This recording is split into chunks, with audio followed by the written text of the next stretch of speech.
Chapter 1052, Hosine. Hosine. Wait, my lords. The tribe leader had regained consciousness at this moment, kneeling before Leyland with respect.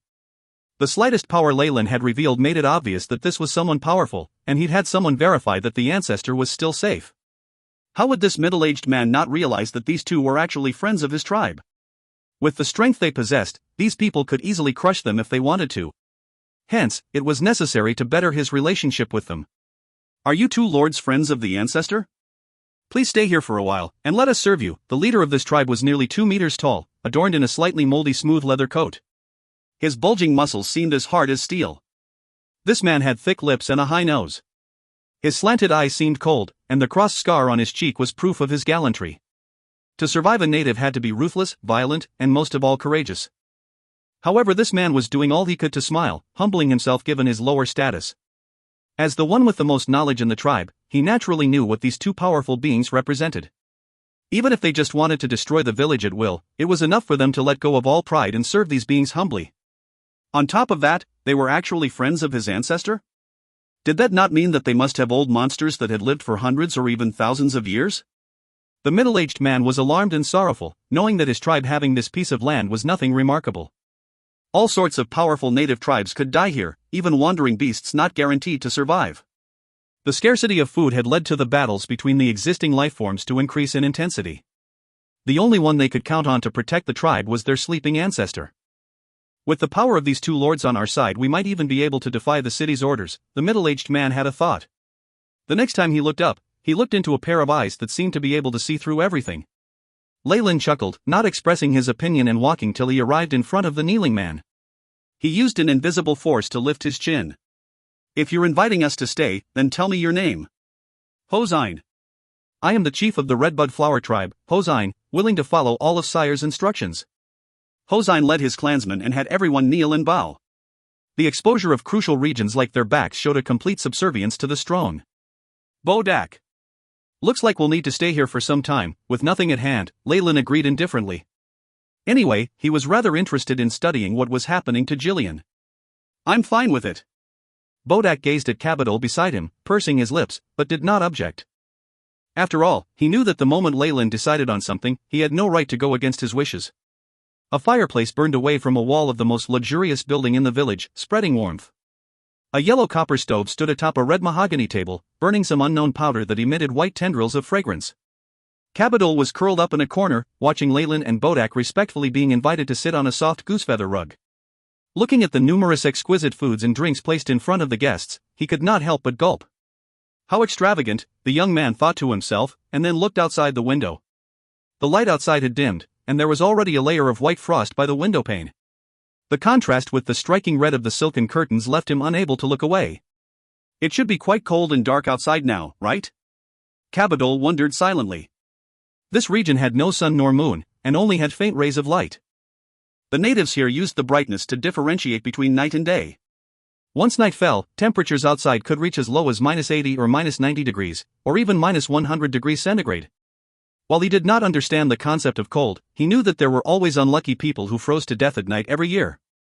Without enough food nor fuel, the lack of heat would leave them helpless to resist the arrival of the Grim Reaper. If this was the case in the village, things were much worse outside. The elders who'd left today would probably not live past this night. The young man felt a hot gush at his eyes, and some warm fluid fell from the corner of his eyes. Here, my lords. Please. At the banquet, Hosine did not have so many thoughts. His face was now flushed red, and the area around his scars had turned bright red as he urged the two lords at the main seats to drink. Leyland answered his request and picked up the wooden cup, pursing his lips. Bodak couldn't even be bothered to do that. Based on Leyland's observations, the alcohol here was fermented using some underground plant stolons with plentiful fat and starch. As the method was very primitive and behind his times, and on top of that the filtering hadn't been performed well, the alcohol was too muddy. Bodak obviously found this beneath himself. However, to ordinary natives, this was already a delicacy they could never obtain. This was also the same for Hosine. However, to Leyland's surprise, every person in the village, besides the infants, all had a cup. The adults were extremely cautious and had a satisfied look on their faces. Equal distribution within the clan? Leyland shook his head and looked at the table again. In order to serve the two of them, Hosine had gone all out. The food on the table could be said to be sumptuous. The dessert was a sort of purple fruit that was slightly tart and sweet, while the main was a round pastry made with starch, baked till golden brown. Even the 2 coarse-skinned mice that Cabadol had caught today had been brought to the table despite how precious meat was. The aroma from such a sumptuous feast had all the clansmen gritting their teeth, doing their best to keep their bearings. Unfortunately, this was rather crude to Leyland and Bodak. Given the one-eyed dragon's original size, even the entire village would only be an appetizer for him. The delicacies and the great alcohol that Leyland had experienced before made it lacking for him as well. Hence, in the face of this, Bodak found this beneath him, while Leyland ate a few fruits out of courtesy and stopped. Upon seeing this, a slight embarrassed flush rose on Hosene's face. He could not even bring himself to call up the beautiful young girls he had prepared meticulously beforehand. My apologies that our esteemed guests had to have such simple food. It's already enough. Here, let's raise our cups to our friendship. Leyland lifted his cup. For friendship. With Leyland's lead, the rest did the same as Hosine and somewhat warmed the mood. I was once friends with your ancestor, so if you have any needs, please let me know. After putting down the cutlery, Leyland spoke respectfully. Of course, all this was out of politeness. If the request could be easily completed and he was in a good mood, he might help for old time's sake. However, if the other party brought up a difficult issue, such as having Leyland become their guardian, then Leyland would probably become hostile and leave. This is quite embarrassing, but we really have come across an issue we can't solve with our strength. Hosene's voice sounded grim. We make use of the land here to survive, but we need to give Maxi of the East Sage and slaves as taxes. His requests this year are far greater than we can give. Hosine explained the situation to Leyland. The Redbud Flower tribe weren't the only survivors in this area, and they were all attached to a powerful city-state named Maxi. They would have to pay the city every once in a while, giving them a type of food called sage as well as slaves as proof of subservience. Otherwise, they would be attacked. A few accidents had greatly reduced their crop yield this year, and it was impossible for the Redbud Flower tribe to reach its target. However, those with power in Maxi did not care for this. The moment Hosine could not hand over enough food, they would be forced to move away, or else they'd be attacked. It wasn't just dream beasts in the wilderness coveting this land, or stray spirits. While the ancestor can provide us with protection, Maxi City also has an elder in power with similar strength. Besides, the ancestor is in a deep sleep. Hosine laughed wryly as he voiced the trouble they were in. The rest of the clansmen now stopped eating. They understood that if this did not go well, the whole tribe would be exterminated. The food may have been fragrant and tasty, but it no longer tempted them. Elder in office? Is that a synonym of power or authority? Leyland stroked his chin. He had to admit that this Maxi city had piqued his interest. A city where a large number of inhabitants of Dreamscape gather? And there might even be powerful beings comparable to rank 5 or 6 magi there. This city-state would definitely maintain traces of Dreamscape's glamour and culture before Dreamforce weakened. Since he wanted to study this world, it was of extreme importance to Leyland. Besides, what was a city-state not guarded by a being of laws to Leyland? I understand. Let's find a day, and have Cabadol bring me and Bodak there. Leyland nodded in agreement, obtaining the gratitude of Hosine and the others. If you find any errors, ads pop-up, ads redirect, broken links, non-standard content, etc., please let us know. Report chapter so we can fix it as soon as possible. Chapter 1053, Maxi. Maxi. In the depths of the Redbud Flower tribe, in the corner of a dark cave dug into a black mountain. White quartz glimmered as it illuminated the moss-covered area, giving the place a sense of life. There was a pillar near the end of the cave, shaped like a cross. The humanoid pupa that was Jillian's current form had fused perfectly with the base, showing her beautiful curves and face-off like the most exquisite work of art. This silent evolution is similar to those of Magi. The AI chip's light flashed in Leyland's eyes as he reached forward to touch the statue, feeling the weakness and regret of the soul at its core.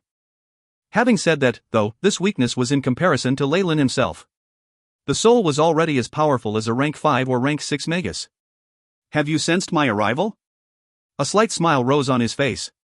Seeing as you've been helpful in my research, let me give you a tiny gift. A dark red glint extended from Leyland's fingers, leaving behind 2 elegant trails as it formed strange arcs in the air like a dancing butterfly. It landed on the statue's shoulder. Pooh, red lights flickered, and the points of light and skin of the statue immediately dissolved upon contact with it. The entire human pupa began to move slightly, and the eyes now appeared to have gained some life in them. Sensing the rate at which her soul awoke being quickened, Leyland turned to leave, seemingly uncaring of the situation. You can do it, little Jillian. The lives of beings of laws were extremely long. Leyland could foresee that if Jillian failed to become rank 7, this would probably be their last meeting. Is this how people who can live for eternity feel? Loneliness?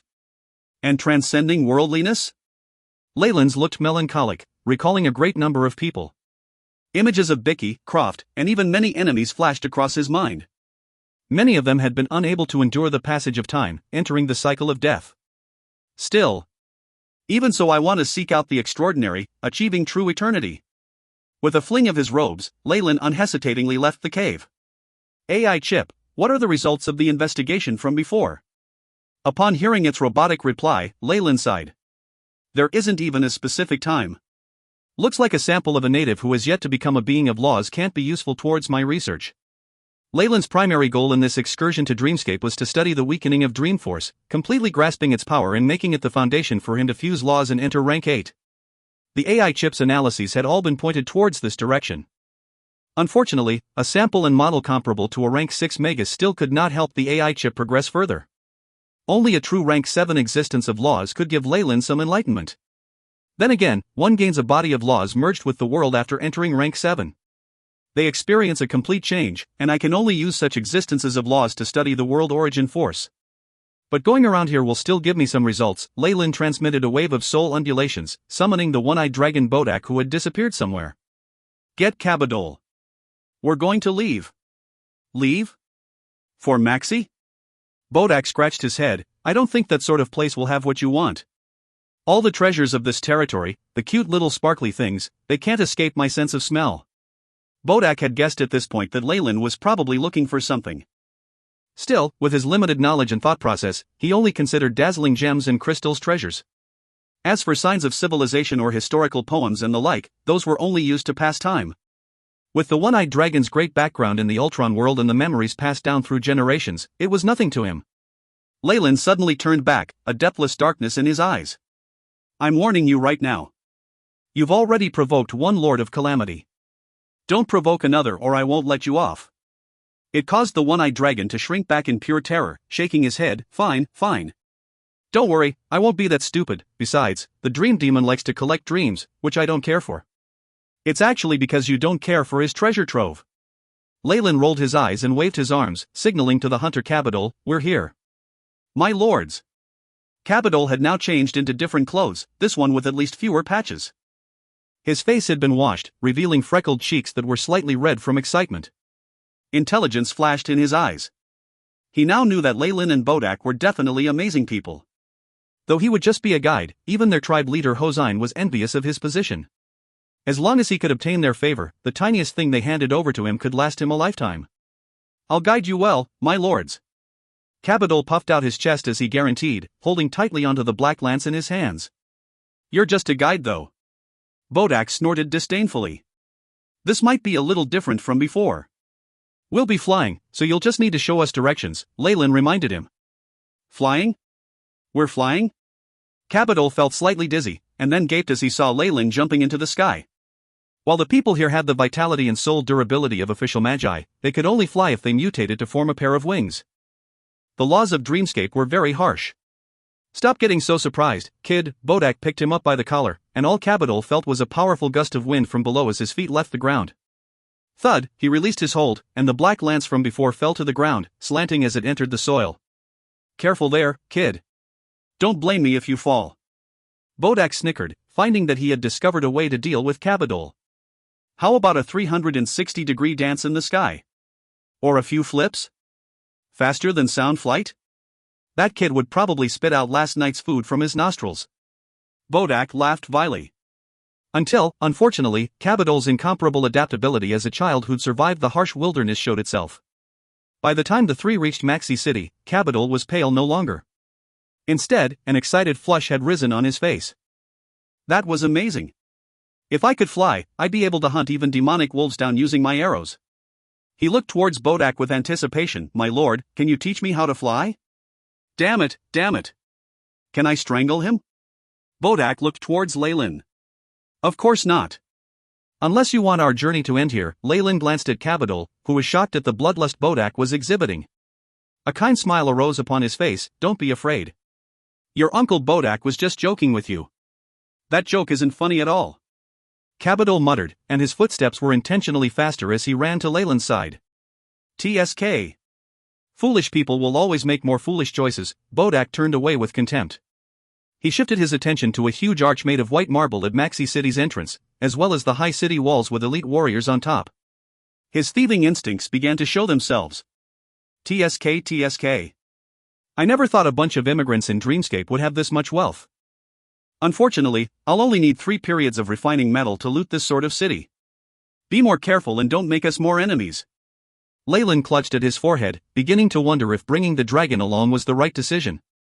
Maxi is governed by its own citizens, its officers and protectors being elected into office every 100 days at the outdoor square. Capital was performing his job well, introducing Maxi City to Leyland and Bodak. Citizens? Them? Leyland looked to the side of the road.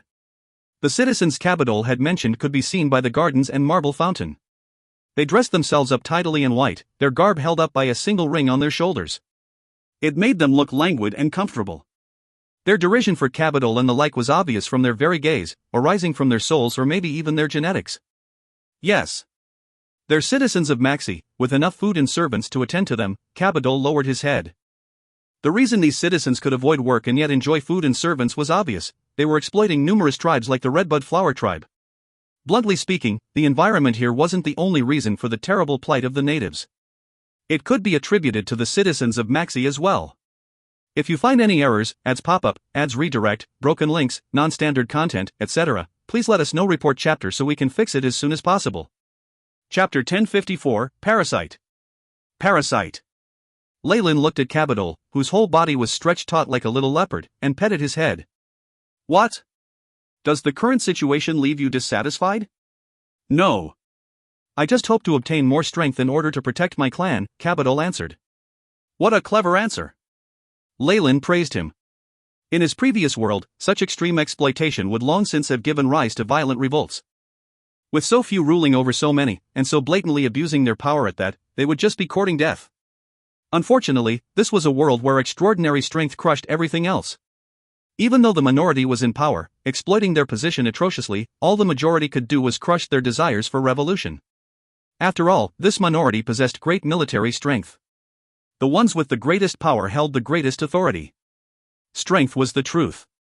Get out of the way. Get out of the way. At this moment, 2 rows of warriors dressed in black armor and held iron spears and shields darted onto the streets, moving the people to the sides of the road. Even citizens won't have this much authority. Could this be the government or some security officials? Leyland glanced at Capital next to him, but the boy was now trembling all over, and his lips seemed to turn darker in his fear.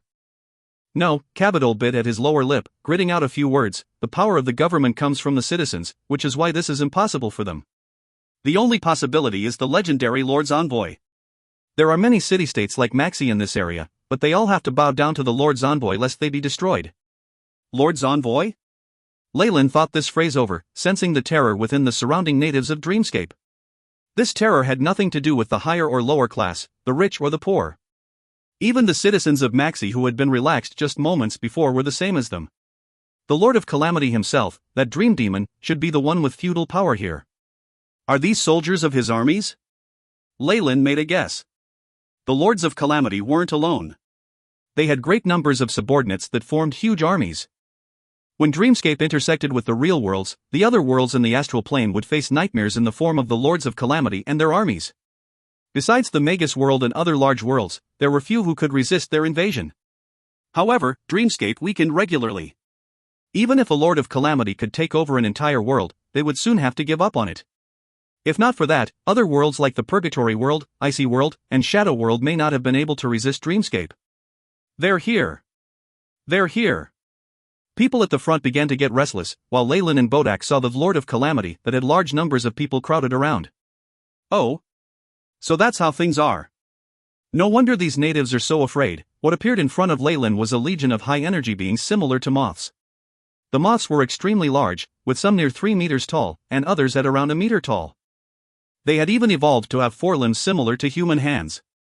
This is the Dream Demon's illusory moth army. Although they aren't all that powerful, they're pretty proficient in illusions and poisons. As someone who knew this well, Bodak was now introducing them to Leyland. Still, unlike them, this one-eyed dragon was obviously strong enough to wipe Maxi City out easily. However, these illusory moths weren't the main characters here. At their center was a human. Indeed, a human. This was a native of Dreamscape, with yellow skin and wavy hair. The red tattoos on her body indicated that she wasn't from the Redbud Flower tribe, but with a single look at her capital quickly covered his mouth. Most of the other citizens of Maxie did the same, stopping their impending shrieks of terror. Escorted by the numerous illusory moths was a young native girl, with a beautiful, slender waist and a face full of vitality. However, her eyes were muddied and filled with a deathly aura, a white being laid down on her lush hair. This being had a furry body, its two wings mottled in different colors. A large proboscis had pierced into the girl's soul from in front of its large compound eyes, as if sucking something out. Leyland could feel the majesty of laws from the body of this white mouth. Although it was only a trace aura, it represented the essence of what it had once been. Is this some sort of backlash? Leyland sighed. The Lord of Calamity in this region was an exceptionally large dream demon. Its body had rotted to form a huge piece of land, sustaining the lives of many natives. This naturally wasn't done out of pure goodwill. Even the most powerful Lords of Calamity in Dreamscape had to seal themselves up, fighting against the weakening dream force. Even if they did so, they would be tormented by the destructive snow, sapped of their strength. Dream demons did something different. They used their bodies to nourish a group of natives, splitting their true souls and entering the dreams of all beings living in their territories. This would help them evade the destructive snow, allowing them to wait out the weakness of the world origin force. Relying on the people's dreams to preserve their life allowed dream demons to wield most of their strength even after being sealed. The inhabitants who were being protected would give up a portion of their soul force, in exchange obtaining a chance at survival. This was a trade that benefited both parties. However, there were unexpected situations that could crop up. Although the dream demons carefully controlled their intake of power, they were still Lords of Calamity. If they were agitated by the natives' dreams, and their absorption unknowingly increased, things would be disastrous. Just 0.0000001% of the soul power of a dream demon could easily absorb all life from a native. Once the native died, these dream demons would also lose a body to attach themselves to, weakening rapidly as they awaited death. Although this process was irreversible, there were still exceptions. If the dream demon realized in time that it had absorbed too much, the perfect control would repair the balance of the symbiotic relationship. However, the native they were attached to would have been absorbed greatly, inclusive of their souls. They would become an empty husk. Such a shell was actually a huge treasure for a dream demon. At the very least, it would leave no issues with its survival. With another layer of protection from a native, there was no need to be afraid of the effects of being in an environment that was weakening. It could also retain some strength and influence over the outer world. These humans who were controlled had another name in the world, the Lord's Envoys. Being raised by the dream demon, natives like Capital, and even citizens of city-states or their leaders, all had parasites within them. Seeing the Lord's Envoy, it was understandable for them to feel distress. Just as Leyland and Bodak were sizing up the Lord's Envoy, the girl with the moth on her head also turned to look at them. I never thought I'd be able to see guests from another world here, she exclaimed, her eyes gaining some vigor. An astonishing conscience began to awaken in the girl. In that moment, Leyland even saw the body of a dream demon moving through the universe, spreading wings that could cover a small world as it greeted him. We're only travelers touring the area, and unwittingly entered your territory. Leyland was not all that surprised by this. While those like Capital had a portion of the dream demon's true soul in their bodies, these fragments were mostly in slumber. They could only subconsciously absorb the dream energy as food. However, the true soul inside an envoy was awake, possessing a portion of the main body's conscience. This made it easy to spot Leyland and Bodak, who had done nothing special to conceal themselves. The Lord's Envoy's beautiful eyes swirled towards the one-eyed dragon, her next words causing Leyland to turn grim. I remember the smell of your spirit. You're the person who once coveted my treasure trove. That wretched greedy dragon had really once wanted her treasure trove before. Ah, hee. Ha, the weather's quite good today. Ah, Bodak rubbed his head and began to laugh dryly. However, your humble servant's treasure trove must have disappointed my lord. The Lord's Envoy was now occupied by a powerful conscience. Leyland estimated that the awakened conscience had now completely gathered here. However, she seemed to be exceptionally easygoing, and was even apologizing to Bodak like a wise lady. Oh, it's nothing. I don't have much interest in dreams that are like bubbles. Bodak waved his arms and spoke bluntly. Apologize. Leyland pressed Bodak's head down, and then smiled apologetically at the Lord's Envoy. My apologies. This guy has a screw loose. If you don't mind, we could discuss this further elsewhere. The Lord's Envoy pointed away. The natives and citizens of Maxie were currently frozen stiff, especially a few beings with golden olive wreaths on their heads that seemed to be members of the government. Sure. Leyland nodded, and then pointed at Cabadol. I have some connections to his ancestor. There was nothing else that needed to be said. He was sure that she would handle this matter well. After all, the goodwill of another existence of laws for something so trivial would definitely be worth it. As he watched Leyland and 3 others depart, Cabadol's mouth was wide open. He was at a loss of what to say, but the hint of flattery and reverence in the eyes of the citizens surrounding him told him that things would definitely be settled now. If you find any errors, ads pop up, ads redirect, broken links, non-standard content, etc., please let us know. Report chapter so we can fix it as soon as possible. Chapter 1055, Soul Powder.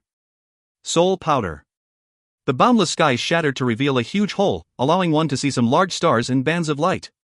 Leyland, Bodak, and the Lord's envoy stood side by side, enjoying this broken scenery. When Dreamscape Origin Force weakens, the entire world descends into stillness. The envoy's face showed hints of sorrow before she looked towards Bodak. I see a tracking curse on your body from Solilas. And the shine of Swallow gems. Bodak's expression froze, and then he tried to speak up for himself. You must have gotten something wrong. I'm such an honest dragon. Why would I steal something that belongs to someone else? Ha. You've got the wrong impression. I don't really have any dealings with Solilas. On the contrary, there are some conflicts between us. The young lady's voice was like a silver bell, pleasant to the ear. The clear look in her eyes made it seem like she knew everything. With this gaze on him, even the one-eyed dragon lowered his head, ashamed. In that case, that's great. It had to be said that there were few people Leyland had met who were as thick-skinned as Bodak was. Even the dream demon was evidently entertained by how shameless he was, and the girl that she had possessed pursed her lips and began to smile. I just want to remind you that Solilas' poison curse is the most vile in the entire universe. In order to obtain enough malicious intent, he even pushed a small plane into the plains of despair.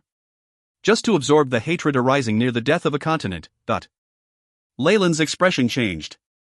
The astral plane had a few large worlds in it. Planes were a rank lower than worlds, but even then they were still as large as entire continents, with populations of tens or even 100 million. Destroying a plane just to obtain the hatred and malicious intent was something that would do more than just raise people's hackles. Or has he gone mad or turned chaotic? While Leyland wasn't a good person in any way, he suddenly felt that like he had an actual bottom line, something better than those beings. With the vengeful energy from millions of lifeforms, as well as Solilas' own powers of disaster, the curse formed isn't something that the Yossi blood hoop on your head can suppress. So this thing is a Yossi blood hoop? Doesn't seem to be that useful. Bodak discontentedly prodded at the silver hoop on his head and complained. Shut up and don't move it, you idiot. Leyland's expression changed, watching as Bodak took the hoop that had been on his dead down curiously. Whoa, in that moment, the Yossi blood hoop revealed a piercing red light. Blood vessels wriggled as a piercing female shriek resounded.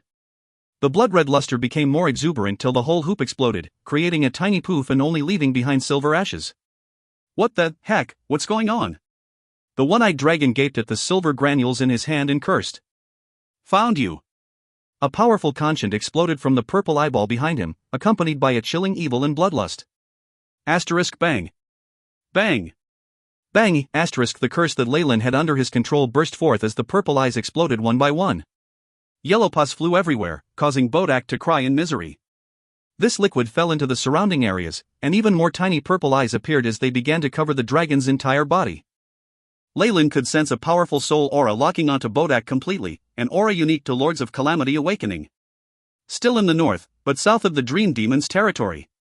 Within a region of calamity. You wretched, despicable little thief, Solilas has finally found you. Snow fell with immense destructive power, but it could do nothing against a large ice crystal at the center of this place. The ice sizzled sharply and melted down, emitting dazzling lights as runic chains broke apart. Howls resonated as the large ice crystal exploded, and an enormous body jumped out, disappearing into the clouds and quickly heading towards the Dream Demon's territory. Wow, what are we going to do? Bodak clutched his head with both hands, barely keeping the urge to tear off his own flesh at bay while staring at Leyland pitifully. No.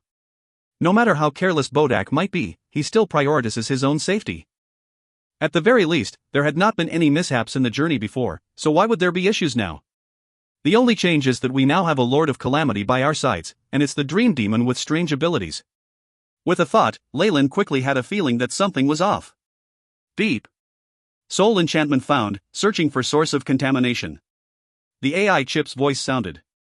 The atomic microscope revealed a layer of mysterious powder floating in the air, centered around the Dream Demon. Damn it, it really is you. Without my nightmare-absorbing physique, I'd probably be caught in your magic as well. Annoyed, Leyland began to move the nightmare bloodline within him and dissolved all of the powder that had entered his body, quickly feeling his mind clear. An astounding illusory ability. Seems like the anger in my heart was also induced by the powder. As expected of a demon that manipulates dreams and illusions. A series of thoughts flashed in his mind, but Leyland was on the surface still berating Bodak furiously. His gaze fell on the dream demon, and he put his guard up. Don't worry. Like I told you, I share enmity with Silas, so I won't let him into my territory. We can team up to deal with him together. Seeing the anger in Leyland's eyes, the lady was soon elated. She then saw the vigilance in his eyes. This was very normal. All existences of laws had to be on their guard when attacked by the Lords of Calamity in Dreamscape, which was why she said what she did. As she spoke, Leyland noticed the microscopic powder in the air ripple slightly, enchanting the soul slightly and affecting one's judgment. Bodak, for instance, kept nodding. Upon seeing this, she dealt another blow.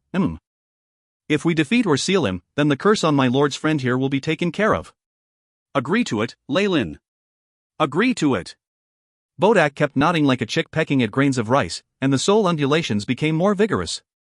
But of course, I agree. Leyland seemed to be taken with the idea and, after seeing her delight, could not help but take several steps closer, fine soul powder rippling on his body. All of a sudden, his eyes flashed. I agree to nothing. He exclaimed, and a loud hiss resounded as a tremendous phantom Targaryen appeared behind Leyland. The serpent extended its terrifying mouth, biting down on the dream demon. Leyland had acted exquisitely, covering his actions with his control of laws. This way, he'd managed to deceive this Lord of Calamity. The sudden trouble caused shock and astonishment to arise in the dream demon's eyes, causing Leyland to feel good once more. Kacha, the mouth of the snake, formed with the laws of devouring, bit down, causing even space to disappear into nothingness. Everything was taken in and transformed, turned into Leyland's own energy. While the young lady that had become the Lord's envoy was a product of the dream demon devouring a true soul but not its dreams, she was still a normal person. Her transformation had been recent, and there was nothing she could do to evade Leyland. She immediately melted away into boundless darkness, leaving behind a conscient-emitting light. You destroyed a part of me. Great anger emerged from the conscient, and the entire land seemed to roar as well. All the natives living on it immediately knelt and began to pray. Bang. Bang. Bang. A native who was praying for the Lord to calm his anger had his brain exploded, and a point of light flew out of his brain followed by many others. The numerous points of light gathered on the ground, seemingly glued together. Having obtained so many motes of light, the Lord of Calamity began to tremble. A strange aura of life awakened in the land, accompanied by the surging conscient of a rank 8. She's desperate enough now to forcefully unseal herself? Leyland had a teasing smile on his face. The other party was still sealed, and the weakened Dreamforce was now his best helper. Unfortunately, it's too late. Leyland sighed slightly, red light flashing in his eyes. The bit of the conscient in the air exploded noiselessly, and numerous memories and fragmented comprehensions of laws leaked out. The result of having a portion of one's conscient destroyed was terrifying. The entire territory began to roar, volcanoes erupting as earthquakes occurred. The ground cracked apart as a large hand made of lava arose, covering all else. She isn't really injured, and her aura only weakened slightly. Seems like she'd only awakened a small part of her conscient. Leyland spoke with pity in his tone, turning into a dark arrow that pierced through the large palm in the air. With the dazed Bodak in tow, he fumbled a little in the air as he disappeared. Tens of seconds after Leyland disappeared, a great number of moths filled the area to form the large face of a woman. She gazed in the direction that Leyland had left, her eyes full of hatred. Seeing the destructive snow falling suddenly, fear surfaced in her eyes as she quickly disappeared. Everything calmed down once more. If you find any errors, ads pop up, ads redirect, broken links, non-standard content, etc., please let us know. Report chapter so we can fix it as soon as possible. Chapter 1056, Silas. Destructive snow was a limitation Dreamscape had set up for the sealed Lords of Calamity. It was a shackle that imprisoned them. Most of the time, the Lords relied on layers of powerful seals to protect themselves. The moment they were unsealed, they would have to face the destructive snow head-on and be weakened. This was from both the origin of the soul and from the world origin force. No Lord could handle being weakened like this, which was why they were always in sealed states, unless there were special circumstances. The large female face exploded, leaving behind another little girl. Her eyes were muddied, and she also had a white moth on her head. However, she was smaller than the one before. Once the dream demon quieted down, the destructive snow also weakened until it was bearable. Damn it! How did that Magus get away from my soul powder? The dream demon's avatar looked confused, and she transmitted some information. Dream demon. You found the thief who stole from my treasure trove? Tens of minutes later, a terrifying amount of pressure formed as a large tornado moved towards the dream demon. Powerful destructive snow hovered around this tornado, eliminating the ice, the rocks, and all forms of life. The one who had spoken was a steel knight over 100 meters tall. He wore ice blue armor, and on his chest was a striking, gigantic rune in the shape of a cross. With his face covered by a helmet, it was difficult to see his expression. Only an inquiring red light seemed to shoot out, the evil gaze seemingly bringing disaster. Endless black clouds revolved over this person's head. Terrifying destructive snow fell, to the point that even the dream demon's avatar had to retreat a distance. Everything under his waist was hidden in the great tornado, vaguely revealing huge blocks of ice. The terrifying tornado whistled, combining with the destructive snow. The powerful law of calamity as well as a malicious might of vengeance formed more than 100 million faces around the tornado, all of them crying. This was the Lord of Calamity Silas, a rank 8 existence. He'd grasped many laws like calamity and hatred. This evil god that made numerous worlds weep had now descended with his main body. Long time no see, Silas, the dream demon smiled as she greeted him. Looks like you really detest him, to the point that you've moved your true body. He's stolen one of my swallow gems. Without it, my main body will need 10,000 years to recuperate after a disaster. Silas sounded hoarse, like the sounds of numerous crows squawking together. His voice had a strange ability to turn one's stomach, hiding extreme anger within it. That damned thief. I want to send him to the plains of despair and seal his true soul, and then slowly skin him for 10,000 years. I've obtained information about the thief. He also has a rank 7 Magus helping him, so you have to be careful. The dream demon in the form of a young girl raised a finger, and a moth flew up to Silas. The Lord of Calamity swallowed it. Through this strange exchange, Silas immediately obtained footage of Bodak and Leyland next to him. Just 2 newly advanced rank 7s? I can destroy their true souls with just one hand.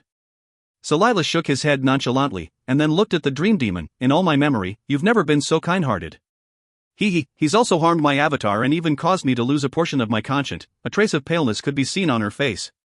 That's true, your strength relies more on charm. While even a rank 8 existence might be unwittingly caught in your trap, once the other party has their guard up, Silas smiled as he spoke, controlling the tornado into chasing the direction of his imprint. All the land here had been merged with the dream demon's body, making her detection ability terrifying. As a result, the girl could determine that Silas had truly left after a moment.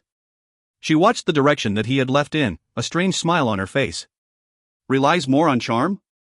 Although the dream demon wasn't acknowledged for combat power amongst the Lords of Calamity, she had been their longest survivor. Her origins traced all the way back to the ancient Final War. How could someone of this level of strength have weaknesses and be seen through easily? While the other lords believed that the dream demon's abilities were charm and sealing, this was actually not the case. What she was most proficient in was actually sensing souls. Disregarding that one-eyed dragon, the young Magus is giving me an evil and dangerous impression.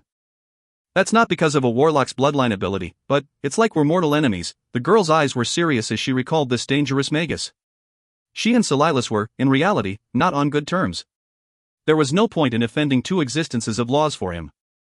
However, after taking one look at Leyland, her innate soul senses told her that he was extremely dangerous. It seemed like he would become a mortal foe. For this reason, the young girl had tested him out right after meeting him. He isn't afraid of my soul powder at all.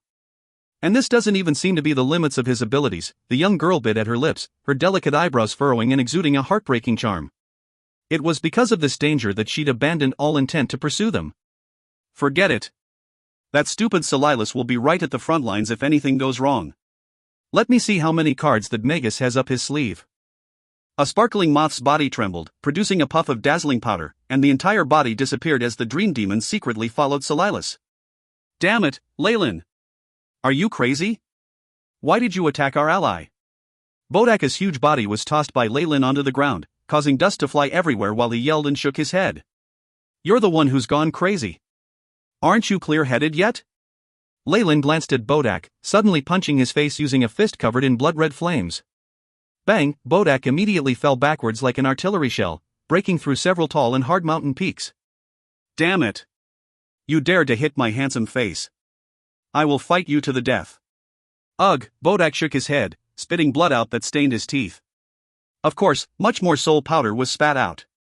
He was first cursing everywhere and almost transformed back into his original body, but his expression soon changed.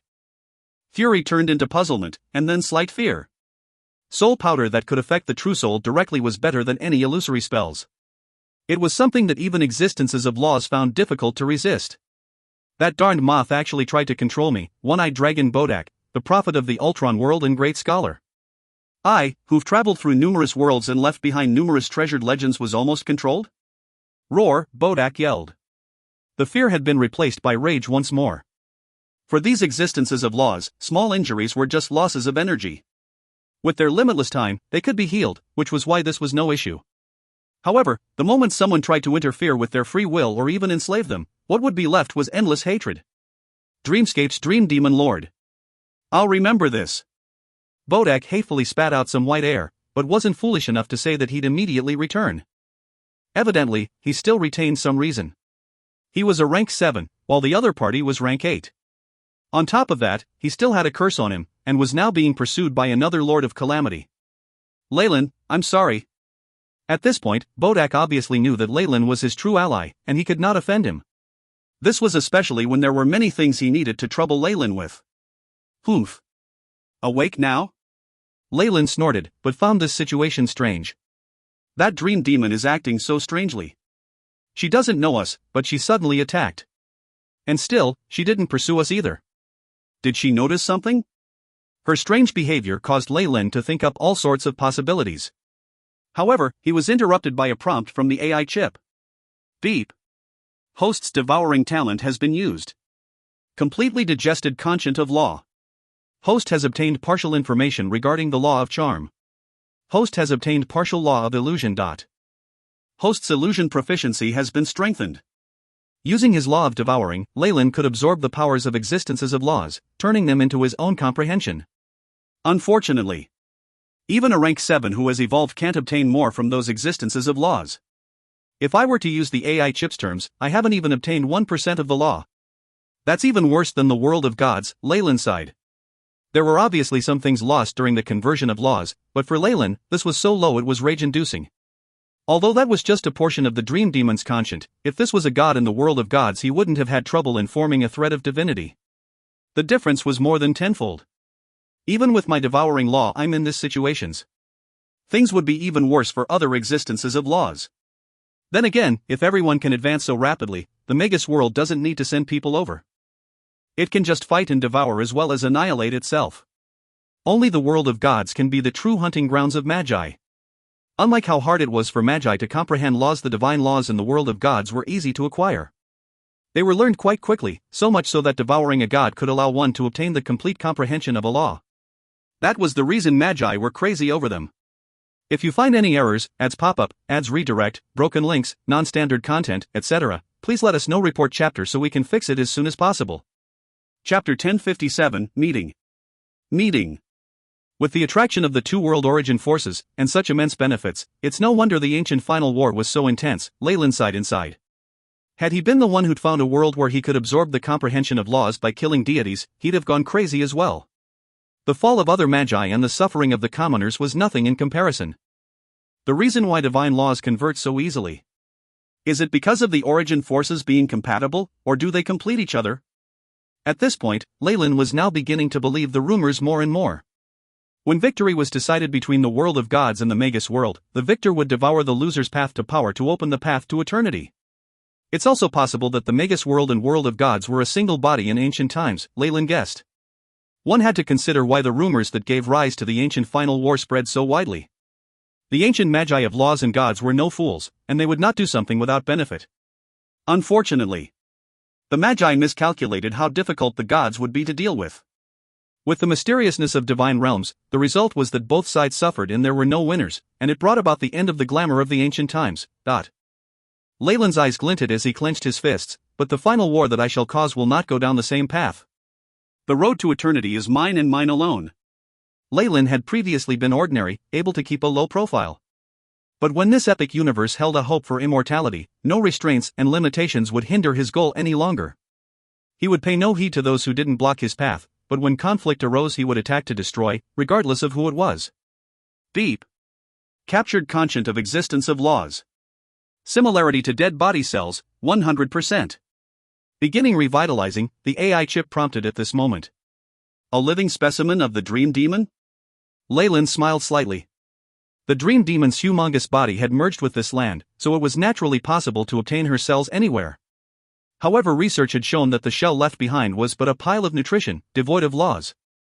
Only with the body and conscience together could a real living specimen be obtained. As he had been afraid of the Dream Demon, he had not laid a hand on the regular people with her parasites. However, after she had become hostile, Leyland no longer had any reservations. The AI chip quickly gave him good news. Revitalization successful. Host has obtained sample of dreamscape existence of law. Rate of analysis of world origin force quickened by 27%. There are differences between various existences of laws. Another sample will get here soon. Blood red light flashed in Leyland's eyes, and a red line opened up between his brows as a strange twisting force rippled in the air. Oh. Oh no, it's Silas. I sense that he's closing in. At the other side, Bodak began to cry out pitifully. The purple eyeballs on his body seemed to have sensed that their original owner was arriving, and they all began to wriggle about in a craze. They then exploded one after the other, causing Bodak to cry out. Humph, shut up. Leyland turned back, the red line between his brows opening slightly. Russell, something strange happened then. The purple eyes on Bodak seemed to be frightened by something, and abruptly shrank back. Bodak's cries quieted, and he watched Leyland with disbelief. This? Quiet. Don't you want to remove the curse? After activating the nightmare absorption bloodline, Leyland was akin to a king in Dreamscape. Dreamscape origin force was now hovering around him at all times, causing Bodak to unknowingly close his mouth. Return to where you came from. Leyland chanted in an ancient tone. Threads of Dreamscape origin force descended, forming blazing red runes that disappeared into Bodak's skin. The purple eyes quickly retreated due to these runes, eventually forming an exquisite purple eye sealed by a ring of fiery red on his back. That's it? Bodak waved his arms around, looking stunned. A curse formed of malicious intent from a Lord of Calamity who massacred hundreds of millions of living souls was sealed so easily? The whole process was simple, to the point that Bodak felt he was dreaming. Upon seeing this, Leyland nodded slightly, suddenly coming to an understanding. As expected. I guessed right. As long as it uses dream force as a base, anything can be suppressed by my nightmare-absorbing physique. Even if it was a Lord of Calamity with powerful laws of calamity, if he was still in essence a being of Dreamscape, he would have to survive using Dreamscape origin force. That would mean that he could be suppressed by Leyland's bloodline ability. This suppression seems quite terrifying. Leyland looked at the world origin force hovering around him, and the slight attention from the world will. If this were a rank 8 existence from another world, even though I might be confident in defeating them in Dreamscape, chances are they'd escape. However, if it's a Lord of Calamity, they probably won't even get a chance to escape. It seems like this is the world's wish. Wait. Leyland's eyes went as wide as saucers, feeling like he had grasped something crucial in that moment. There was no hatred nor love without reason in the world. Giving birth to the nightmare-absorbing body must have been an act of Dreamscape itself, which made the goal in doing this rather interesting. Inducing the formation of a bloodline and investing so much origin force and care required a huge amount of effort. At this very moment, a ravaging tornado appeared in the horizon, large amounts of destructive snow overhead as it hastened in their direction. Leyland. Sire. He's here. Bodak changed the way he addressed Leyland and placed himself below the warlock. Great timing. I just had a thought I need to confirm. Leyland nodded, while also very satisfied with how Bodak was acting. His actions seemed to have tamed the dragon a bit. But he's a rank 8 Lord of Calamity. Are you going to attack him? Bodak couldn't believe what Leyland implied. Of course. Do you have any objections? Intricate dark red patterns appeared on Leyland's body. Powerful bloodline energy surged forth, revealing a boundless aura that seemed to echo within the entirety of Dreamscape. After seeing this, Bodak shook his head like a rattledrum. He could sense that Leyland right now was more terrifying than that Lord of Calamity. Besides, he was the one who had provoked Silas, and Leyland was technically helping him. Most importantly, Bodak took a look at the seal on his back and the purple eyeball that had been torturing him. Leyland had merely made a seal but not completely removed it. While things did not seem troublesome now, Bodak did not dare believe Leyland had not done anything else to him. It was already terrifying enough to offend one Lord of Calamity, but another? This. Damn it! I'll go all out. Roar, having found determination, Bodak's body exploded into yellow smoke, forming a large one-eyed dragon. Leyland stood atop its head. With a draconic aura that far surpassed normal dragons, and a strength that could freeze time itself, Bodak spread out his wings that could span the heavens as he exhibited might that only beings of laws possessed. He bared sharp teeth at the attacking Lord of Calamity, Silas. Two rank 7 existences from varying worlds, as well as a rank 8 Lord of Calamity from this world, quickly began an intense battle. Roar, Bodak raised his head, taking a deep breath through 2 nostrils. Whoosh, the sand on the ground abruptly floated into the sky, and all of a sudden it was as if 2 large black holes had appeared. When Bodak inhaled, practically half the air in the continent was absorbed by him, forming a gigantic vacuum. Boom, the air was compressed to the limits and the one-eyed dragon's lungs turned into something like 2 white streams of air that penetrated through space and hurtled in Silas' direction. Not bad. As you are right now, you barely have the power of a rank 7 existence. Leyland nodded in praise. If this was in the Magus world, that breath would have consigned half the natives to death by suffocation. Even rank 1 or 2 magi would not be spared. Thankfully, this was Dreamscape, where the land was vast and boundless and in a still state. Besides the Dream Demon's territory, there weren't many living beings here, which was why things were not so disastrous. The air cannon that had been compressed to the extreme hit Silas straight on, while this Lord of Calamity immediately bellowed, "You thief! You dare attack me? I am the Master of Calamity." In the moment that the attack hit him, Silas exhibited the true strength of a Lord of Calamity. A boundless snowstorm formed a strange phantom centaur behind him, roaring quickly in the ancient Byron language. Powerful dream force gathered at his hands, forming a large black hatchet with a human face etched on the surface. Die! He struck down with the hatchet, and a black flash of light passed. Bang! Bang! The air clashed with the black lines, forming boundless distortions. Large areas of Dreamscape were destroyed, and terrifying explosions resounded soon after. If you find any errors, ads pop up, ads redirect, broken links, non-standard content, etc., please let us know. Report chapter so we can fix it as soon as possible. Chapter 1058, Battle. Rumble, the air cracked, and the ground trembled. The very world tremored in the face of a battle between 2 existences of laws. HSSS. Tinkle. An energy undulation rippled out, and in that moment all the Lords of Calamity in Dreamscape awoke from their sealed slumbers. They emitted powerful radiation that protected their own territories. The Dream Demon Lord, in particular, had countless moths cover the sky in layer upon layer that quickly fell. Her armies paid great casualties to block most of the stray energy, multicolored lights mixing with the air and meteor fragments to stop everything else. Pooh. All of a sudden, a thin black thread shot through the region and arrived in front of Bodak. The dragon scales that the one-eyed dragon prided himself on so much had no effect as they were pierced through, and dragon blood appeared. A layer of tiny black dots began to surround the injury, spreading outwards with the powerful might of Calamity. Despicable thief, you will pay for your sins today. Silas' figure burst out from the smoke, his sparkling armor showing no damage. This already showed who was winning right now. As expected of a rank 8 Lord of Calamity.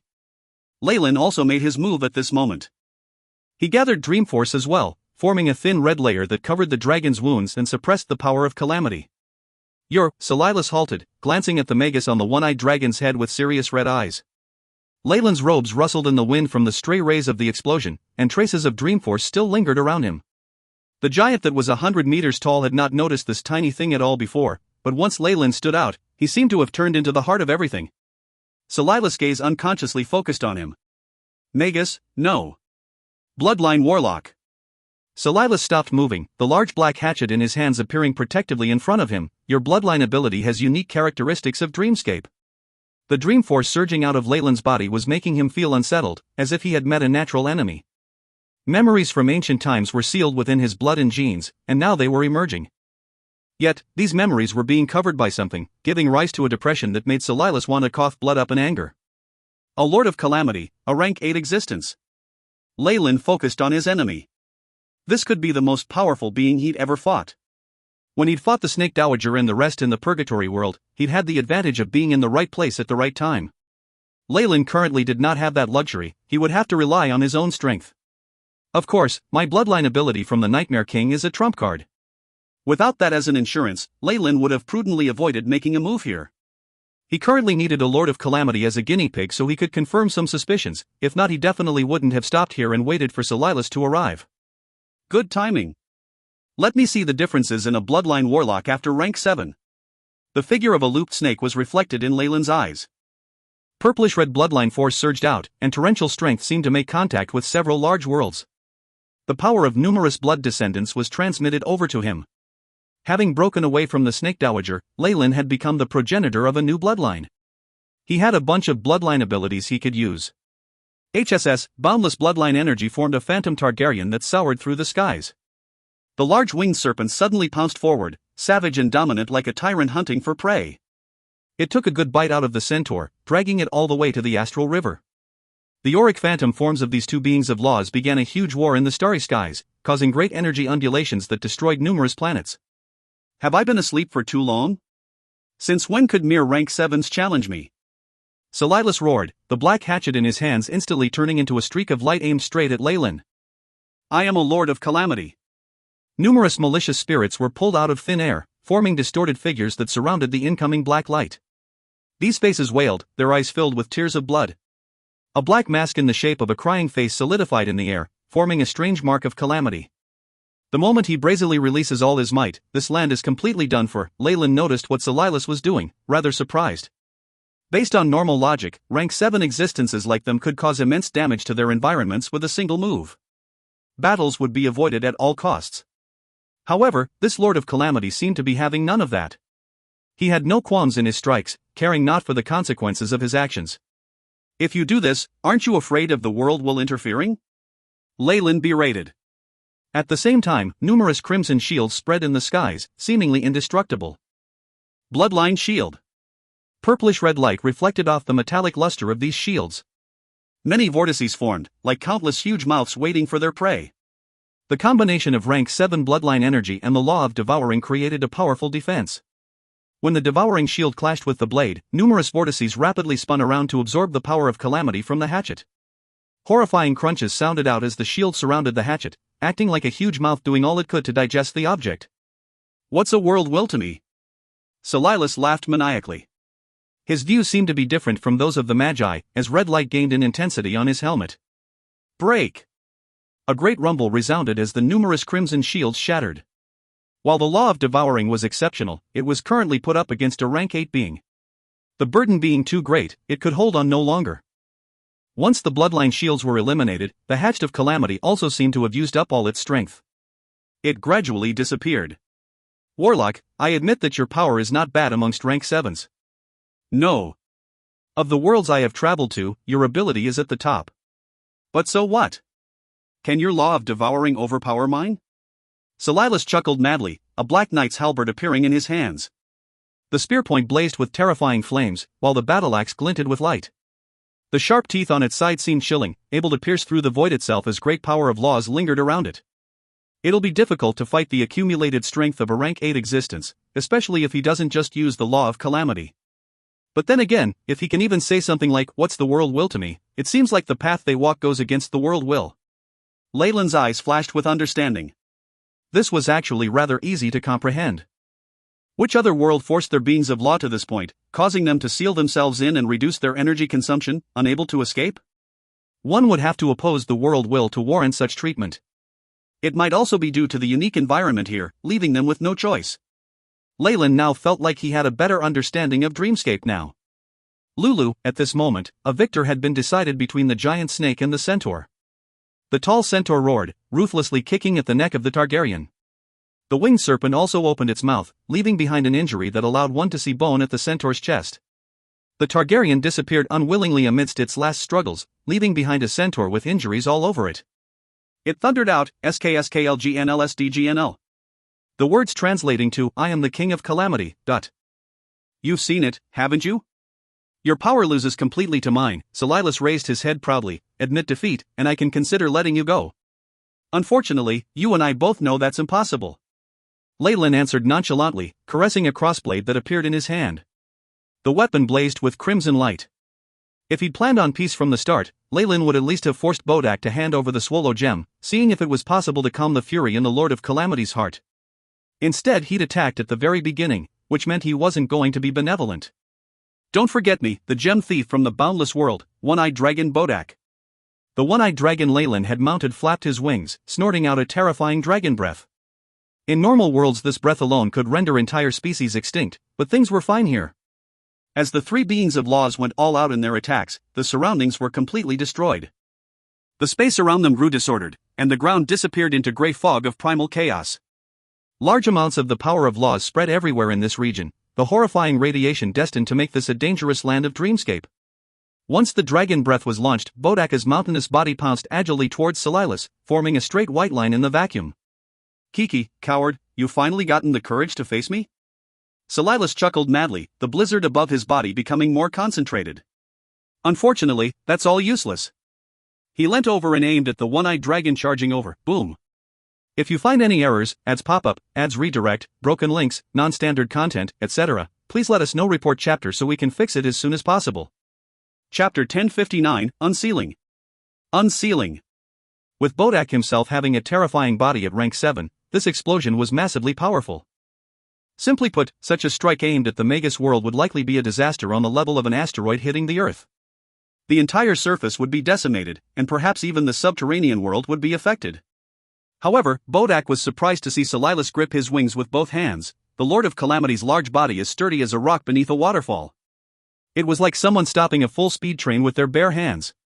Kiki, that wasn't all that powerful. It just hurt a little. Silas snickered, and it brought an ominous feeling. Bodak found himself sent flying, and a number of his bones cracked as he coughed out nearly an entire ocean's worth of dragon blood. Is that so? Then how about this? Making use of Bodaka's charge, Leyland had arrived in front of Silas. He pierced the crimson sword in his hands into Silas' armor.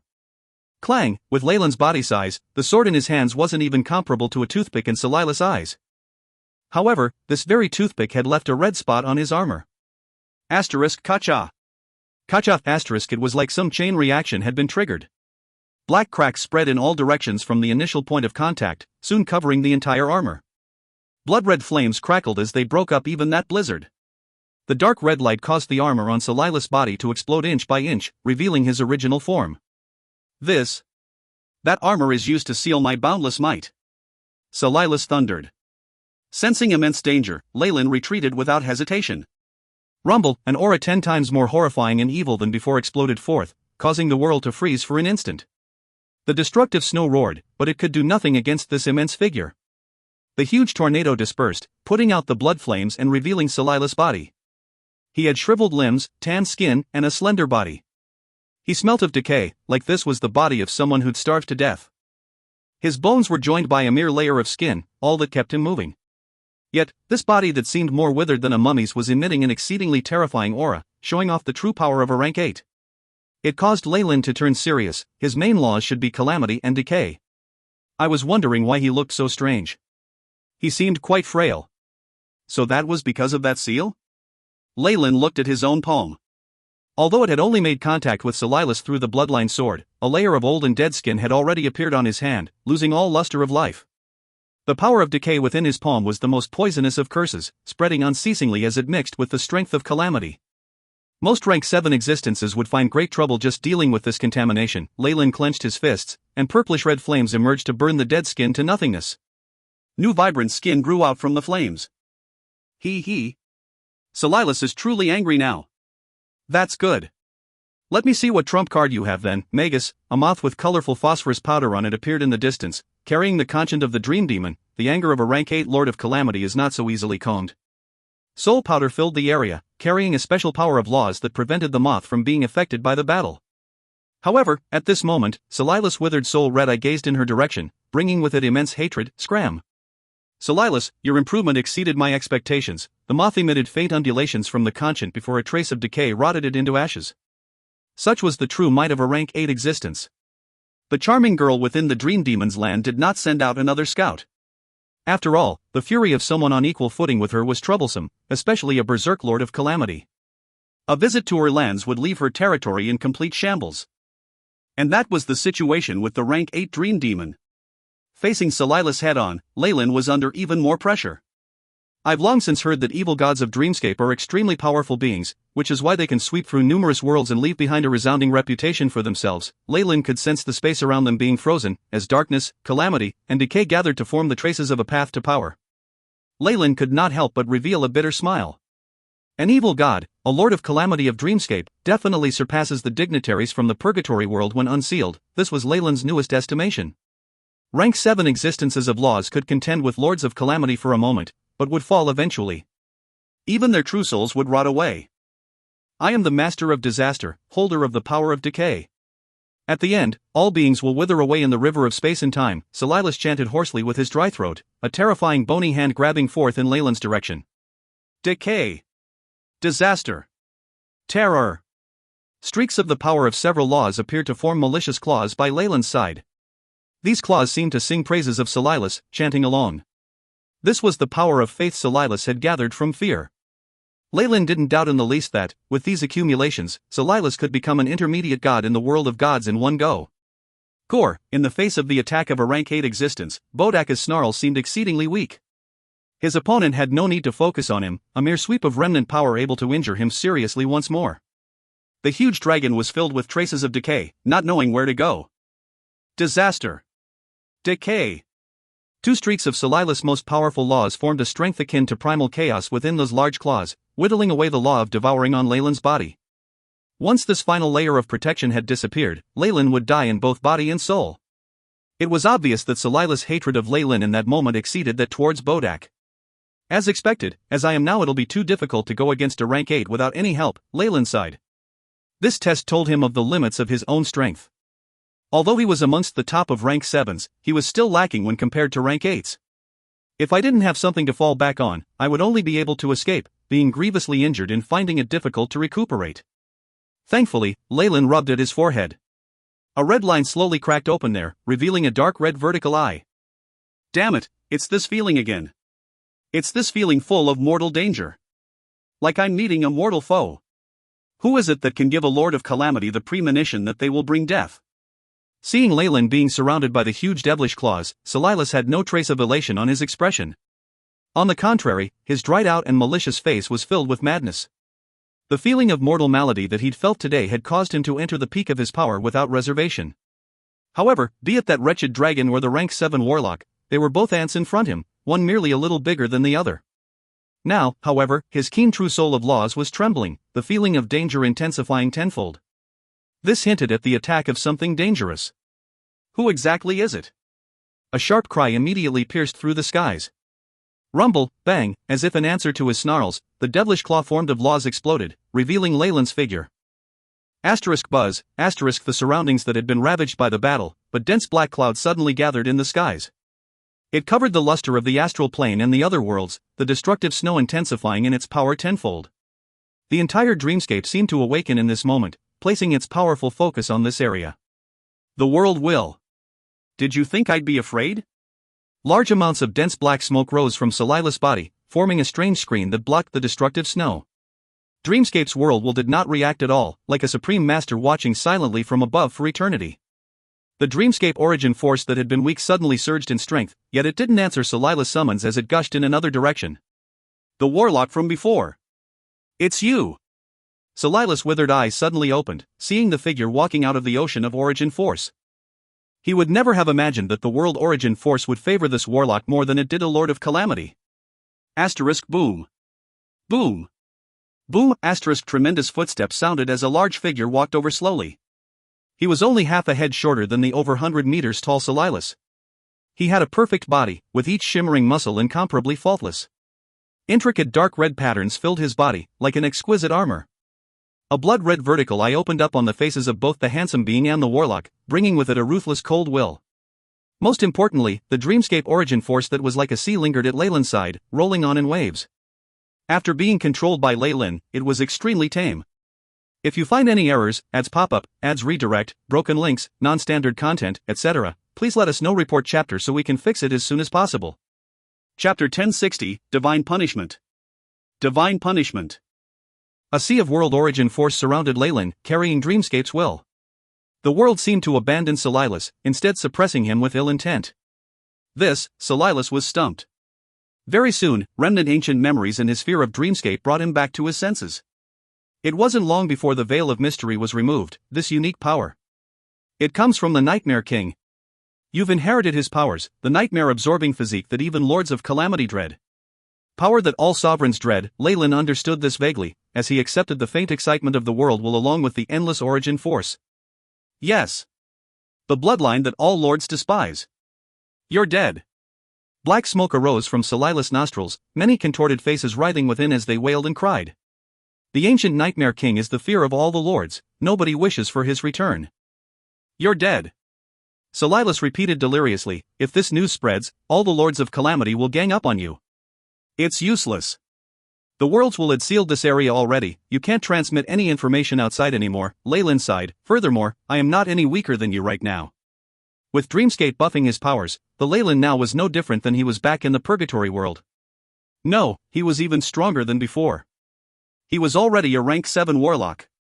The nightmare-absorbing physique was extremely demonic on its own, and with the support of Dreamscape Origin Force his pure strength alone put him at rank 8. He surpassed the Lords of Calamity. Leyland sighed, striking out suddenly. The destructive snow formed a sword in Leyland's hand, and he slashed at Celilus. Destructive snow was a weapon Dreamscape used to weaken and punish the Lords of Calamity. Now, Leyland was merely using it to exact punishment on behalf of the heavens. You vile gods have willfully seized the world origin force. I represent the heavens themselves in your annihilation. The snow had converged into a broadsword, the intent of annihilation gathered upon it. Leyland braced himself as he swung the sword downwards, speaking a forbidden chant by instinct. The powerful sword had repelled the black mist, allowing Leyland to see a face riddled with fear and surprise. That same instant, Leyland saw the truth of the past. The nightmare-absorbing physique is the adored child of Dreamscape. However, a world would never do something so senseless. Why did Dreamscape create this? That was a question Leyland had always sought the answer for, and now he'd finally got one. What would happen if beings of laws were brazenly taking the world origin force without regard? The Lords of Calamity were a good example. They would be suppressed by the world's will and have their dream force weakened. Destructive snow would form a natural disaster around them, proving that the world will wanted them dead. Even a magnanimous world would be infuriated by a bunch of greedy rodents. However, beings of laws were far too powerful. Even with the suppression of the world will through the destructive snow, as well as the disconnect from world origin force, the Lords of Calamity managed to seal themselves into safety. However, the world's will could not do the same. It couldn't bear weakening itself for extended periods of time, and had to stop and revive its origin force. It gained nourishment from other worlds. To Dreamscape's world will, the Lords of Calamity and evil sovereigns were like blood-sucking parasites. Unable to bear it any longer, it gave birth to the nightmare-absorbing physique. In this gamble, Dreamscape did not withhold any authority or power, giving birth to an executioner to get rid of these parasites. Hence, every Nightmare King bore the burden of purging unwanted parasites on Dreamscape, in order to protect the peace and balance. Greed without restriction will only bring about chaos and destruction. After he understood this point, killing intent welled within Leyland. His bloodline itself was an embodiment of these lords' nemesis. It was do or die, there would be no negotiations between both parties. Leyland, who wanted to use Dreamforce to absorb laws, would definitely benefit after slaying a Lord of Calamity. His comprehension of laws would be boosted, and the world will itself would give him greater authority. You must fall here today. After clearly understanding his own killing intent and paving the path for his future, the power that surrounded Leyland had suddenly reached a new height. Rumble, bolts of black lightning tore the void apart, isolating everything within a cage. This lightning wanted to kill the ferocious prey within, a powerful existence that was rank 8. No. I am a Lord of Calamity, one who holds the power of decay. I'm near peak rank 8, how would I just perish here? Celilus roared as he raised his bony hand and attempted to deflect the black lightning. Asterisk boom. Bang. Flash, asterisk the world origin force roared, and turned into waves of destructive lightning that crashed down under Leyland's control. Every bolt could severely injure a rank 7, but it had taken 5 to 6 strikes to merely shatter Celilus' left arm. A strange black current of evil gas wrapped itself around the wound, not dissipating. Many droplets of thick yellow blood fell to the ground suddenly, giving rise to black smoke. It seemed to form a strange embodiment rather like rotten mud, and wails and screams sounded as they tried to escape. Leyland's brows furrowed, and the black lightning streaked past him and destroyed these abominations. One droplet of a rank 6 magus could already carry independent thought and even spiritual force, not to mention rank 7 and above. Having suffered grievously with his left arm shattered, Silas was weakened by layers of destructive snow, his dream force growing feebler and feebler. Damn it! Damn it! Out! Come out! Silas waved his stump of an arm against the lightning and snow. Fight me openly and aboveboard. How can I, Silas, die to such a wretched thing? Stop being a fool. Leyland's voice rumbled throughout the sky. A victor will always be victorious. My style of engaging enemies is to scheme and not fight with bronze. By using the smallest price in exchange for the largest benefit and outcome. Your value is meaningless against it. Meaningless. Meaningless. Meaning, the thunderous voice reverberated across the sky amidst the black lightning and destructive snow. Silas' eyes had now held an even more frenzied look. Meaningless? Silas calmed down immediately, and the atmosphere turned even more sinister. Even so, I will demonstrate the final power that a Lord of Calamity holds, rumble. Rumble, warts began to appear and float on the surface of Silas' skin, causing his bony body to become extremely swollen. Over time he turned ball-like, his skin stretched to its limits as it showed signs of ripping apart at any moment. The aura in the air was extremely unstable, yet it converged around Silas' body. This shape, does it want to? Leyland's expression changed. 9 chains of laws were like razor-sharp blades as they pierced into Silas' body.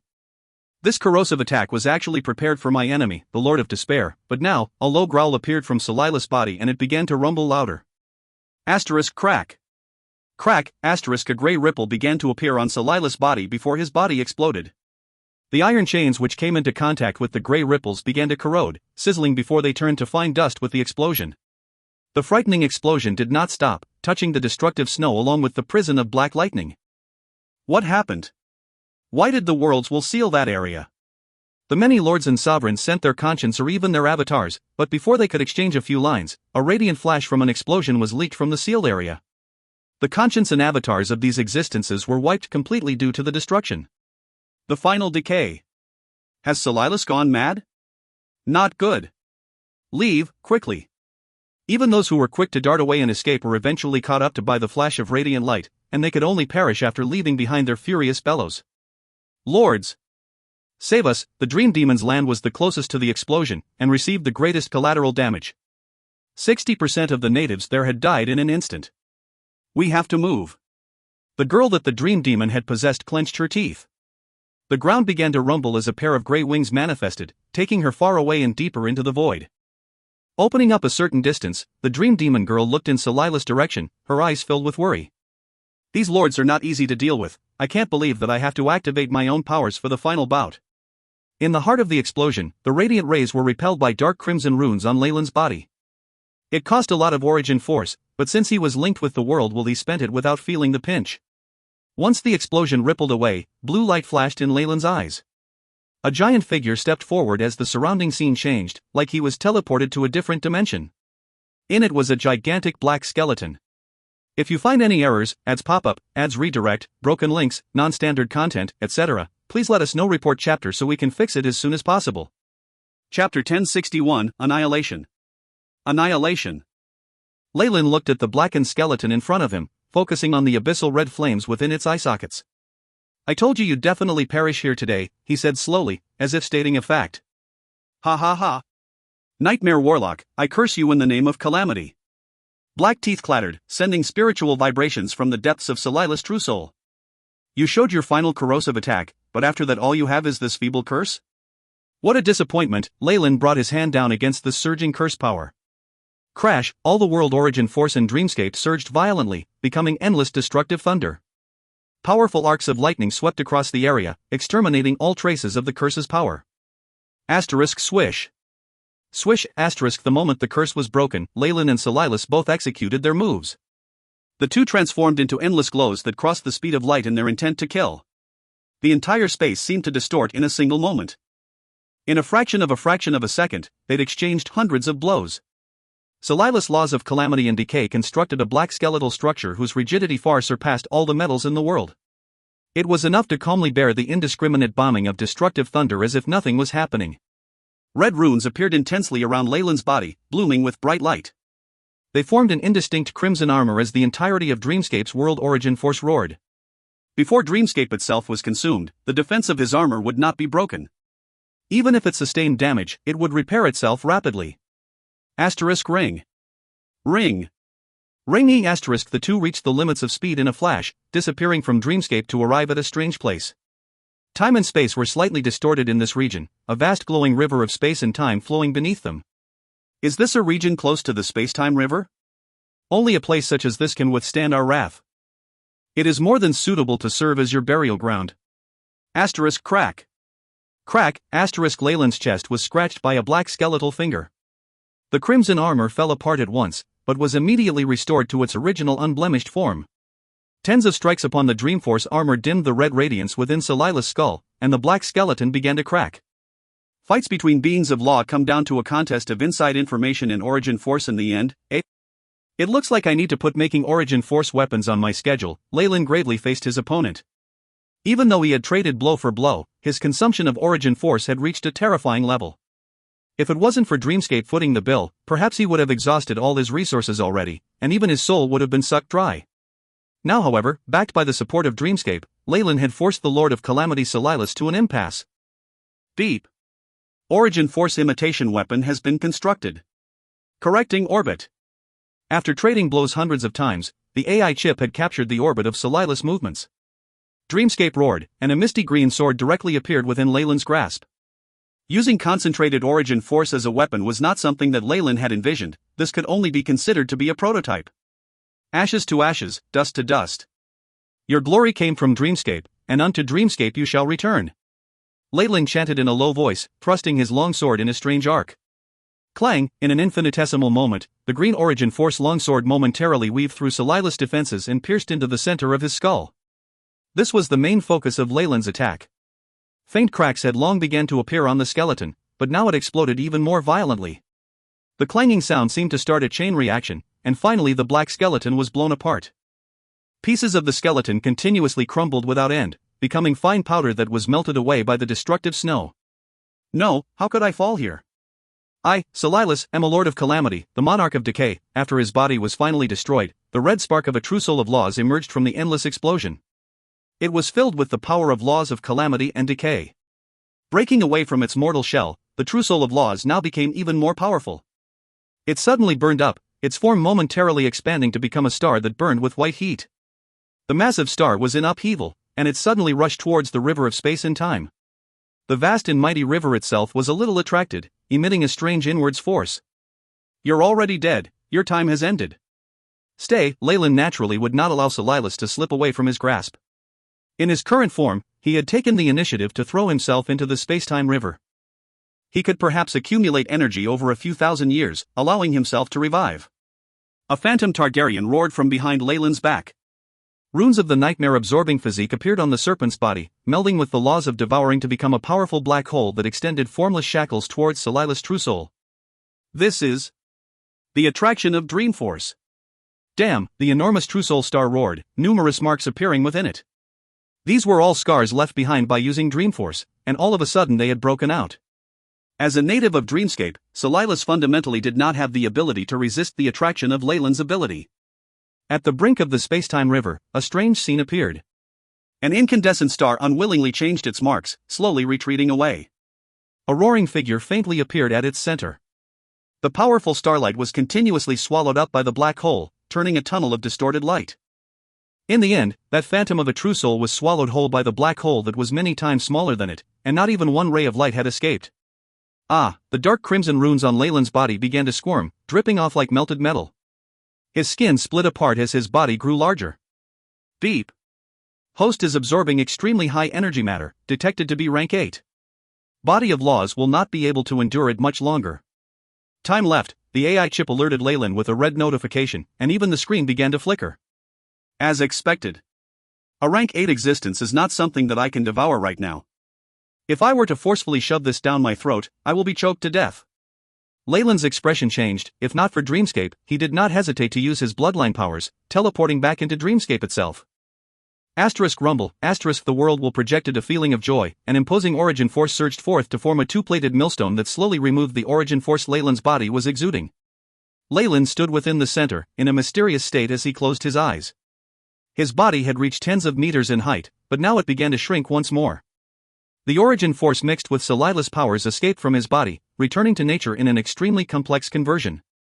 At this moment, Leyland too had entered a strange dream. The owner of this dream was none other than Silas, but at this point only a creature who'd grasped a sliver of the power of laws. After a period of observation, the corners of Leyland's lips curled up. "You've already fallen, but your will is still hoping for something more? What a pity. My bloodline ability is the bane of your last hope. Innate bloodline ability, Dream Eater." A red eye opened behind Leyland's back, swallowing everything within the dream. The sky broke apart and the earth crumbled. A crescent moon appeared within the endless void, a faint withered eye upon it. "I've found it!" Leyland roared, killing the memory of the high-energy creature that would turn into Silas in the future. He rose into the sky with a stomp. Annihilation! A punch that carried massive destructive power struck the crescent moon, attacking with origin force. Under a howl of utter despair and anguish, the blood-red moon exploded, and the withered eye within shattered as well. The dream now shattered, Leyland absorbed it 10 times as fast. By the time Leyland's consciousness returned to his body, he looked like a normal human being once more. Beep. Energy dissipating, host's body returning to normal. Beep. Law of decay absorbed, host has obtained information. Stats changing. Very soon, the AI chip showed Leyland his new stats. Leyland Farlier, rank 7 Warlock, Bloodline, Targaryen Serpent, rank 7. Strength, 257.71, Agility, 200.01, Vitality, 350.98, Spiritual Force, 611.27, Body of Laws. Law Comprehension, Devouring, 100%, Massacre, 58%, Calamity, 27%, Decay, 15%, Curses, 1%. Origin Force Saturation Level, 27.99%. Calamity, Decay, and even Curses? Leyland stroked his chin. He had garnered enough divinity back then with the first 2 laws. It seemed that Silas too had relied on them to enter rank 8. Although it is much better than swallowing the dream demons, well, back then, I've only received this much of a reward after devouring a rank 8 Lord of Calamity. The world of God seemed to reap a higher amount of benefits in that case. Leyland shook his head in exasperation. He knew for a fact that Dreamscape had expended even more powers than him, hence it had reaped the greatest amount of rewards this time. The origin force that aided him in battle was provided by it, so it absorbed the Lord of Calamity as well. As for himself, he had only managed to comprehend some laws. Of course, a portion of powers that Silas had not found in Dreamscape were also absorbed by him, hence the increase in his stats. If you find any errors, ads pop up, ads redirect, broken links, non-standard content, etc., please let us know. Report chapter so we can fix it as soon as possible. Chapter 1062, Departure. Departure. Leyland had only used the origin force as a weapon during the battle, not absorbing it at all. This was why his origin force saturation hadn't increased. In the end, Dreamscape itself was the biggest beneficiary of the battle. However, Calamity and Decay? Leyland stroked his chin. They're not quite compatible with my path. While the law of Calamity is extremely powerful, it has its own limitations. Decay has more potential, after all there are aspects of time within it. However, my comprehension and analysis of this law isn't too much. Now that he'd set his own path, Leyland wouldn't change it easily. These laws weren't very compatible with him anyway. Something high, more, even more, Dreamscape projected an intent to Leyland, sending information to the bottom of his mind intermittently. At the same time, Leyland felt that his connection with the world had become even more closely knit than before. The origin force that he could control had also increased. Even more. He raised his hand, and a small thread of weakened dream force emanated from his finger. Suddenly, the dream force shuddered and the color turned denser, before a stronger wave of energy radiated from his finger. I gain increased authority from Dreamscape, as well as the ability to control its crests and troughs? It should only be limited to my own powers, if not the power would be too inconceivable. Leyland sighed. After slaying and sacrificing a Lord of Calamity, he had indeed obtained many benefits from Dreamscape. At the very least, the dream force which was a part of his power had increased. Furthermore, if this power could still be increased, and he could also control the extent of dream force that the lords could muster, it was akin to having another killing move against them in the future. Powering his own dream force to the peak and weakening his opponents. It would be a sight to behold. Not only that, the world seems to be starting to recover. Leyland acutely felt that Dreamscape was now different than before. Originally, Dreamscape was like a large withering tree. There were parasites around its roots, weeds sucking up its water and nutrients. But now that Leyland had slain a Lord of Calamity, the tree had finally gotten a break. It felt like Dreamscape had regained some of its vitality. A pity. It's only a little better. I need to kill at least 5 or 6 more to completely revitalize it. Leyland inhaled a deep breath after arriving at his own estimation. The harm that these lords had done to Dreamscape was beyond terrifying, but Dreamscape survives on absorbing the dreams of intelligent beings of the astral plane. The Lords of Calamity pilfered its origin force on the same basis, stealing the foundation of its strength. A world would not be able to bear even a rank 8 existence for so long, leave alone an entire bunch of them. Only now did Leyland begin to understand Dreamscape slowly. If he was a monk at his own home, having unwanted guests who constantly took his belongings would make him want to kill them. "How are you, Bodak?" Leyland came to the chaotic borders to find the one-eyed dragon sprawled on the ground. Bodak's body had been shattered, revealing his heart and internal organs. However, his consciousness was still rather clear, and critical areas had already started to mend themselves. If not for the surrounding powers of decay and calamity, he would have recovered even more by now. From this one could see the terrifying vitality that Laws possessed. "I'm alright, Your Excellency Leyland." Bodak looked up at Leyland in a reverent gaze, but Leyland's brows furrowed.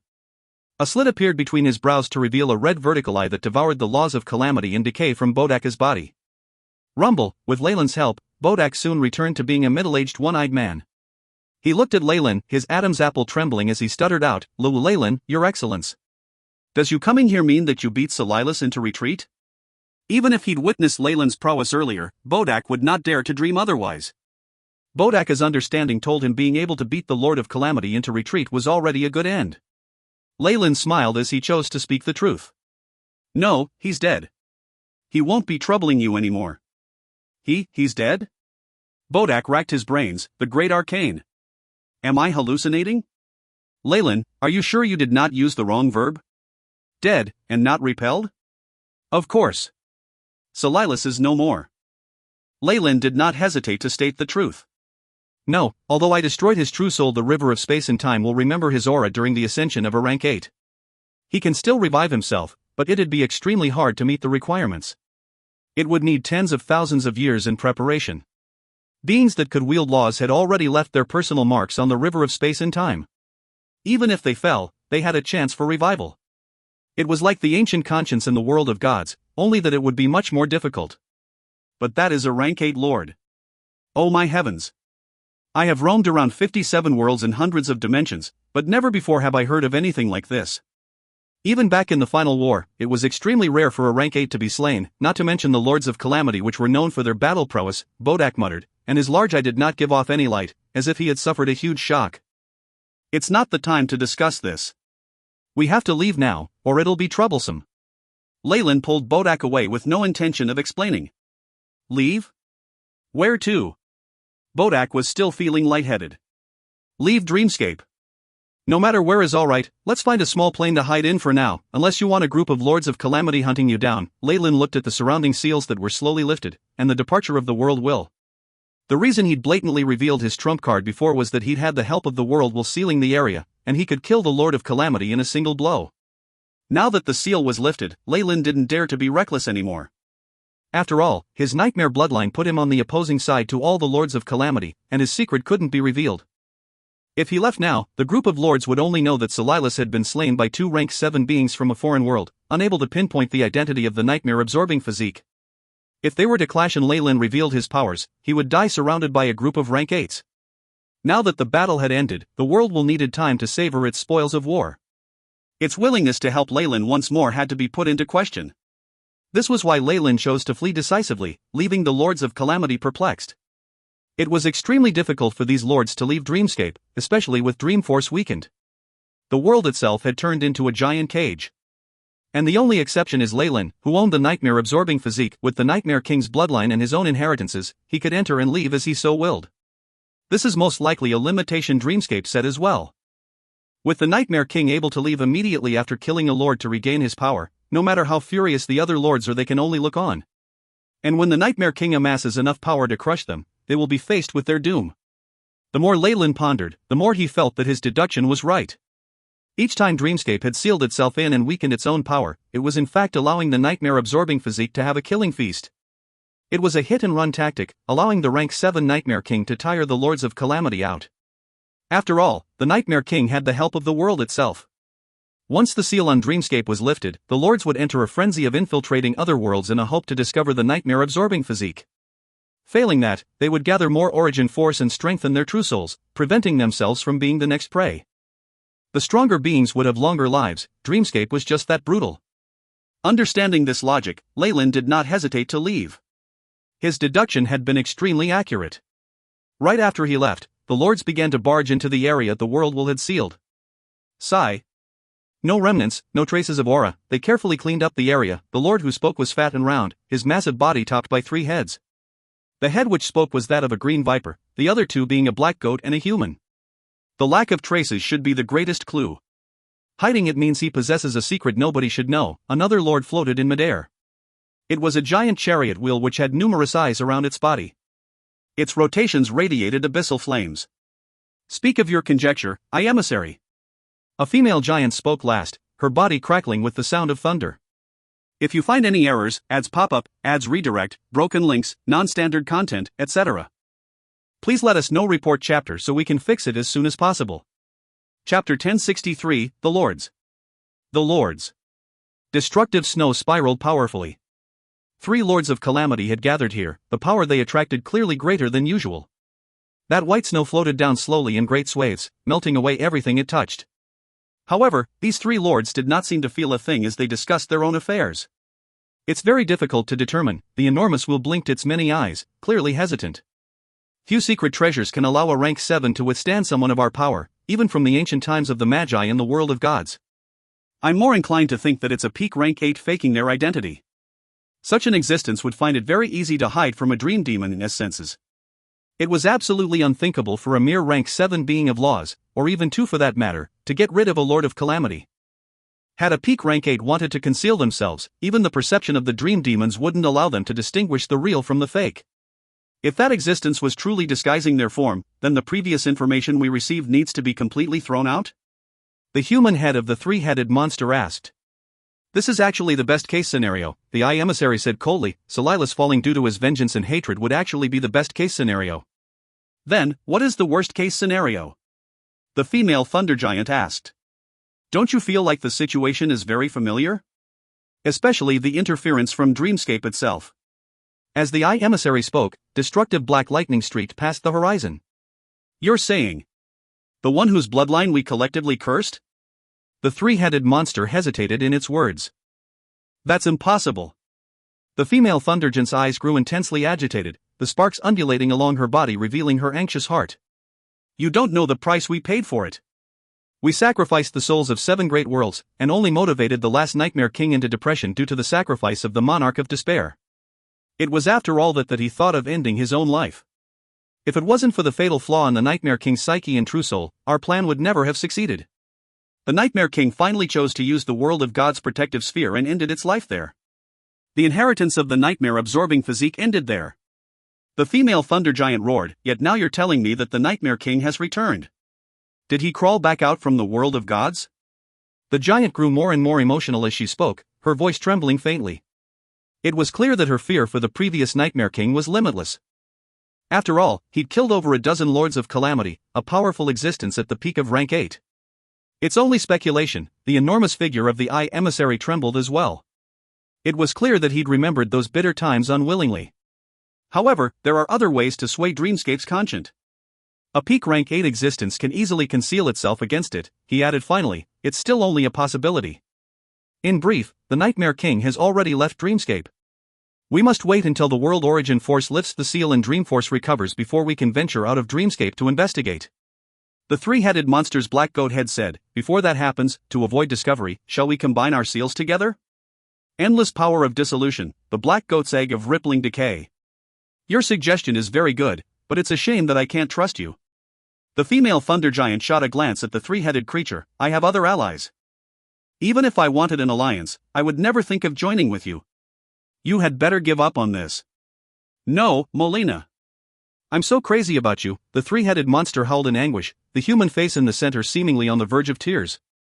This proposal is very good, let's transmit it to all the other lords of calamity. Let them cast their votes. Give up. Even without Silas, I would never love you. The female thunder giant suddenly turned into lightning and streaked off to the end of the horizon. Only the three-headed monster was left behind, incessantly bellowing in rage, "Aya! Damn you, Silas, I'll kill you! Even if you revive, I'll kill you once again." Time passed. Leyland had returned to the Magus world once again, currently at his laboratory. The experiment table had not changed in the slightest. The flame at its side still continued to give off light and heat, as if Leyland had only left for a brief moment. In that brief moment, however, a Lord of Calamity had died at his hands. If news of this got out, it would surely shake countless worlds. However, that would be accompanied by the spread of Leyland's name. The Magus world would face the retaliation of the other Lords of Calamity. Although the subterranean Magi of Laws had the ability to resist the attack, the surface world did not. Leyland did not feel that Mother Core would so generously make an enemy out of a whole group of Lords of Calamity to protect him, so it was better to keep a low profile. How long was I gone this time? Leyland walked to the corner of the laboratory and looked at the black sculpture of a demi-snake. Asterisk crack. Crack, asterisk. As soon as his voice was heard, the statue's eyes lit up with two red flames. Its smooth and perfect body began to move. With a rumble, the statue seemed to come to life within a short span of time. It became a demi-snake golem guard and respectfully bowed to Leyland. "You have been away for 7 days and 9 Magus hours, my lord. Lady Freya came to find you in this time, leaving a short message." "I know." Leyland waved his hand, letting the statue resume its original position and form. A look of contemplation flashed across his eyes. "I spent far longer in Dreamscape than a mere 7 days. The discrepancy in the flow of time between the two sides is too great. Is this the influence of my seal in Dreamscape?" As he came to a bookshelf, Leyland flipped through information on Dreamscape's flow of time and recorded the content he'd discovered himself. The red ink left behind bright marks on the yellowed parchment, the complex ornate characters holding a strange power of law. Although Leyland could use the AI chip to record everything in a flash, he still persevered with making hard copies of some experimental data as a backup. These resources would be extremely precious to his family and subordinates. With some concept of laws left behind, they would become a treasure passed from generation to generation. Completing this, Leyland began to sort out the benefits he'd reaped from Dreamscape. First is this: a gold draconic ring appeared in Leyland's hand. There were 3 marks on its surface left by a dragon. This was an item left behind by the one-eyed dragon Bodak. After Leyland had removed his curse, the dragon had returned the favor with a pledge of eternal secrecy. He'd promised 3 favors for Leyland, the draconic ring being the proof of the same. Leyland didn't indulge in the fantasy of having a being of laws submit to him. Those at rank 7 and above had their own dignity, and this outcome was already excellent. However, a rank 7 one-eyed dragon's promise isn't worth much to me now. Perhaps I can only leave it for my family. Leyland sighed a little and put the dragon ring away. A rank 7 existence wasn't much to him anymore. However, this sort of existence would be a great boon to his family. The 3 favors were practically a meat pie from the heavens falling into their laps. It was rather ridiculous that Bodak and Silas' grievances were due to Bodak's wrongdoing, but Leyland had entered and stirred up a strong change. Because of his bloodline, Leyland had become the arch-nemesis of all the Lords of Calamity. On top of that, Silas himself had ended up falling. The cause was all due to a stolen swallow gem. If Silas still lived, wouldn't he feel that he had been treated unjustly? AI chip. Show the analysis map of Dreamscape's origin force. Beep. Mission established, currently transferring. The AI chip loyally implemented Leyland's order. An extensive library of stats was displayed before Leyland. With powerful calculations and analytical ability as its base, the AI chip shaped the data into an analysis of Dreamscape origin force and displayed it to Leyland. Leyland's body of laws had strong reasoning abilities. His previous life's work could now be more easily understood and accumulated. With conscience from Silas and the Dream Demon, as well as authority from Dreamscape's own world will, his understanding of that world could not be surpassed. Once the origin force chart was completed, Leyland was quite certain of being able to use Dreamforce to refine his own laws. What belongs to others will still belong to them in the end. However, using Dreamscape's authority, I can now also manipulate Dreamforce to its peak, but once I lose this limit, Leyland had always been meticulous about his work. Before he considered victory, he first thought of defeat. How could he leave such a huge loophole to fall into? He'd always been analyzing and researching Dreamforce. Obtaining the chart of Dreamscape origin force, he would immediately undo many locks of mystery. His research would advance 1,000 miles in a single day. Before too long, I'll be able to control the pattern of Dreamforce exhausting itself without the world's support. Leyland's eyes burned with fervor. The path he would walk after he rose to rank 8 had been paved with its most important cornerstone. If you find any errors, ads pop up, ads redirect, broken links, non-standard content, etc., please let us know. Report chapter so we can fix it as soon as possible. Chapter 1064, Origin Force Weapon. Origin Force Weapon. Leyland was now extremely clear on his path as a magus. A rank 7 comprehended one complete law, and a rank 8 had to master many. A peak rank 8 then needed to infuse a law they created themselves into their body, representing it as a path of sorts. To advance to rank 9, this path needed to contain the power of spacetime itself. The foundational law that represents your path is the most important step. Leyland smiled. This power shouldn't just accommodate all the laws involved in forming your path, it also has to be strong enough to deal with spacetime, harnessing such powers to allow you to advance to rank 9. Dreamforce perfectly meets all these requirements, and it's more capable of infusing other laws than I thought. Many at rank 7 and above did not know the pros and cons of the path ahead, and deviated from the correct route. Pitifully, they were stuck unable to change their path, forced into a dead end. Leyland had a strong suspicion that peak rank 8s like Mothercore and many others had suffered this pitfall, left unable to advance after such a long time. Compared to them, Leyland was extremely lucky. His AI chip could simulate the future results, allowing him to compare the pros and cons of different laws. In addition, he'd learnt of the secrets of many ancient magi, also being well-traveled amongst the many worlds. He was currently on the right track. Leyland deeply understood that hard work alone was futile. Only by finding the correct path and putting in relentless hard work would he be able to see success, and even that would need a sliver of luck. My path has already been chosen. I can only tune it now, not make great changes. Unneeded laws need to be removed.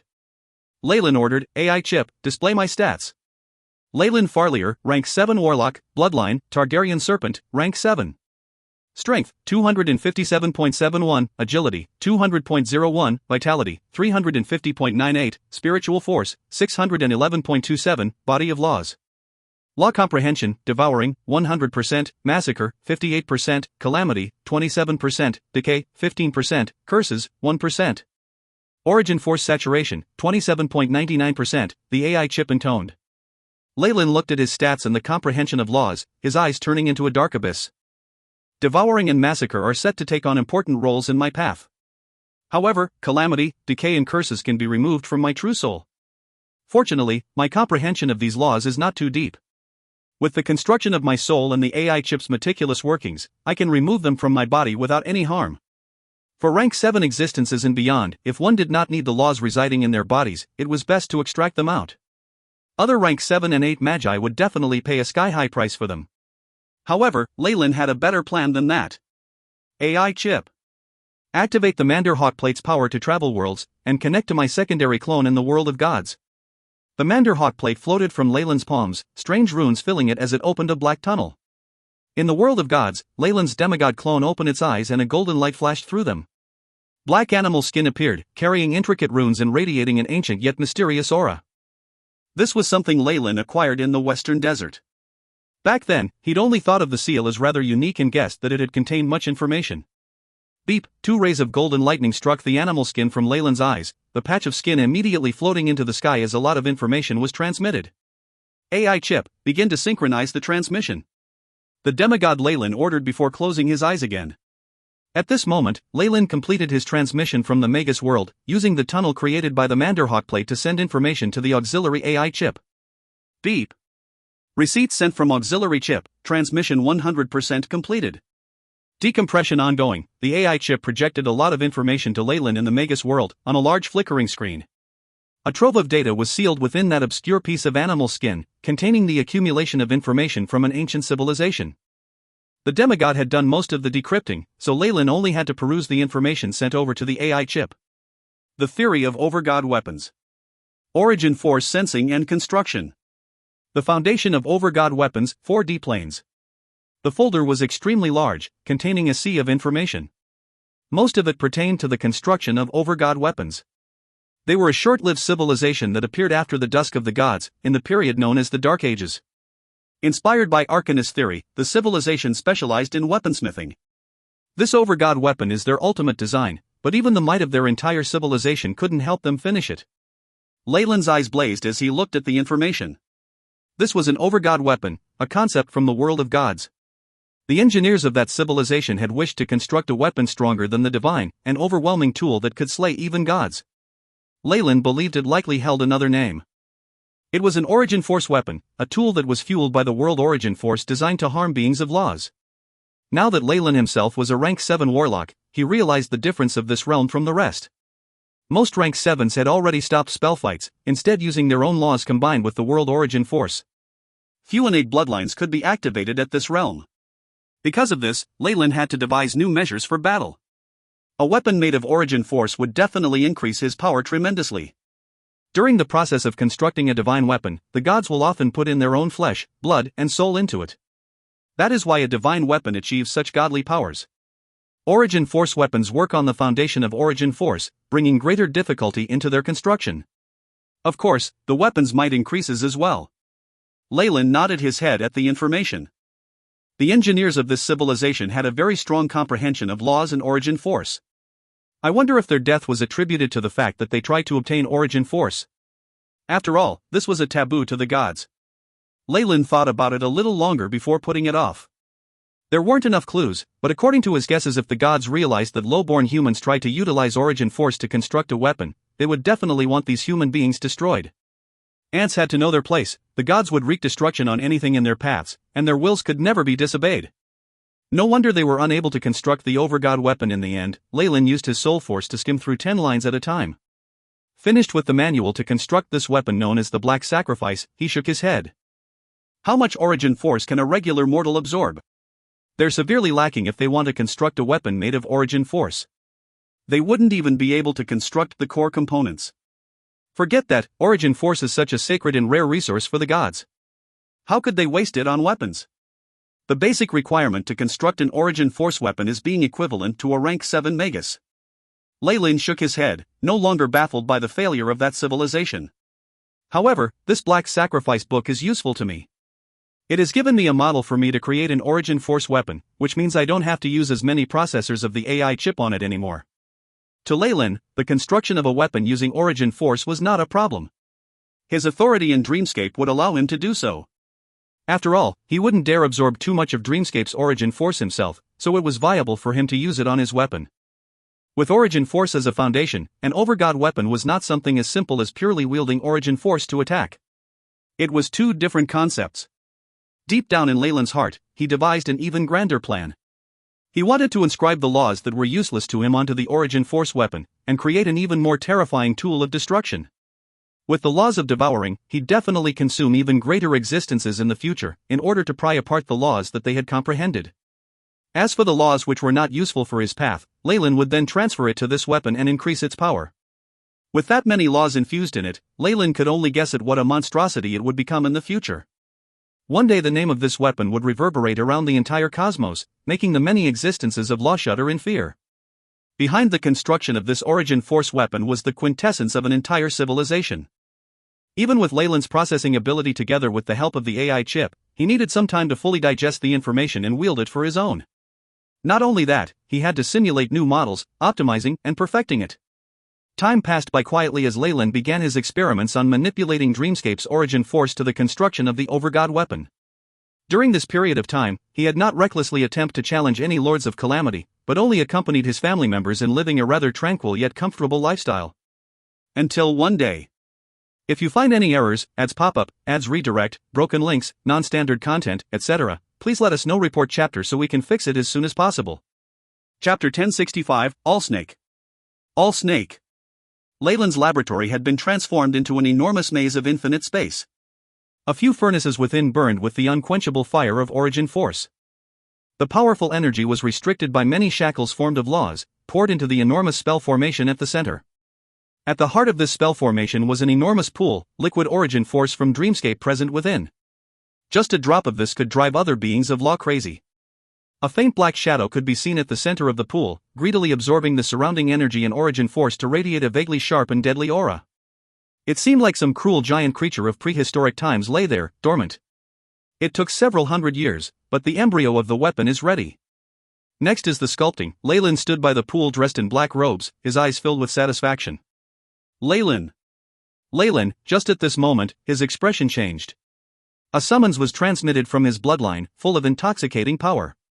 It's the Snake Dowager. Has the time of our 1,000-year contract come already? Leyland sighed lightly as he stepped away. He watched as the surroundings changed greatly. As spacetime began to change, Leyland had already arrived outside the world boundary of the Magus world. His true body now emerged in the endless astral plane. A woman dressed in black was waiting for him in the limitless starry skies. "We meet again, Snake Dowager," Leyland said softly. He now had a clear estimate of the Snake Dowager's strength. She was a rank 8 Magus. Even if she hadn't formed her own path by refining her laws yet, and her combat power was a little inferior to the Lords of Calamity, she was a creature who'd lived countless years and most likely had several trump cards hidden. "Your Excellency Leyland. Every time we meet, I seem to be ever more surprised." The Snake Dowager's face was veiled with a black muslin cloth. Only her glittering eyes, as bright as stars, were revealed to the outside world. They rippled with endless charm, filled with sweet-tempered emotion. One could see a fondness for life and beauty from her eyes, and anyone could see their most perfect image of a woman at its center. It had to be said that when it came to laws of charm, the Snake Dowager's comprehension had reached a terrifying level. "With your current power, you're at the forefront of rank 7 existences across all worlds. If it's like this, then I can feel at ease." The Snake Dowager stood shoulder to shoulder with Leyland. Her thousand snake form did not have the sphere of serpents below her, but Leyland felt that this was a true form, not her avatar. He smelt the fragrance of a maiden as well as the rippling of silky hair, and the most important thing was the intimate connection of bloodline. It gave all her bloodline descendants the feeling of being favored by the gods. Still, no matter how beautiful she was still just a cooperative partner to Leyland. "I have not forgotten our 1,000-year contract about the Shadow World. So, why have you come to find me?" Leyland wrinkled his brow. It was not easy to fight over a large world, especially the Shadow World, which was equivalent in rank to the Purgatory World. There would be many beings of law in that place, and what's more, they'd managed to expel her in the past. Snake Dowager was originally an existence of laws from the Shadow World, and had been a rank 8 Magus for a while. It was a pity that while fighting over the control of the world, her refinement of the power of shadows into her own path had failed. She had been forced to bring her bloodline descendants to the Purgatory World. Since then, parts of her bloodline had circulated outside. They were tinged by the chaotic nature of Purgatory, whatever world they spread to. Strictly speaking, Leyland's Kamoyan warlock inheritance had been part of her legacy. Because of that, there was no way that the path of bloodlines and its conflict would be so easily resolved. Since it stemmed from this reason, and he also intended to quell his quarrels with her, Leyland finally decided to help her out once. As for the other conditions and treasures, in truth it wasn't enough of a motivation for an existence of laws to act. "Is this fate?" Leyland's eyes brightened. As if something had snapped, his aura began to come to a standstill. At this, the Snake Dowager's eyes glowed with extraordinary splendor. It was clear that her junior Leyland had surprised her. "Of course not. I had an agreement with the Trials Eye as well as other Supremes to act at the most appropriate time," the Snake Dowager said in a nasal voice, her tone clear and silky. All who heard it unconsciously lost themselves. "Have you completed your preparations, Your Excellency?" "I have, I'm ready to act at any time," Leyland replied. His Origin Force weapon was now mostly complete. He'd need time to pour laws in and sculpt it, something that could not be rushed. Still, his current battle might exceed that of ordinary rank 8 existences, making it very possible for him to escape with his own life. Besides, if he was able to drag the Snake Dowager into Dreamscape, Leyland was sure that he would be able to teach her an unforgettable lesson. With his confidence in his own power, Leyland now dared to reveal his true self before the Snake Dowager. After all, his opponents were not limited to the existences of laws within the Shadow World. In the depths of Leyland's heart, he had never trusted the Snake Dowager. This was so even if he'd signed a bloodline contract with Dreamscape as his witness. "Very well, then. Let us depart now. We need to pass by 5 other worlds to reach the Shadow World, passing through the cracks between worlds." A giant pitch-black serpent emerged from her dulcet tones, the all-snake symbol upon its head as it leapt into the endless astral river. This sort of ultra-long-distance world transformation was required to transport Leyland and other existences of laws like him.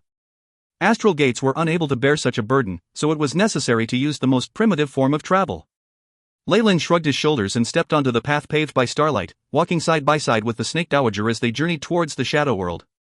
The astral plane, this was the concept that the ancient Magi had of the distant universe. It represented the limitlessness of space with its endless borders. The ancient Magi had all been fond of exploring and exploiting the astral plane. The astral plane was full of numerous dimensions and worlds, planes, demiplanes, and even special places where the remains of ancient Magi lay dead. It was filled with danger, and the chaotic flow of space there would make it difficult for even rank 5 and rank 6 magi to survive. It was even more pointless to talk about the strange and savage creatures here. During ancient times, magi below rank 7 used astral gates to explore the astral plane, danger omnipresent in their expeditions. However, for these two who were strolling through the astral river, the danger that was enough to annihilate a legion of great magi was nothing more than some entertainment in their leisure time. The frantic space storms did not raise a single corner of the pair's clothes.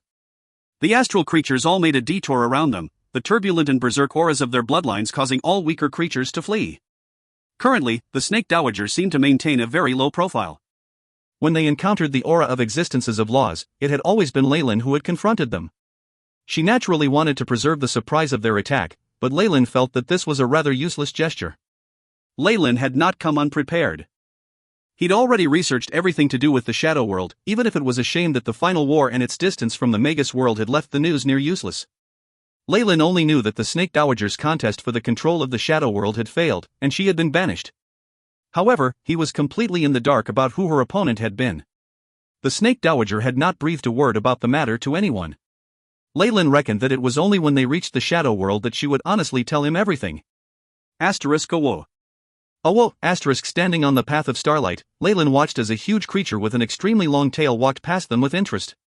The creature's physique could not be described with just stats. It was roughly the same size as the Snake Dowager's astral body, with dark brown leather on its skin imprinted with scales.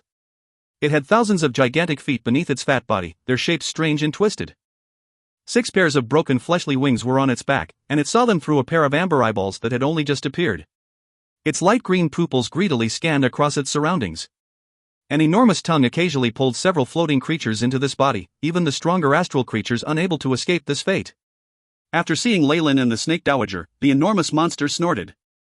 2 destructive pillars of smoke erupted from its nostrils.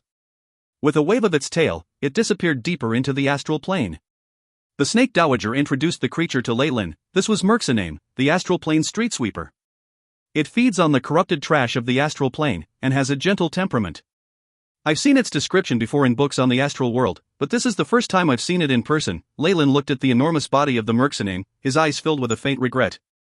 The creature's body was almost as big as a plane, so it could only survive on the amount of food it would get in the astral plane.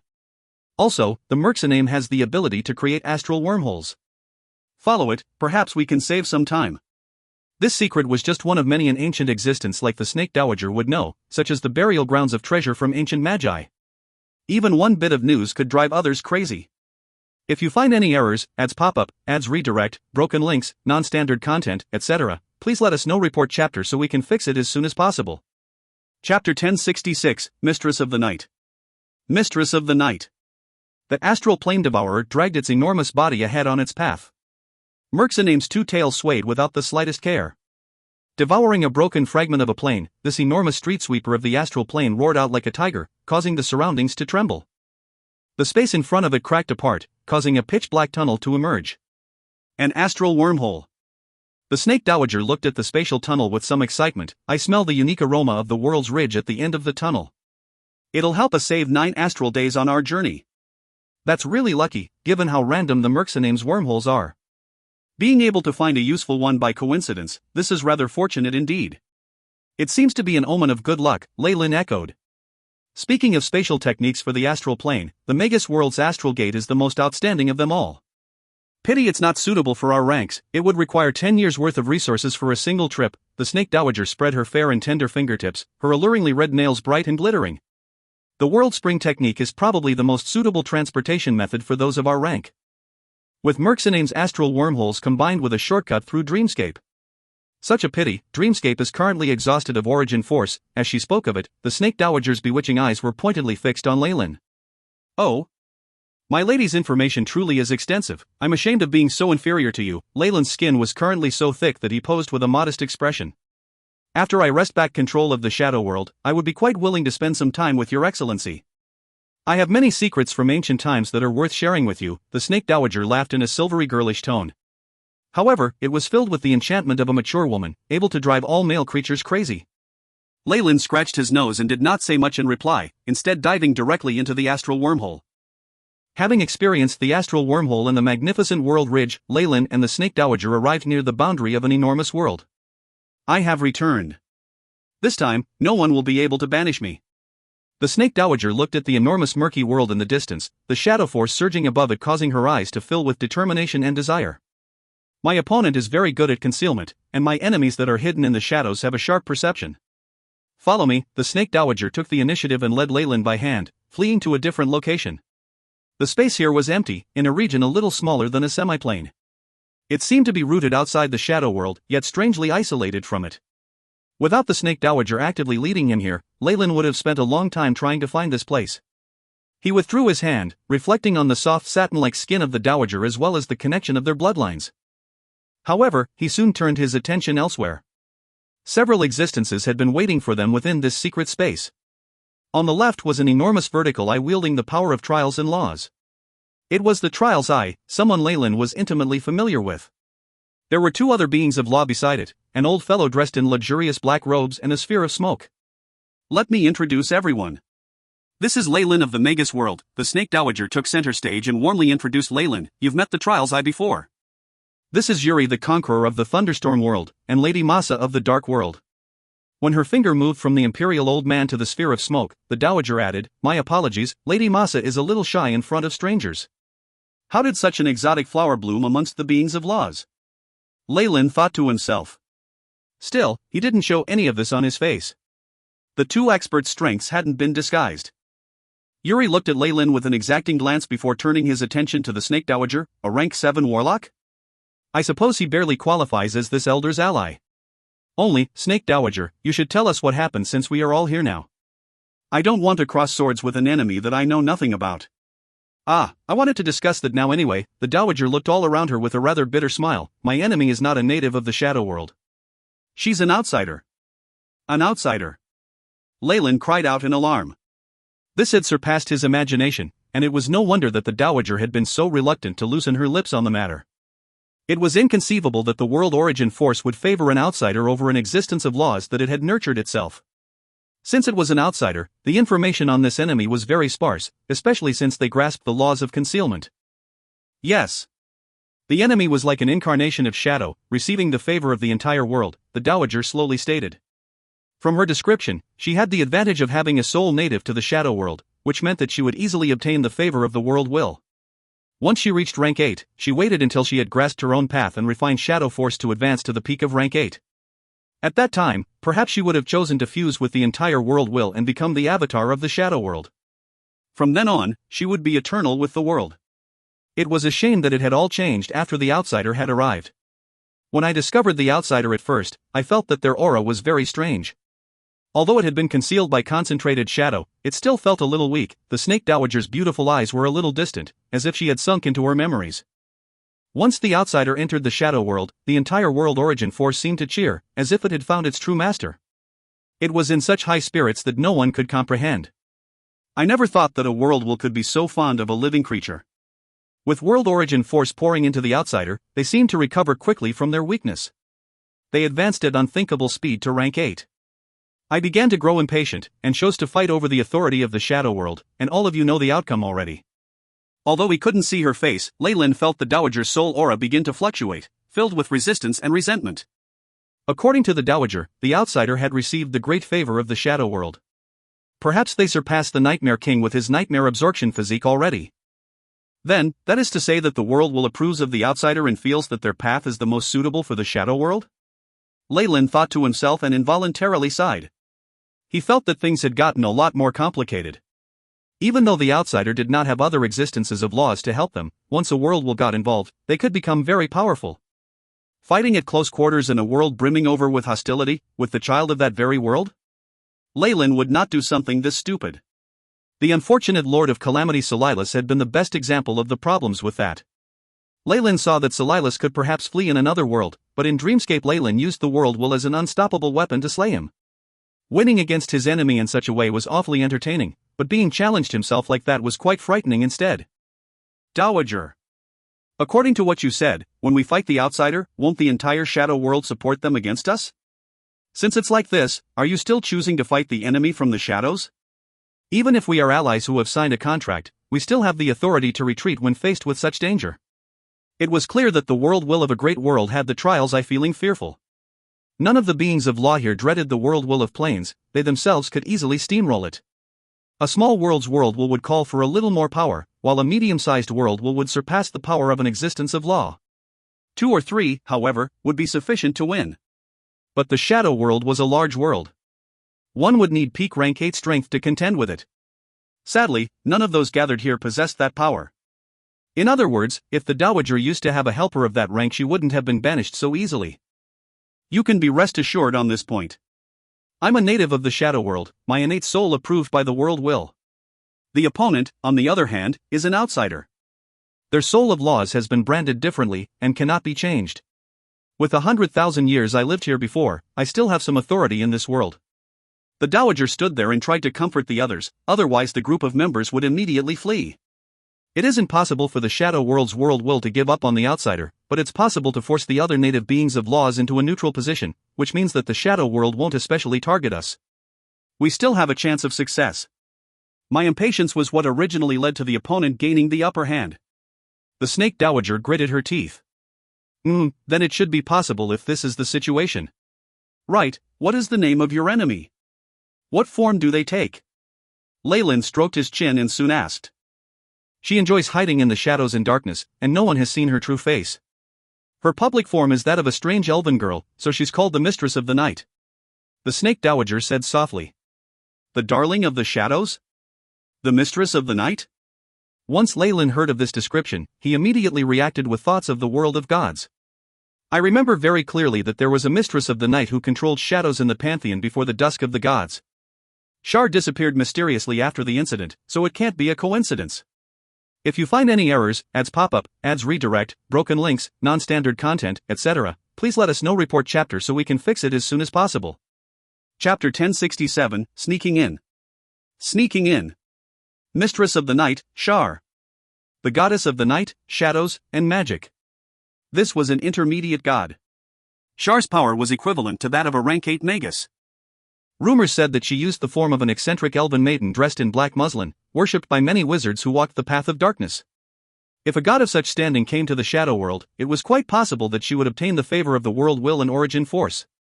There seems to be an error in my previous thoughts. Leyland's brain quickly whirred into action. During the ancient final war, Magi arrived at the world of gods, but those gods could also come out.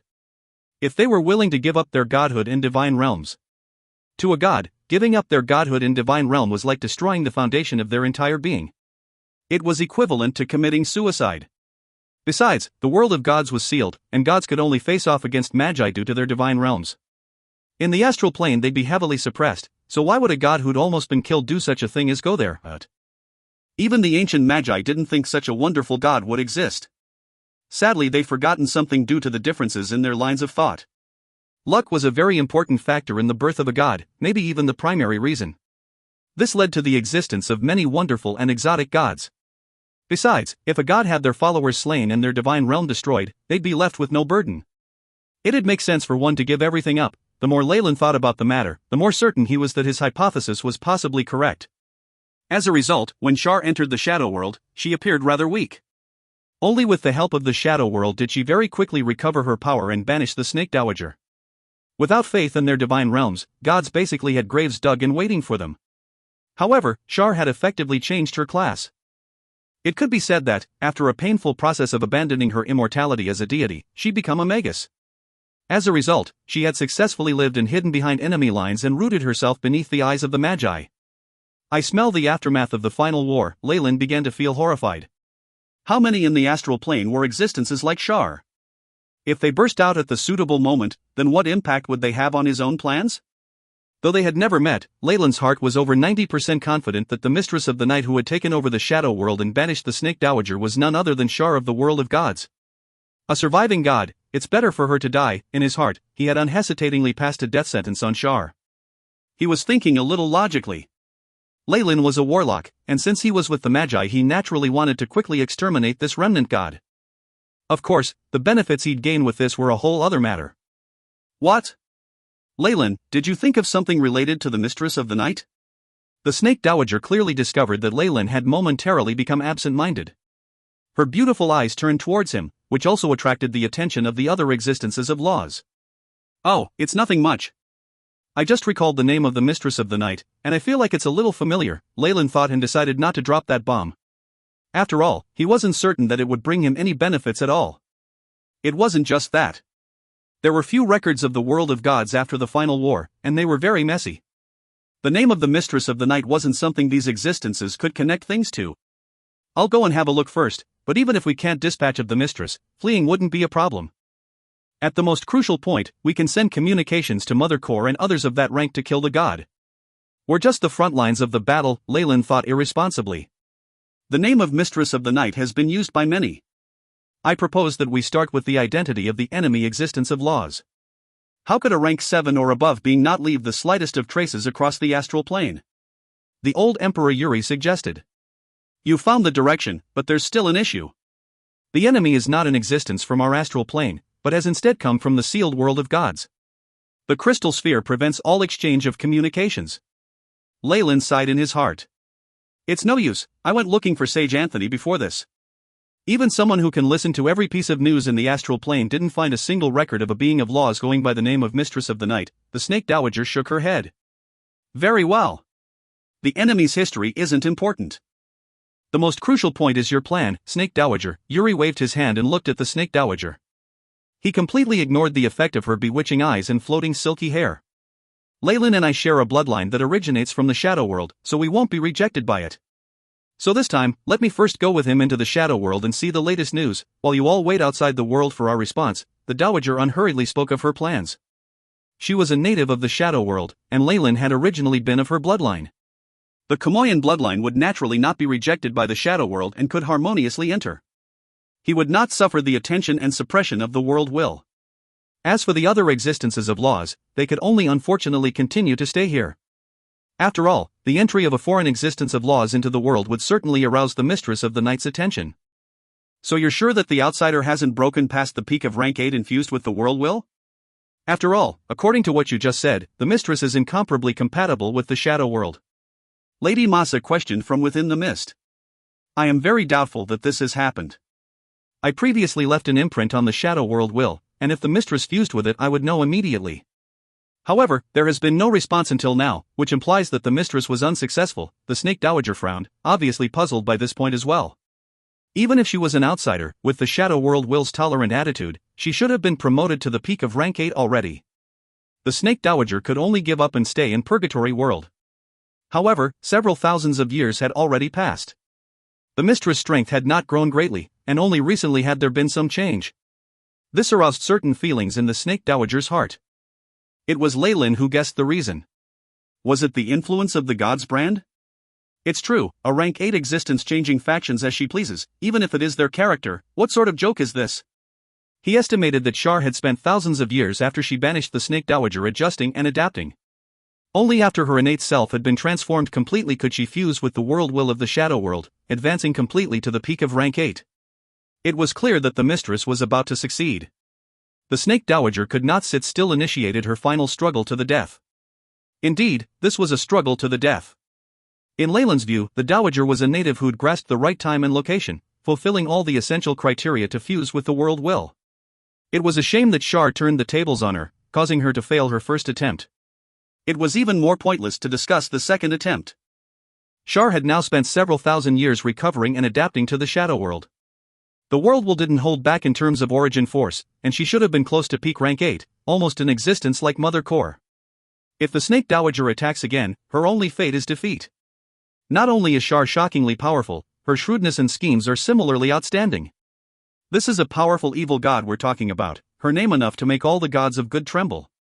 However, since she has me, this has all changed, Leyland thought shamelessly. This time, the Dowager must pay the price for my satisfaction. Otherwise. So, Your Excellency Leyland, do you have any objections towards my arrangement? I have none, but just to be cautious, we had better move separately, Leyland added.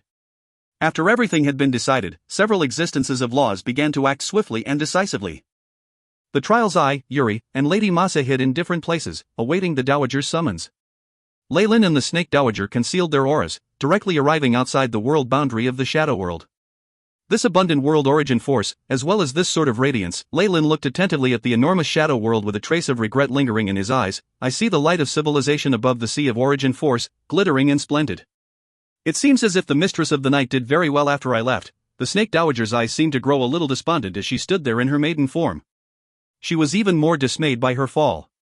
It was clear that in terms of helping the world to evolve, the mistress of the night had far surpassed her. Under her faction, the feeling that the shadow world now gave Leyland surpassed the aura of large worlds like Purgatory and Icy World. Only the Magus world, the world of gods and Dreamscape, were a little superior. So, would you still like to continue? Leyland politely asked, looking at the despondent form of the maiden who stood beside him. Of course. After I return, I'll do much better than the mistress. The snake dowager's expression seemed to change. Her regret and jealousy completely transformed into the flames of revenge. Besides, this time I won't leave again. Black datura petals bloomed beneath her feet, enveloping her entirely into a black flower bud. In this form, she touched the membrane of the world boundary. The shadow world did not react and allowed the black flower bud to merge through the membrane. This was the method that the dowager used to pass illegitimately through the boundary. If you find any errors, ads pop up, ads redirect, broken links, non-standard content, etc., please let us know. Report chapter so we can fix it as soon as possible. Chapter 1068, Shadow. Shadow. Female jealousy. Leyland shrugged his shoulders, sighing helplessly before he followed the snake dowager.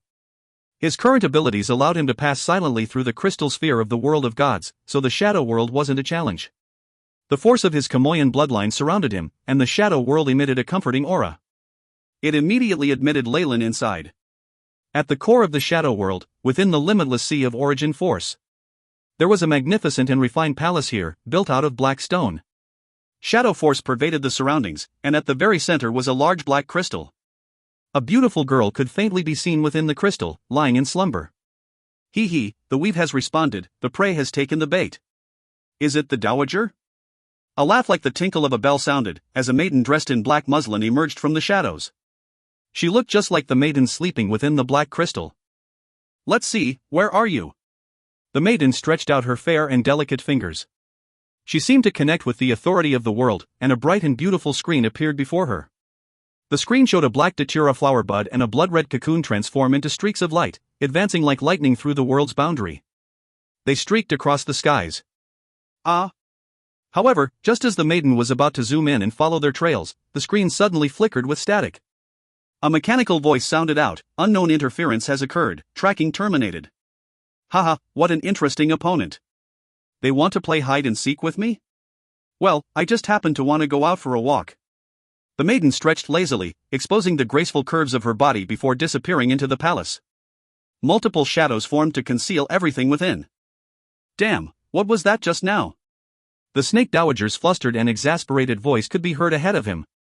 Leyland's lips curved into a faint smile in response. A magic network, or should I call it a shadow weave? If it wasn't for my previous experience with the world of God's weave, as well as my research into Karsa's avatar, it wouldn't have been this easy to disrupt it. Dowager, I've already blocked the mistress' surveillance.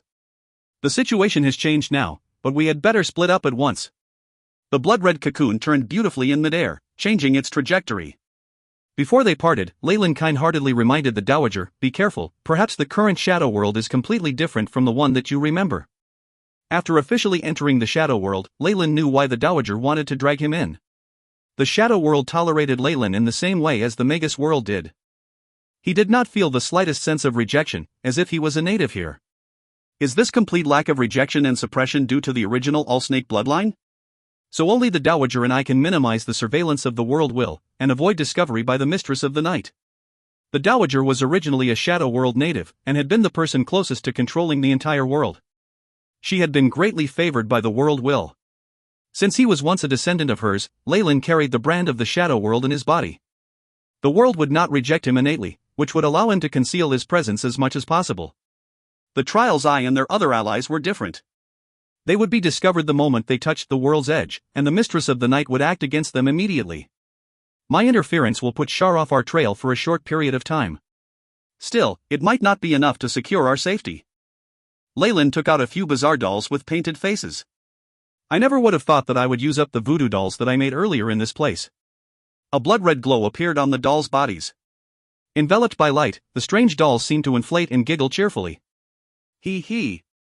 Ha ha. Having grown to the size of normal humans, the paint on the dolls' faces changed. They grew more and more animated, and their auras slowly changed to resemble Leyland's own. Bang, the three voodoo dolls separated, the original blood-red cocoon dividing into three and falling in different areas. This shadow world has been radically changed by the Mistress of the Night. The most startling change is the warning system surrounding the world boundary. In his former location, Leyland had already concealed his own figure and begun descending slowly. He felt like Shar had transformed the shadow world into an extremely secure fortress in all these years, which meant their own operations could meet great difficulty. Beep. Unidentified flying object detected, transmitting information to ground station. Once Leyland had divided himself into several avatars, a number of satellites that had been orbiting the shadow world paused their normal tasks to send a warning to ground control. Inside a large hall with receptors for the signals from the satellites, those within working tirelessly.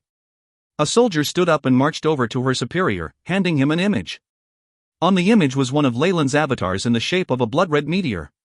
Sir! An unidentified flying object has been spotted. This is the video capture from drone number 3. What does the warning officer advise? The commander was a middle-aged man with faint white streaks in his hair. He had eyes like an eagle's, his gaze sharp and chilling. The images from the satellite show that the target's volume does not exceed 2 shadow cubits. It's not a giant meteorite, so it might be some astral debris or natural star fragments. However, we haven't been able to deny the possibility that it's some astral creature, the soldier replied quickly. Those astral creatures have always been extremely dangerous. Those that bring disease or curses are the most dangerous. If it spreads far, it might harm society greatly. The middle-aged man waved his hand. Exterminate it. Understood. Secondary space cannon prepared. Shadow weave fully charged, beginning countdown. T-3, 2. Having received the order, the control tower quickly leapt into action. A blue laser shot out of the ground, accurately targeting the blood-red meteorite. But just at this moment, the blood-red meteorite on the screen suddenly changed. A glaring scarlet flare flashed, and a sharp warning sound issued out. Target has issued a high-energy response. Current energy level surging rapidly. It's already reached a danger level of 5A. Sending automatic report to the Security Bureau of the Empire. A researcher looked at the twisting image on the screen and suddenly cried out, his voice filled with panic. On the screen in the main hall, the blood-red meteor seemed to have developed its own will, drawing out a bright trajectory and directly dodging the laser attack. Afterwards, the image of a doll emerged from the streak of light, its jet-black scaras suddenly flashing with light. The screen suddenly burst into a flurry of static. Drone number 3 has gone silent. The soldier from before cried out involuntarily, a stack of folders in her hands falling to the floor. Something malicious from another world. Has a powerful existence entered this place? The commanding officer, that middle-aged man, wrung his hands as he muttered under his breath, I never thought that I would run into another one. Everyone, the Security Bureau has issued the highest of orders. It is time, we must dedicate our lives and our loyalty to the Empire. The middle-aged officer stood up and tore his collar off. He began to shout himself hoarse with orders, fire all the guided missiles from the surface. Destroy the target at all costs. Cancel all vacations of the Surface Armored Vehicle Department, all members are to remain on standby. Also, connect me to the Empire, I need to obtain the highest authority in Ando City's Shadow Weave. Sir, yes sir. Multiple drills and the obedience training caused the soldier to bow and accept his order. Her heart was still at a loss, however, these preparations, doesn't it mean we're gearing up for a world war? Report. Just at this time, the control tower's communication device rang out. An alarming voice rang out, satellites number 4 and number 5 have encountered residual high energy, unable to capture the meteor. Crash, a tremendous vibration rattled the area. The floor and the ceiling trembled continuously as the new energy incandescent lights blinked on and off. A glaring red alarm flashed across the entire hall. After a long time, the voice of a communications officer could be heard, blank and frightened, target has launched an offensive. 2nd Division base has lost communications. The 5th attack, enough to destroy the Empire. Is it about to arrive? The middle-aged officer's glasses fell from his face, shattering into countless shards of glittering glass on the floor. He limply sat on his chair, seemingly losing all signs of energy. What was that satellite just now? It looks like this world's technology surpasses my expectations. Connected via his true soul, Leyland could see the satellite that the voodoo doll had attacked. Strictly speaking, it looked no different from the satellites from his previous life. However, it seemed to be powered by a different source of energy. Besides, they tried to attack the voodoo doll with laser weapons. I should try to attack and see their defense. Leyland gave the command with no hesitation, and later saw a scene that satisfied him. It seems like it is a branch base, their defense is on the level of Breaking Dawn Magi. Still, that base was being controlled by ordinary people. It was a pity that this sort of strength was nothing to Leyland. With a wave of his hand, his puppets could easily erase them. If you find any errors, ads pop-up, ads redirect, broken links, non-standard content, etc., please let us know. Report chapter so we can fix it as soon as possible. Chapter 1069, Xavier. Xavier. Remain hidden as much as possible. Gather information and wait for further instructions. Giving commands to the rest of the puppets, Leyland descended into the atmosphere himself. Currently still in stealth mode, he was small enough a target to avoid the satellite's detection even if they were still here. After passing through a thick cloud full of radiation, Leyland saw a mysterious continent in front of his eyes. It was filled with the radiance of civilization. AI chip, begin preparing Plan 1, Leyland commanded. Beep. Plan 1 activated. Gathering data on gravity and atmosphere, remapping physical constants, the AI chip loyally carried out Leyland's orders, and then presented an analysis chart filled with information to him. The atmosphere here is suitable for the survival of large lifeforms. The other physical constants aren't much different either, just that the inertia of the elemental particles is greater. So I can only absorb them through specific channels? Leyland felt like the shadow world was rather interesting. Microscopic soul sensing allowed him to discover a huge and terrifyingly powerful weave here.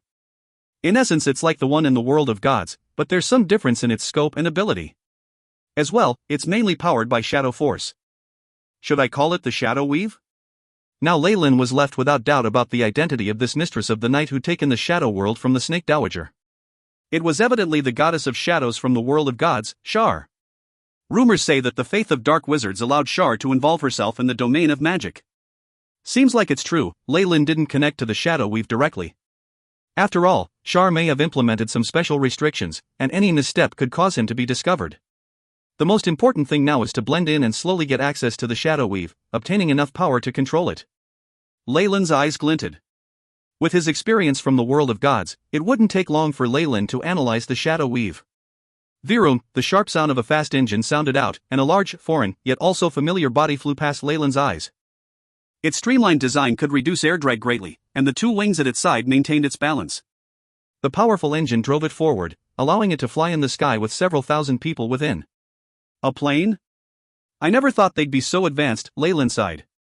He could see the numerous specks of light that represented souls within the flying vehicle. These souls were so tiny a mere ripple of power on his end would completely decimate them. Still, the knowledge of these puny things had allowed them to successfully conquer the skies. A similar inclination towards technology and development, Leyland had a look of nostalgia in his eyes as he stood atop the upper cabin of the plane. He slowly sat down, memories from his previous life appearing in his mind. What's going on? Within the cabin, a young girl with a ponytail gazed at a brown-haired young man anxiously. Are you feeling sick, brother? Should I get an attendant? No, I'm fine, Jill. I just felt uncomfortable all of a sudden. This terror, only that time with the school bus can compare. The brown-haired youth smiled with a pale face, but his hands were still trembling unconsciously. That accident? Jill's eyes darkened. She knew fully well that her brother Xavier was exceedingly talented, and his natural sense of danger was quite powerful. Once in primary school, it had allowed them to avoid a serious traffic accident. Recalling how terrible the news had reported it to be, as well as the scene where none of her classmates had survived, the girl's eyes reddened. She couldn't control the tears that fell. It's all my fault. If I didn't force brother to go as well. Didn't I say it already? Don't worry about it, and act as if we're going to crash in the next second. The young Xavier glanced at the surrounding passengers sheepishly and quickly hugged Jill, smiling apologetically at everyone else. What he hadn't mentioned was that he hadn't had such a premonition before getting on the plane. It was just that he suddenly quivered in that instant, feeling helpless and despair at a sure death. This feeling buried itself into his heart, causing great trauma. However, this feeling disappeared just as quickly, leaving not a trace. It made him feel like he'd gone crazy. It's nothing. Stop crying, Jill. Xavier could only do his best to console his little sister, but he could not help recalling what had just happened. That feeling of a sure death that suddenly disappeared. What was that about? At this thought, the young man could not help but pull out a pendant at his neck, the bright red string having a black snake rune on it. Is there a force here that can destroy this plane in an instant? Or is a war about to break out soon? Ha ha. A crash? You're hilarious. A middle-aged man who was reading a magazine at the side put the book in his hands down, adjusting his glasses. Crashes were indeed common 20 years ago. You could be unlucky enough to have failing components or meet a bird. However, Shadow Force has come quite far since then, and all aircraft are integrated into the Shadow Weave. All vehicles have powerful shadow armor protecting them, so even if you bump into a prehistoric dragon you won't face any problems. Exactly. I've gotten on so many flights, and I've yet to hear about any dangers. A curly-haired woman beside them began to chatter away. Is that so? Jill was still very childlike in her thoughts. Having heard this, she immediately stopped crying. Beads of sparkling tears hung on her rosy face, making her look even more pitiful. Yes. After seeing the state Jill was in, the man who had been speaking suddenly sensed his lolicon soul come ablaze, suddenly exploding. Don't worry. Look at this. He raised his arm, pulling at a portion of his sleeve to reveal a digital wristwatch with a unique design on his wrist. On the silvery gray exterior was the symbol of a black crown. This, gasps could be heard everywhere. The newest model of the Rapid Shadow series. TSK. Rapid Shadow V, providing the most convenient and quick connection to the Shadow Weave. It was developed by the Empire's chief scientist Lyle using the latest 2D point technique. It now supports the storage and download of spells at rank 3 and above, even if casting mid-rank spells needs the caster to control things very well. Only university students of the Empire and mechanics above grade 5 can work this. I never thought Uncle was such a big shot. The young man could not conceal the envy and fervor in his eyes after seeing the man's watch, and he blurted out all the information about it. So? Are you at ease yet? Even if anything happens to components of the plane, with the shadow armor in flight that I bought and stored before, it will be enough to protect you, the man spoke, immensely pleased with himself. He then stowed the watch away, amidst cheers and sounds of admiration. Thank you, Uncle. Jill yelled sweetly, and the man sat back down, pleased. Right. Maybe I'm too uptight? How could there be supernatural happenings in this day and age? The records at home are like legends. They're all fake, the youth, Xavier, heaved a long sigh, beginning to doubt himself for the first time. Dear brother. At this moment, a youth in a black suit and gold-rimmed glasses pulled at the safety belt, heading over with a grim look on his face. I think you're very right. Could you be? Xavier was now extremely excited. Even with the government forcefully getting involved in increasing shadow protection for all aviation vehicles, accidents are everywhere, the suited man said stiffly, causing Xavier to nod without end. This world is too dangerous. One could be struck down by a maglev just walking on the roads, much less when it comes to a flood of shadow weave connections allowing minors to use magic as they wish. There's other issues as well. The suited man's words were headed in a strange direction. Soon, he picked out a beautiful advertisement from his briefcase and placed it in front of Xavier. Hence, for the sake of you and your family, insurance is necessary. Our company is now launching the newest services that involve protection from shadow weave radiation as well as flight risks. Take a look, and ask me any questions you have. Here's my business card. So it's to sell insurance. Xavier's face was now crinkled in a frown, and Jill finally smiled after all the crying. Well, I'll think about it. But the attendant is coming over, Xavier pulled back, pointing to the long-legged stewardess with a smile on her face. You must choose our Imperial Love. By picking Imperial Love, you're choosing a better future, the youth said sternly with a nod before returning to his seat. Sigh, young people these days, an old granny seated behind him sighed, causing Xavier to wish he could bury his head in his chest. If you find any errors, ads pop up, ads redirect, broken links, non-standard content, etc., please let us know. Report chapter so we can fix it as soon as possible. Chapter 1070, Ancient Book. Ancient Book. The passengers in Xavier's cabin heaved a sigh of relief after the plane landed safely on the runway. Following that, they stared at him in blame. My apologies. Xavier held his sister's hand and left the cabin, as if running away to the airport terminal. Hey, wait up. Wait. The man with the watch caught up to them. You left your purse behind. Oh, thank you, mister. Jill thanked the man courteously, taking a pink purse with a cartoon bear on it. Ha, I'm just 25. Don't call me mister, just Crowley is fine. This man who looked like an uncle with long sideburns smiled wryly. And your names are? Xavier gripped his sister's hand, and spoke politely. I'm Xavier, and this is my sister Jill, we're here to study. Crowley noticed the wariness in Xavier's eyes, but he smiled without caring. Oh, I see. This is my number. I have some connections here in Thousand Bears City, so remember to look for me if something's up. Having said that, he handed a long string of numbers to Xavier and disappeared into the crowd. Jill, don't just casually speak to strangers in the future. Xavier reprimanded his sister after seeing Crowley off. But I felt like Mr. Crowley was nice, Jill bit her lips. Don't rely on your instincts anymore. Live like a normal person. Xavier sighed, seemingly relieved of all his burden. He hailed a floating vehicle and boarded it alongside Jill, the wheelless machine converging into the roads that were like a network of arteries. Neither Xavier nor Jill realized that a strand of black hair had attached itself to them. It was a power that lay between material and secondary energy, so even with extraordinary powers the siblings didn't detect it. I never thought I'd find the blood of the Snake Dowager while just looking around. Leyland could sense the bloodline of the Snake Dowager in the siblings, even if it was extremely thin. The siblings possessed extrasensory powers, able to foresee bits and pieces of the future. Although he hadn't been masking his presence, the ability to sense him was still somewhat remarkable. Because of that, Leyland made an exception and put some attention on this pair of siblings, attaching a tracking spell to them. Standing amidst the river of people, he observed his surroundings. The passers-by walking to and fro did not seem to see him. The high-rise buildings with over 100 floors, the apartments, massive billboards, maglev trains and transparent tubes that served as streets. Everything gave Leyland a sense of extreme nostalgia. It was like he'd returned to his previous life. No wonder I could see traces of civilization in the world's shadow force. Evidently they've undergone a few technological revolutions, and the population has grown to a frightening number. A rough estimate said the population of this Thousand Bears city was more than 10 million. The information he'd gathered on the plane told him this was but a middle-tier city of one empire, which meant the population of the entire world most likely fast approached that of the Magus world. And this was inclusive of the subterranean world. It's been proven that science and technology sustain the greatest growth of life for ordinary beings, without any extraordinary abilities. Living together as a species and with technology was the best option, especially when there was a mastermind behind the curtains pushing for this development. In relation to the population, the number of extraordinary beings seemed to be suppressed. Leyland thought of the wristwatch, Rapid Shadows. This device was commonly worn by ordinary citizens here. Extraordinary powers have been changed to devices.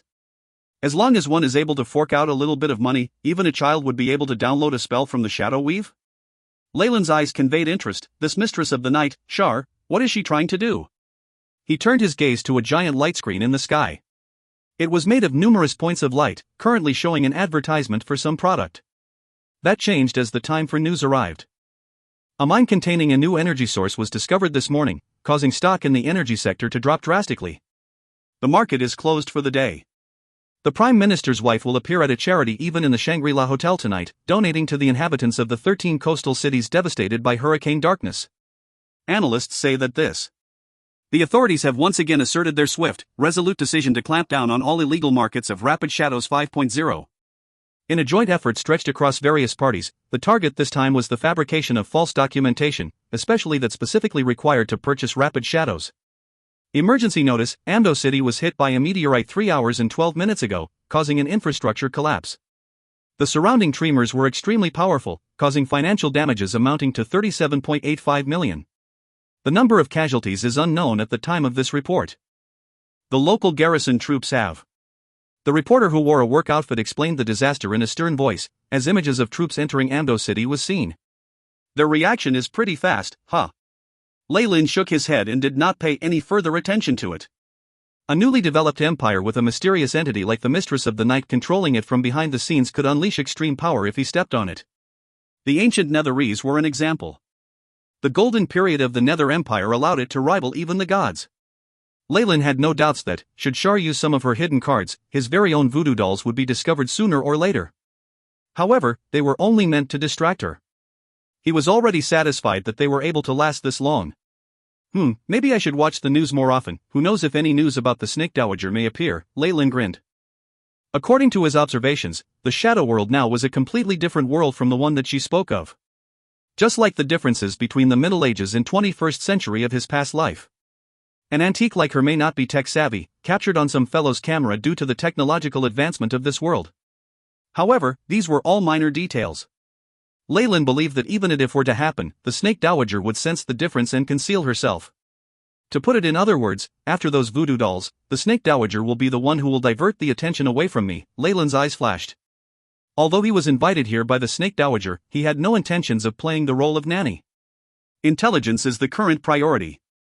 I can't connect to the shadow we've recklessly. I need to find an opportunity. Leyland looked at the news that was being replayed, and suddenly got an idea. Outside of the city, at the second level of a small villa. Compared to the outside world, which was so technologically advanced, this villa had a rather rustic and unadorned layout. Or in other words, it was old-fashioned. I never thought we'd be able to live at home even if it hasn't been maintained in so long. Jill wiped the sweat off her cheek, and her dusty hands left several black streaks on her face. She was like a kitten playing around. Xavier, wearing an apron, saw his sister and frowned. "You're dirty. Hurry and wash up." This was their old home, one that had been abandoned for many years. If not for the fact that this place could allow them to come on to school, the siblings would never have stepped foot in this place. It took some dusting and cleaning up to make it fit for living. I wonder why Mom and Dad didn't sell this place off back then. Is what they say true, that this is our heritage from several hundreds of years of ancestry? Xavier did not believe much of it. Finishing dinner, he placed a video call to a gentle and smiling older couple. "I have organized the things," Xavier nonchalantly said. "All right. Little Xav, you have to bear the burden of an adult and take care of your sister," the middle-aged man said, before continuing after some hesitation. "Also, in our old home, between the layer of the two bookshelves, there are some things that you can have a look at." "Oh? That useless book? I have seen it several times since I was 3, Xavier said in an unperturbed manner. "What?" The voice on the other end was raised by a full octave. The man grasped at his heart as if unable to believe what he had just heard. "Isn't it just a book written about some strange fantasies, magic and other nonsense? I can't believe you actually stowed it away like some treasure, and the main point is you did not do a very good job of hiding it." Xavier rolled his eyes, before exchanging a few more sentences with his parents in a pacifying manner, and ended the call. "That book, this brings back some memories." Through some sort of nostalgia, Xavier went to the study room in the upper level and found the book that was hidden between the two shelves.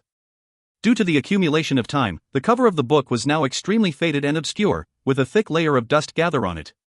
This caused Xavier to become annoyed before he cleaned up the place another time. "It's so ancient. I believe it even if someone said it was 1,000 years old. If you find any errors, ads pop up, ads redirect, broken links, non-standard content, etc., please let us know. Report chapter so we can fix it as soon as possible." Chapter 1071, History. History. Time had eroded the light yellow parchment. Not only were many of the handwritten words within blurred with age, the pages themselves stuck to each other as well. Several footnotes were stained with the trace of decay. The book was written in form of ancient script, the words looping and distorted. It seemed like a 3-year-old child could have written it better. Xavier had hated reading and writing ever since kindergarten. With the good fortune of a father with a doctorate in history, he'd had to understand various ancient writing styles since his youth.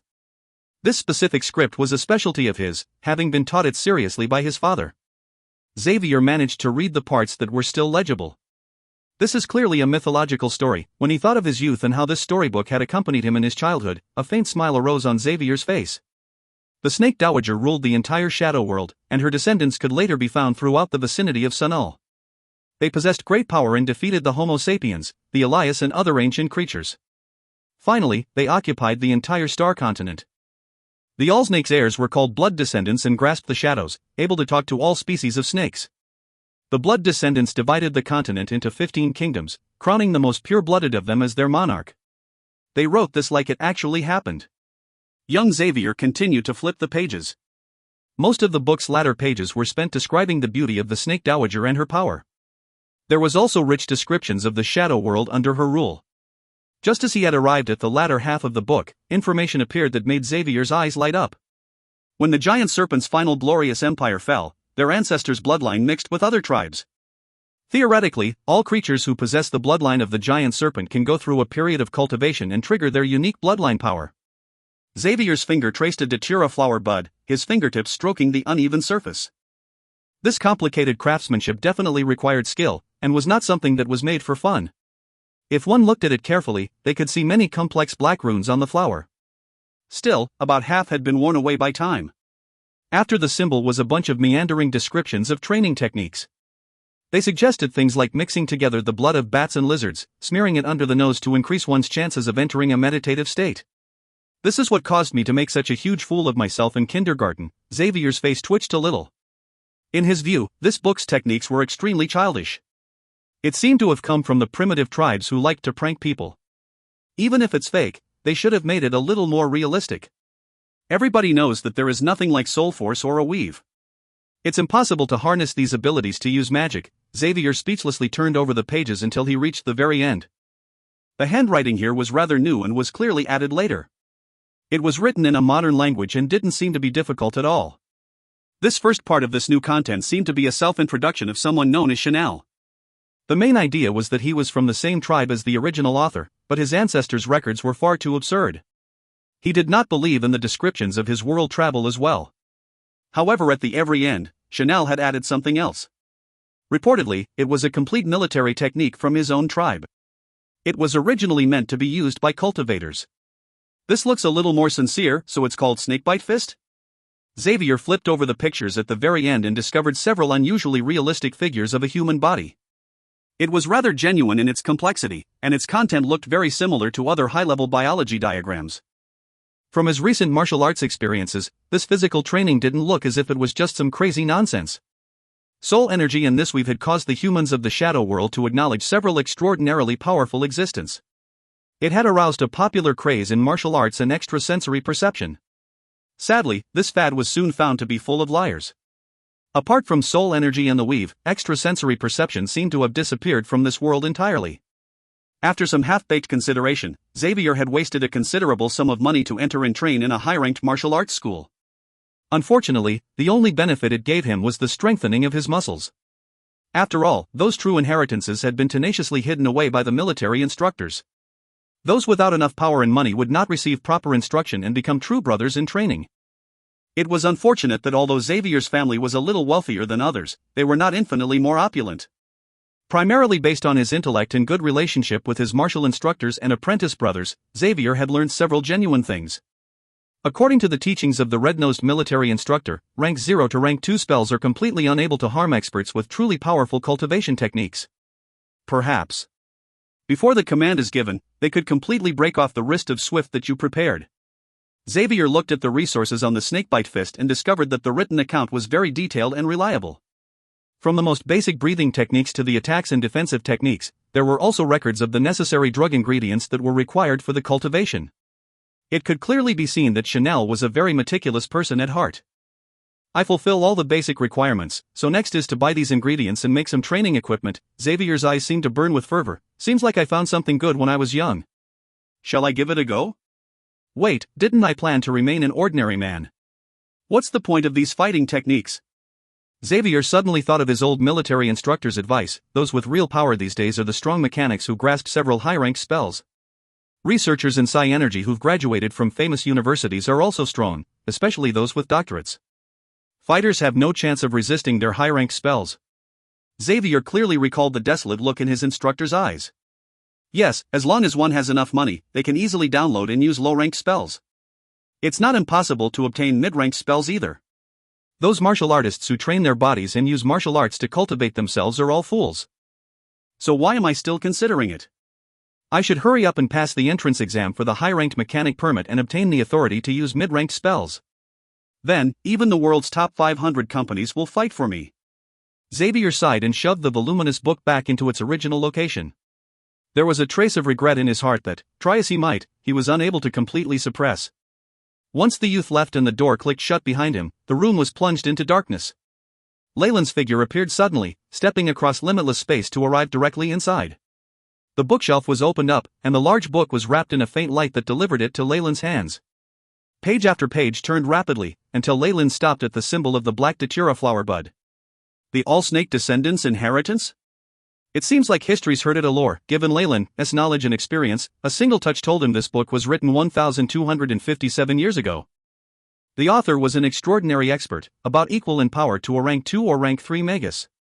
It was only that the expert had received an incomplete form of the inheritance. With the passage of time, it had been reduced to this dilapidated state.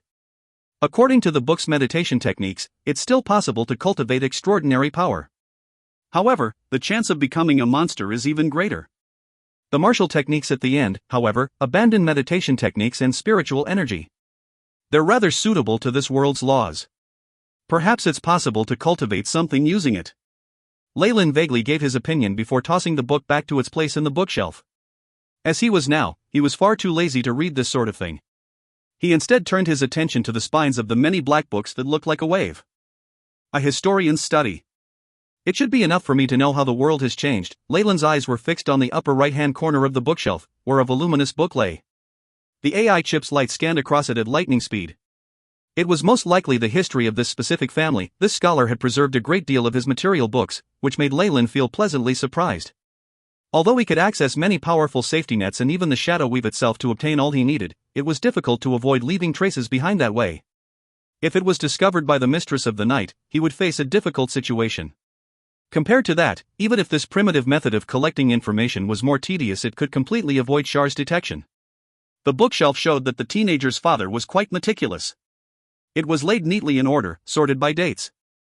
The bottommost section contained ancient myths and stories of bards, which seemed like the owner did not care very much for. In the middle were a stack of history books.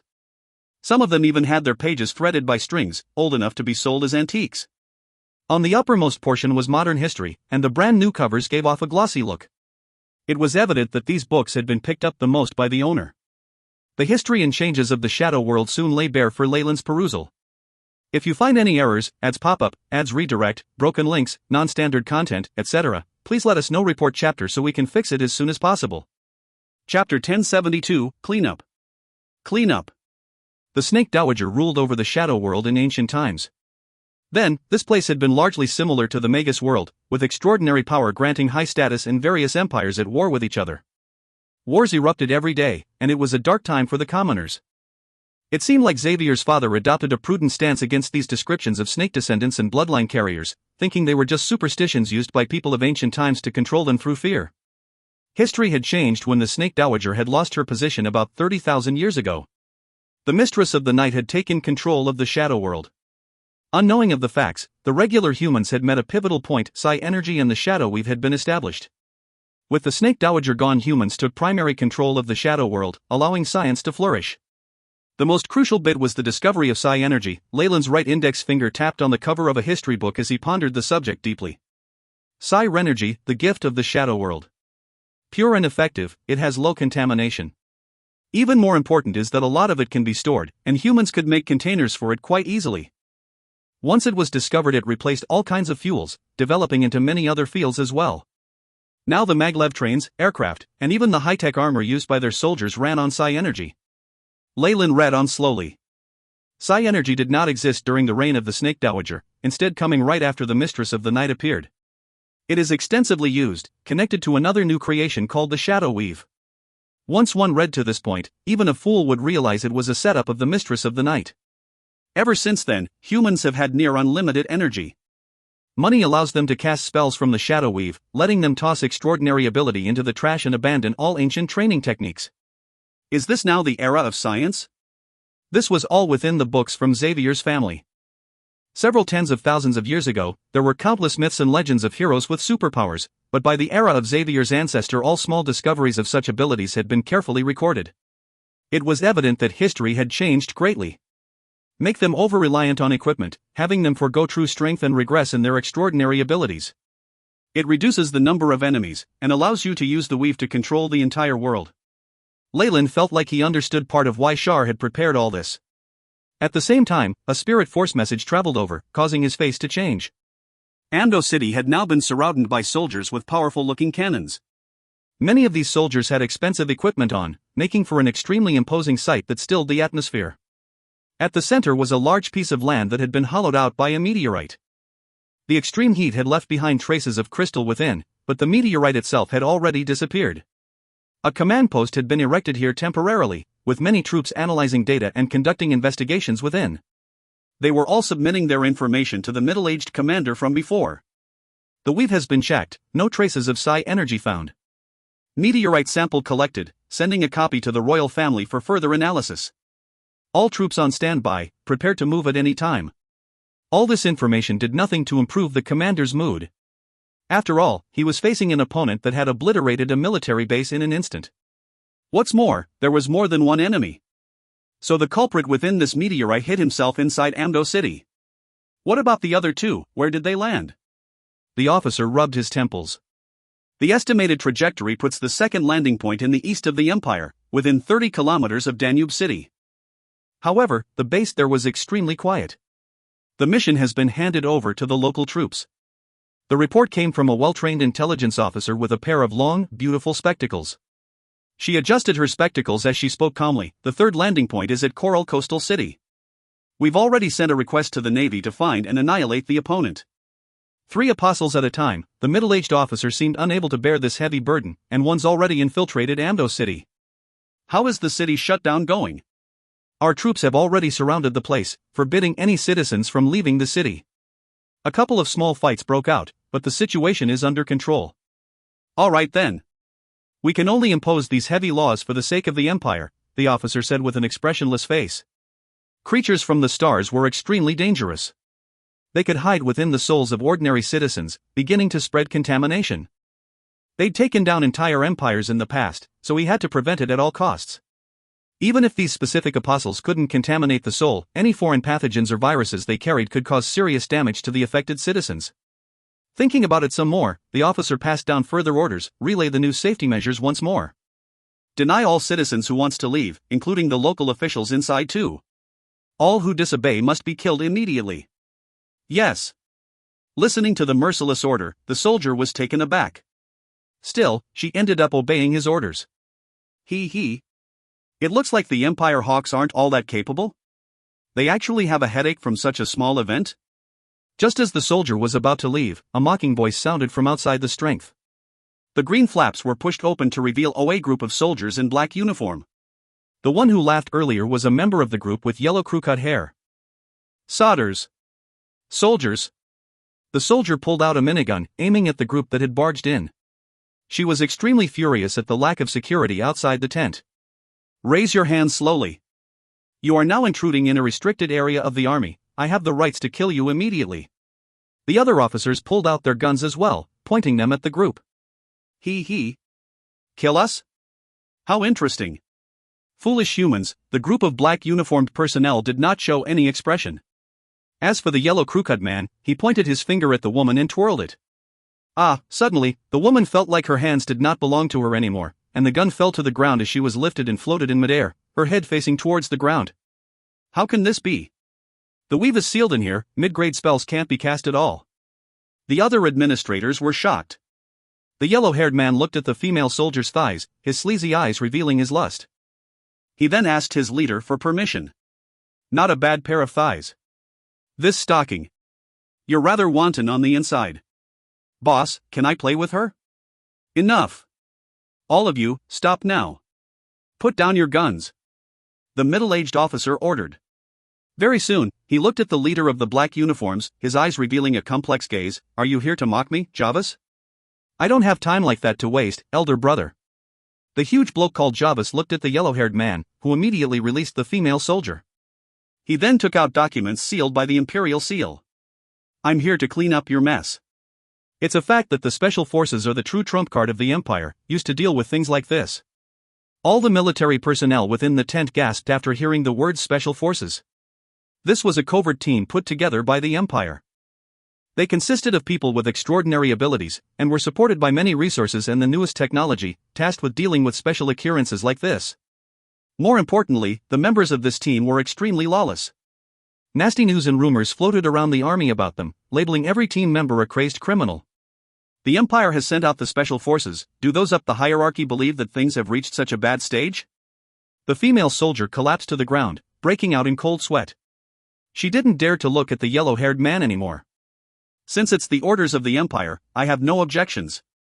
The commander looked through the documents and even saw the seals from his direct superior. He saluted in a military pose, before handing over a silver key over to Javis. I hope you don't let the superiors down. Relax, I'm not you. Javis smirked, the silver key melting as it entered his body through his skin. Suddenly, a mechanical voice sounded in the tent. Authority passed on. Shadow Weave control of Amdo City has changed. Welcome General Javis. Very good. Contact Mole and Wolf Fong for me. Javis barked out his orders. Very soon, 2 soldiers wearing black uniforms appeared on the screen. Boss. Team 1 is in position. Team 2 ready. Our target this time has the ability to enter souls. The feedback from the weave and the estimation of the central neural net say that the possibility of the enemy hiding in a citizen's body is extremely high. This is a list compiled by the city's surveillance system. I want you to dispose of every member there. Jarvis raised his hand, and an extremely detailed, long list of names appeared. This was the list of suspects put together by the central neural net, where the weave had sensed the greatest number of questionable energy spikes. Have you gone mad? Jarvis' brother looked at the list of names. There were over 10,000 names written in there. He howled once more. These are all citizens of the Empire. There may just be one culprit while the rest of them are innocent. If you find any errors, ads pop up, ads redirect, broken links, non-standard content, etc., please let us know. Report chapter so we can fix it as soon as possible. Chapter 1073, Annihilation. Annihilation. You've always been so soft, brother. It's your greatest weakness. Jarvis looked at his brother. They had similar faces, but their hairs were already turning white. I'm the person in charge right now. If not for the citizens, I would long since have applied for the Shadow Weave team to destroy the entire city. Jarvis dug his ears. Where are the soldiers? Remove unauthorized personnel from this tent at once. Suddenly, a group of armored troops entered and chased the middle-aged officer and his subordinates away. People who get in the way should leave. Now. Let us play our game of hide and seek. Jarvis looked at the screen, his extreme insanity spilling over into calmness. Enable city surveillance. Lock down all spells using the Shadow Weave, and disable teleportation. Scan for any strange sightings and energy movements. Begin the purge. Go. Action. Mole and Wolf Fawn waved their hands in a forward motion, and the armored troops behind them began their operation to kill the people on the list. Hey, what are you trying to do? Armored troops entered a civilian's home, and began shooting at the family of 3 who were having a meal at the dining table.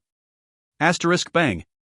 Bang, asterisk. Very soon, the head of the man exploded, and his body lay in a pool full blood, followed by his wife and his daughter. Although middle-grade spells in the Empire had seals that needed unlocking and high-grade spells were reserved for soldiers and royals, commoners still had the right to use low-level spells. However, Jarvis had already locked down on magic in Amdo City, so all Rapid Shadows watches had turned to trash. Without those tools, these commoners were weak and small in front of the armored troops. Wave after wave of flying drone encircled the air around Amdo City, releasing messages of warning. Troops of the Empire are currently in the midst of capturing spies. All civilians are requested to stay in their homes, and not to leave. We will not hurt the innocents. I repeat, we are troops of the Empire. Gunshots sounded from time to time, and there seemed to be a flurry of activity within the city. However, the soldiers had still managed to suppress the situation and keep it in control. After all, 10,000 was still only a small fraction of the 10 million plus population here. As long as their own names weren't on the list, these citizens wouldn't be brash enough to resist the executions. As for Jarvis, he sat in the command post and watched the screen in admiration, enjoying the wine in his hand. Bang, yet another man was killed in his own home, and blood spilled everywhere. No. Don't. This was the plea of a young lady before her death, but the soldier did not even spare her another glance. To obey commands was the basic duty of a soldier, and one who didn't think for themselves was basically the ultimate weapon. Only resolution and strength would carry them through all situations and missions. The mass killing was executed quickly, but there were still some hiccups from time to time. Damn it! The Empire still has a hostile outlook on us extraordinary humans? A bespectacled young man howled at the gun pointing towards him. Suddenly, he was covered in flames as he turned into a malevolent creature that was filled with scales. Shoot! The psi energy-filled bullets only left white scars on the scales. It's a mutant. Extraordinary person. Hurry and call for backup. A squad leader howled at the communicator, but it was already too late. Asterisk zoom. Whoosh! Asterisk. The monstrosity leaped forward, turning into a black line on the screen. Crash! The armor that the troops wore was soon torn apart, spilling out broken white bones and blood. Huff. Want me to die? You first. A human voice sounded from the creature's mouth, as he ducked into the sewer quickly. Ding. Target's identity confirmed. Second-level civilian, Qingfei. Father. Mother, current home address. Beginning lock-on. The central system screen revealed pieces of information on the target, and on the left side was the appearance of the young man before he transformed. Good. These mutants are hereditary. Mole, find a couple of men to get rid of him. As for the rest, look for his parents and blood-related kin. Jarvis ordered. Kiddo. You had a fun time earlier, huh? The sewer duct was shattered into pieces, revealing the underground pipe network and the creature's shocked expression. A black uniformed soldier stood in midair before the creature, looking down on him in mockery. Spawn of the witch. Meet your maker today. Before you die, I hope you can give me some fun. It's only a low-level bloodline carrier? Jarvis nodded his head indifferently as he watched the young man turn creature being brutally killed on the screen. The expansion of technology and the constant purges from the Empire had dropped the numbers of these mutants. Some of the present generation didn't have strong powers. On the other hand, people who had obtained extraordinary strength through training rigorous techniques were still around. However, these two types of extraordinary humans were as weak as ants in front of the forces of the Empire in the Shadow Weave. As the killing in Amdo City continued, many innocent civilians who were caught in the crossfire ended up dead as well. There were also other unlucky ones like the mutant earlier, killed mercilessly without any proof or verification needed. These mutants formed the underground world of each city, but after this event they were completely purged from Amdo City. However, if Amdo City could survive this ordeal, they would instead reach a very high level of society. As the massacre continued, the several thousand names on the screen disappeared, finally showing only the last few hundred targets. All teams on alert. As the target area grew smaller, even Jarvis himself had turned more solemn. Asterisk whoosh. Whoosh, star. A woman wearing an office outfit rapidly ran down the streets, as if a predator that was searching actively for its prey. Suddenly, a metal net appeared from the side of her vision. She leapt upwards for a distance of more than 5 meters, passing through a wall to disappear from the scene. I have to avoid the surveillance cameras, and also throw away any high-tech equipments related to hidden energy and the weave. The office lady face changed as she crushed the rapid shadow on her wrist. About 10 minutes later, in an abandoned factory. Blood splattered on the walls like plum blossom in a dark corner. The office lady took off her coat, revealing a white blouse underneath. She had a hole on her hand. Ugh, however, she gritted her teeth and moved her muscles, forcing out a golden metal bullet out from her body. After expelling the bullet, she heaved a sigh of relief. She then tore part of her blouse to wrap the wound, and her face turned extremely pale. The Empire is quite resolved this time. Was our organization discovered? No. Even if we were exposed, they would not need to take such drastic actions. Moreover, the whole of Amdo City is filled with gunshots. We were just unlucky to have been discovered. Were they after some powerful mutant organization? The office lady smiled wryly. Even if I learned a few body techniques and trained my plum blossom fingers to rank 5, I can only run in the face of the Empire. If not for the other mutants diverting the attention from me, I would have been captured or killed by now. After they narrow down the radius of their hunt, the situation will grow even more troublesome. I need to leave this place as quickly as I can. She did not realize that a strand of her hair had already turned crimson red, with a phantom voodoo doll faintly floating behind her back. Host command, gather intelligence and conceal as much as possible. Chances of current target being discovered is too great. Abandon current target immediately. Very soon, the phantom of the voodoo doll left the office lady's body and merged into the darkness. Current location is unsafe, attempting to leave. Traces of spatial lockdown discovered. Attempting to break through. Light flashed within the dim eyes of the voodoo doll. Found you. Jarvis howled from within the command post, gather up immediately. Attack. A dazzling white light flashed as the abandoned factory and the office lady within it disintegrated, turning into dark liquid before sizzling and evaporating into thin air, not leaving behind a trace. Beep. Whereabouts discovered, mode changed to breaking through. The smile on the voodoo doll's face turned even more sinister than before, as light flashed past its eyes once again. Boom, the incendiary bomb which contained a huge amount of energy caused a quarter of Amdo City to be completely destroyed. Jarvis and the other members of the special forces stood above the explosion in mid-air, surrounding the voodoo doll. First apostle found. Jarvis snapped his fingers, and powerful spells took form nearby. The energy waves they radiated were no less than that of legendary spells. Damn it! That crazy Jarvis. Jarvis' brother, that middle-aged commander, couldn't help but curse as more than a quarter of Amdo City was destroyed. I knew it. Handing over the weave to him was not a wise thing.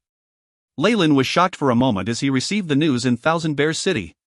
Although they have made a large sacrifice, they still managed to capture the doll and destroy it, huh? If you find any errors, ads pop-up, ads redirect, broken links, non-standard content, etc., please let us know. Report chapter so we can fix it as soon as possible. Chapter 1074, Snakebite Fist. Snakebite Fist. Able to destroy my voodoo dolls. This empire is much stronger than the kingdoms on the surface of the Magus world. Leyland nodded his head from Xavier's old home in Thousand Bears City. His voodoo dolls were as strong as peak-breaking Dawn Magi, at the limits of rank 6. On the surface world this could afford one a throne, yet that strength was now obliterated by the special forces of a single empire. Put in other words, the monarch of the skies, the blazing flames monarch and the like would not meet with a good end if they came to this world. I haven't discovered the mistress of the night yet either. She could track my dolls down using the central neural net and the weave, forcing one out into the open. Such swift and decisive action, Leyland evaluated indifferently, at the same time not harboring much more hopes for the other two dolls. With the powers of this empire, discovering the other two was just a matter of time. However, the goals of acquiring intelligence, data, and even stalling for time had been achieved, so it was already enough. Leyland stayed in Thousand Bears City for some time, watching Xavier train recklessly in the snakebite fist. Curiosity had gotten the better of him, and he'd bought a large quantity of medicinal herbs and training dummies for practice. Another of the dolls was discovered during this time. However, several important cities had suffered collateral damage to destroy it, and the destruction and viruses spread by the doll reached millions. The government had started a donation drive for the victims of this tragedy, and Xavier's sister Jill herself donated part of her pocket money. As for the last surviving voodoo doll, it was currently hiding in the vast ocean. However, it was only a matter of time before it was discovered. Leyland didn't mind that, having it gather as much data as it could before being tracked down. Past that he didn't bother with it. In any case, he was confident in infiltrating this world even without the help of the voodoo dolls, and could avoid the surveillance of the Shadow Weave himself. Within an underground basement. Xavier had already moved most things out of this place, making an empty space the size of half a basketball court. The area was littered with sandbags and dummies. Xavier did not have his shirt on, and he'd wrapped his fists with cloth as he began practicing the technique written in the Snakebite Fist manual. Sigh, every punch of his seemed to soften his bones, letting them twist and contort in different ways. A hiss sounded with each fist thrown, as if it was a venomous snake that was striking. Huff. Snakebite Fist. Ruthless, insidious, and the trick lies in it being unexpected, striking at an angle that the opponent will not anticipate. Hence, I have to soak both my arms inside a special concoction broth in the beginning stages, to soften the bones, Xavier muttered. After practicing one stage of the technique, he went to the nearby water tank and picked up a white towel and dabbed into it. He then applied the black substance on the towel onto his hands, not missing a single pore. The blackish liquid seemed to burn his skin upon contact, and bored its way through the pores into the bones, as if wanting to melt the entire arm. Arg. Damn. It hurt so fucking bad, this pain caused Xavier to curse. He stuffed another towel he had prepared into his mouth as his expression turned malevolent, and fatally let out the hissing roar of a beast. This pain lasted for over half an hour before it subsided, leaving Xavier with cold sweat. Pooh, he spat out the towel in his mouth and looked at his own hand. Once the residue of the concoction was washed off, it revealed fair, whitish skin with a glossy sheen. He touched his own hand, and felt that the skin had gotten thicker. No. It's totally adding on another layer of outer skin. Xavier looked at it for a while longer before he took out a needle and pierced his own skin. Resilient and smooth, just like hide. He needed about half his strength to finally pierce through the skin, and even that only made him feel a pinch. Both of my arms have an increased piercing effect, and even my bones have turned softer, arriving at the minimum requirement of the Snakebite Fist. Xavier nodded his head, and suddenly felt his heart ache a little. The ingredients for the concoction is too expensive, and this pain. His heartbeat grew fast as he looked at the manual. Just the elementary stage cost me all my savings. I even need to put my hands in poison in the later stages, giving my strikes a toxic effect. No matter what, it doesn't look like an orthodox skill, more demonic. In fact, Xavier's guess was rather accurate. Back in the past, the Snakebite Fist was a manual used by the servants, so it was not anything great. However, it granted great power in a short period of time. However, with the thinning of these bloodlines and the suppression from various kingdoms and empires, bloodlines had regressed over time. Manuals like the Snakebite Fist instead became treasures to be passed down. If he continues to train like this, he'll most likely deviate and go crazy. Even if he's lucky enough to succeed, it'll at most be some skill around the mid-grade rapid shadows. Leyland stood by the side and casually watched Xavier train. Forget it. I've been a guest this long, it's about time I pay some rent. Puh, Leyland smiled as he reached out with his hand, and a black light entered the manual of the Snakebite Fist. As this light was too weak, Xavier, who had been practicing diligently, did not notice it. However, the ancient manual trembled, before it resumed a stationary position. In a certain page within the book that recorded the runes of the black datura flower, the lines of the runes continuing to extend and fill out as the flower bloomed. Very soon, these lines lost their powers and did not move any longer. However, the black datura flower, which was originally only quarter full, was now halfway done, and energy waves seemed to be spreading from the runes. Naturally, Xavier did not notice these changes. However, as he punched, the hissing of a giant serpent sounded once again, causing the rune of the black datura flower to flash. An energy radiation that the original owner, Amagus, had placed into the book was now drawn out, as it began to move towards the only bloodline descendant around the manual. Hiss, hiss. The snakebite fist's hissing sound grew louder and louder, as the vibration of the sound waves grew stronger. It was like a giant serpent had coiled itself around Xavier's body. The teenager had entered a miraculous state. His eyes grew dull as he unleashed punch after punch of the teenager now had entered a miraculous state. Black gas formed a phantom of a black snake behind him, its crimson eyes and tongue giving off a dangerous aura. With the appearance of the phantom, the skin on Xavier's arms began to molt. Once the old skin fell off, it revealed scales underneath. This energy is only to pay rent. However, it's like a key that unsealed the radiation locked inside the manual. Leyland smiled as he watched the black gas engulfing Xavier whole.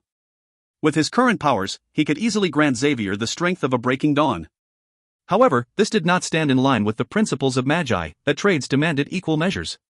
Moreover, such a spike of foreign power would definitely alert the weave. Why would he do such a thing? Hence, Leyland chose to pay his rent in equal measure. This had unsealed the energy radiation within the book, allowing Xavier's ancestors' intentions to be fulfilled. Although your ancestor was a low-ranked magus, this is a start to having extraordinary abilities.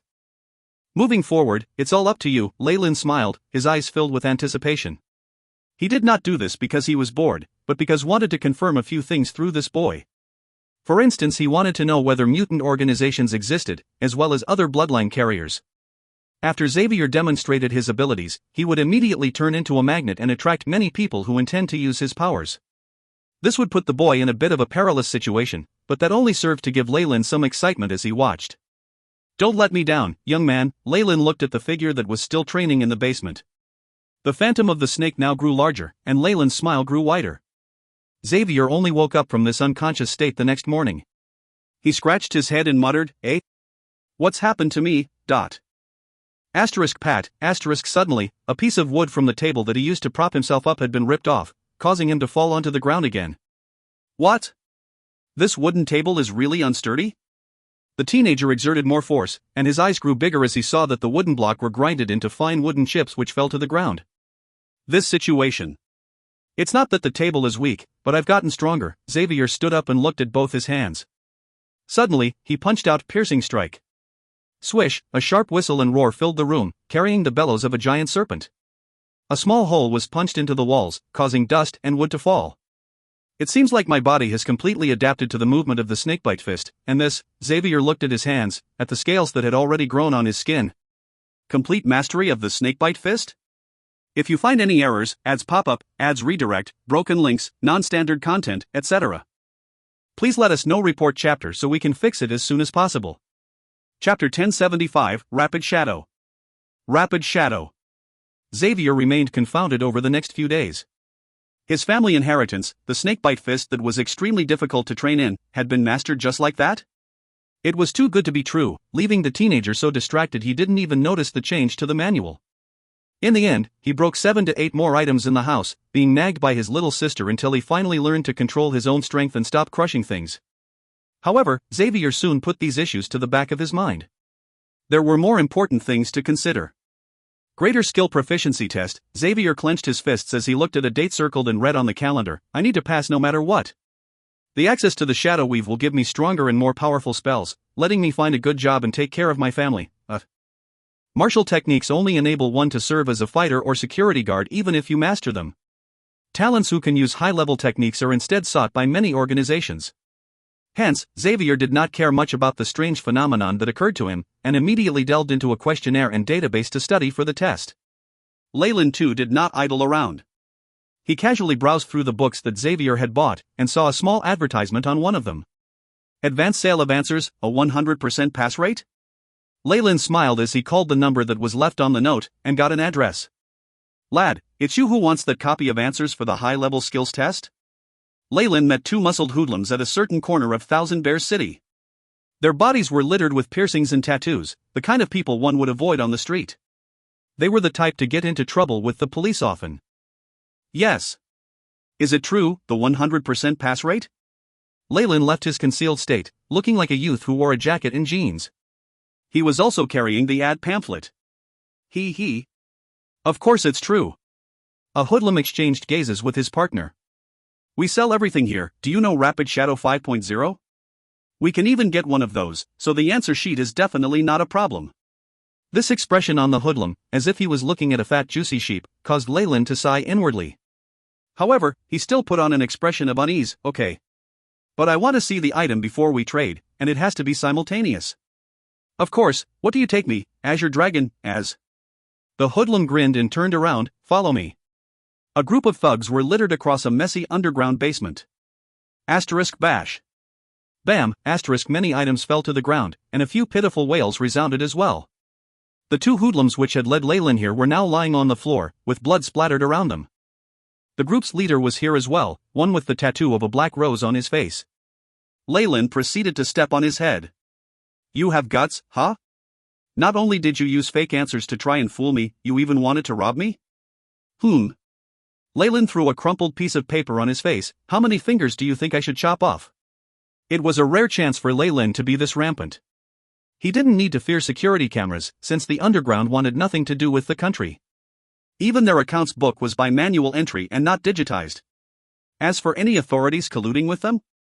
Leyland looked at the boss in disdain and gave him another kick to his stomach, causing the boss to curl up like a prawn. It was not that Leyland did not think highly of them, but collusion occurred at a far greater level than that of this unorganized rabble. Do you want to live, or die? Leyland looked at the boss toyingly, and the answer was immediate. So then, take out all the money you have on you. I only want cash. Also, tell me which underworld organization is the strongest here. And who is their head? No matter how good a society was, it always had its dark side. Several rounds of questioning gave Leyland the information he needed, and he left unworried that this group would seek revenge. They wouldn't be able to find someone with the same looks Leyland had displayed here, and even if somehow they managed it, that would be their bad luck, not his. This encounter gave Leyland an understanding of how organized falsifying documents was here. Special providers had established good reputations in manufacturing identities, able to give him true blue documents that could withstand scrutiny. As for the source? It was the extra income of a government official working in the Safety Bureau. Exploitation by selling real yet falsified identities? Why does it give me a feeling like I'm being tracked? Although Leyland complained in his heart, he still paid the money. After a round of genetic inspection, an identity card was now attached to his body. From this day forth he became a third-class citizen of the Empire, not afraid of investigations. The identity card allowed Leyland to rent a house, and buy a low-grade Rapid Shadow and even surf the net.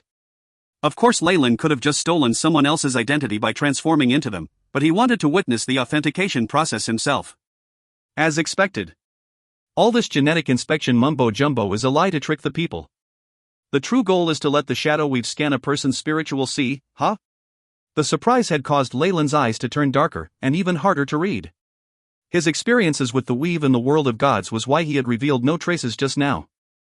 Even if he'd forcefully assumed someone else's identity, it wouldn't have ended up well. However, through the help of that corrupt official, he was now an ordinary citizen living amongst 10 billion others. Even Shar would not be able to find him. Hello, Mr. Lay.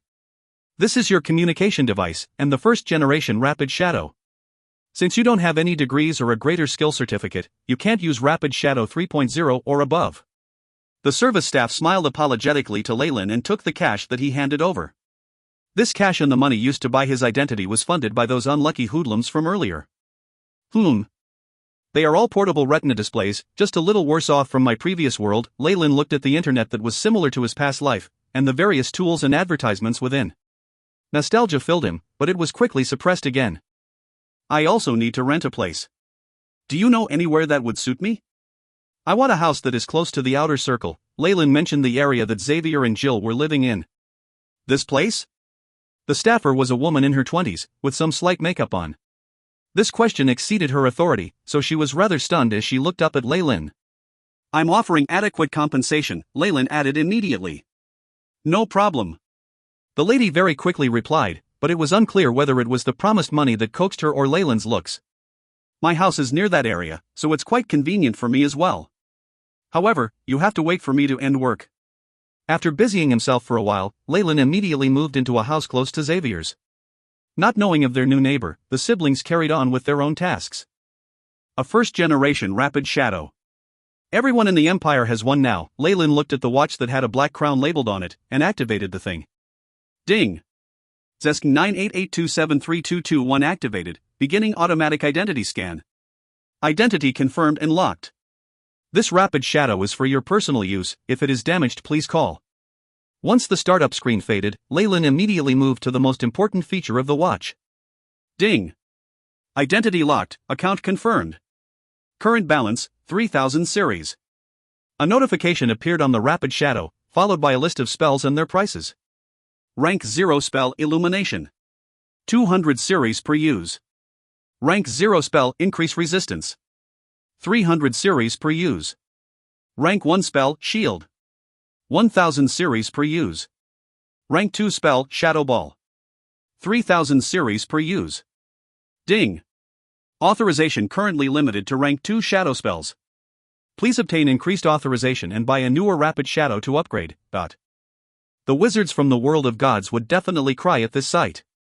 They take painstaking effort to learn spells, but here people can just buy and download the same things. Leyland shook his head. All his money had been used to buy his identity and pay for his rent, so he didn't have much left. However, he had enough to buy a couple of rank 0 or 1 spells for fun. 3000 series was not even the salary for a normal office job. If the wizards came over here, they would definitely be devastated and cry.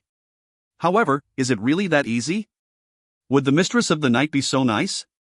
Leyland rubbed his chin. Purchase Illumination. Ding! 200 series deducted. Current balance, 2800 series, the rapid shadow notified. Leyland felt like this device connected to the weave, leaving him with a ball of light in his hands. It's the same as wizard spells, but cannot be stored. If one can't control these, they'll land in trouble easily. Leyland very soon discovered the disadvantage of this system. Furthermore, although it is in minuscule amount, the weave steals spiritual energy from every person who makes a transaction. If you find any errors, ads pop up, ads redirect, broken links, non-standard content, etc., please let us know. Report chapter so we can fix it as soon as possible. Chapter 1076, Examination. Examination. The weave and its spells cost a lot of energy to maintain. Even with the World Origin Force to support her, she wouldn't use it recklessly. This was why she'd adopted a system similar to the World of Gods. Every cast of a spell extracted a small part of the caster's spiritual force. But this place takes much less from the caster. Leyland smirked in disdain. AI chip, begin analysis. Beep. Mission established, analyzing 3D structure of the shadow weave. A stream of data ran past Leyland's eyes. Compared to the World of Gods, the analysis of the weave here was much faster and more accurate. Beep. ETA, 68 hours 23 minutes and 19 seconds. Beep. Level 3 spells and above sealed. 78.55% chance to breakthrough without alerting anyone. Proceed? The AI chip voice intoned. Not necessary. I can just go and take a greater skill test. Leyland shook his head and denied the AI chip's prompt. After toying with the rapid shadow, Leyland immediately opened his computer and browsed the sea of information that was available on it. The entertainment and leisure section was skipped as he moved onto the Empire's map, governance, military news, and various related issues. With Leyland's processing abilities now, he managed to quickly browse through the information on the internet. Slowly, everything in the Empire was revealed to him.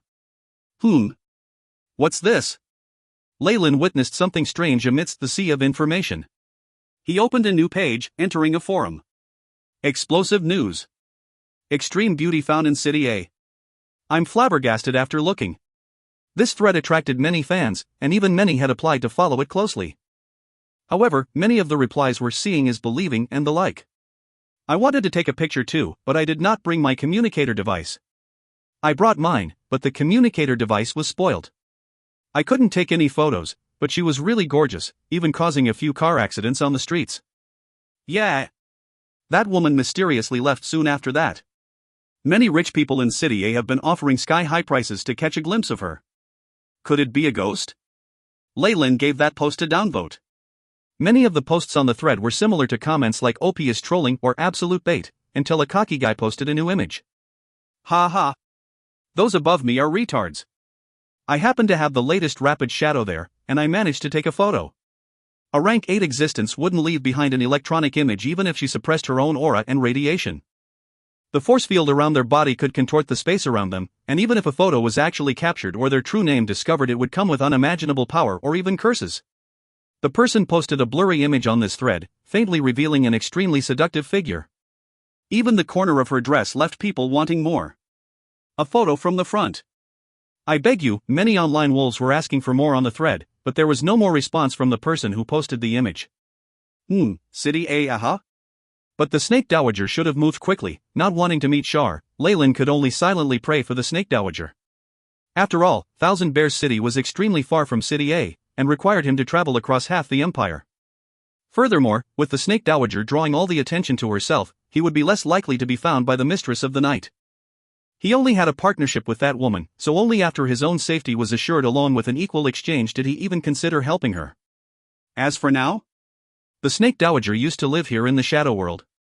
No matter how much it had changed, she could surely adapt to it quickly. Were she to fail at even that, Leyland would choose to walk away from the place right away. After all, lousy teammates were extremely scary creatures who could cause the party to be wiped. The Snake Dowager is a rank 8 existence after all.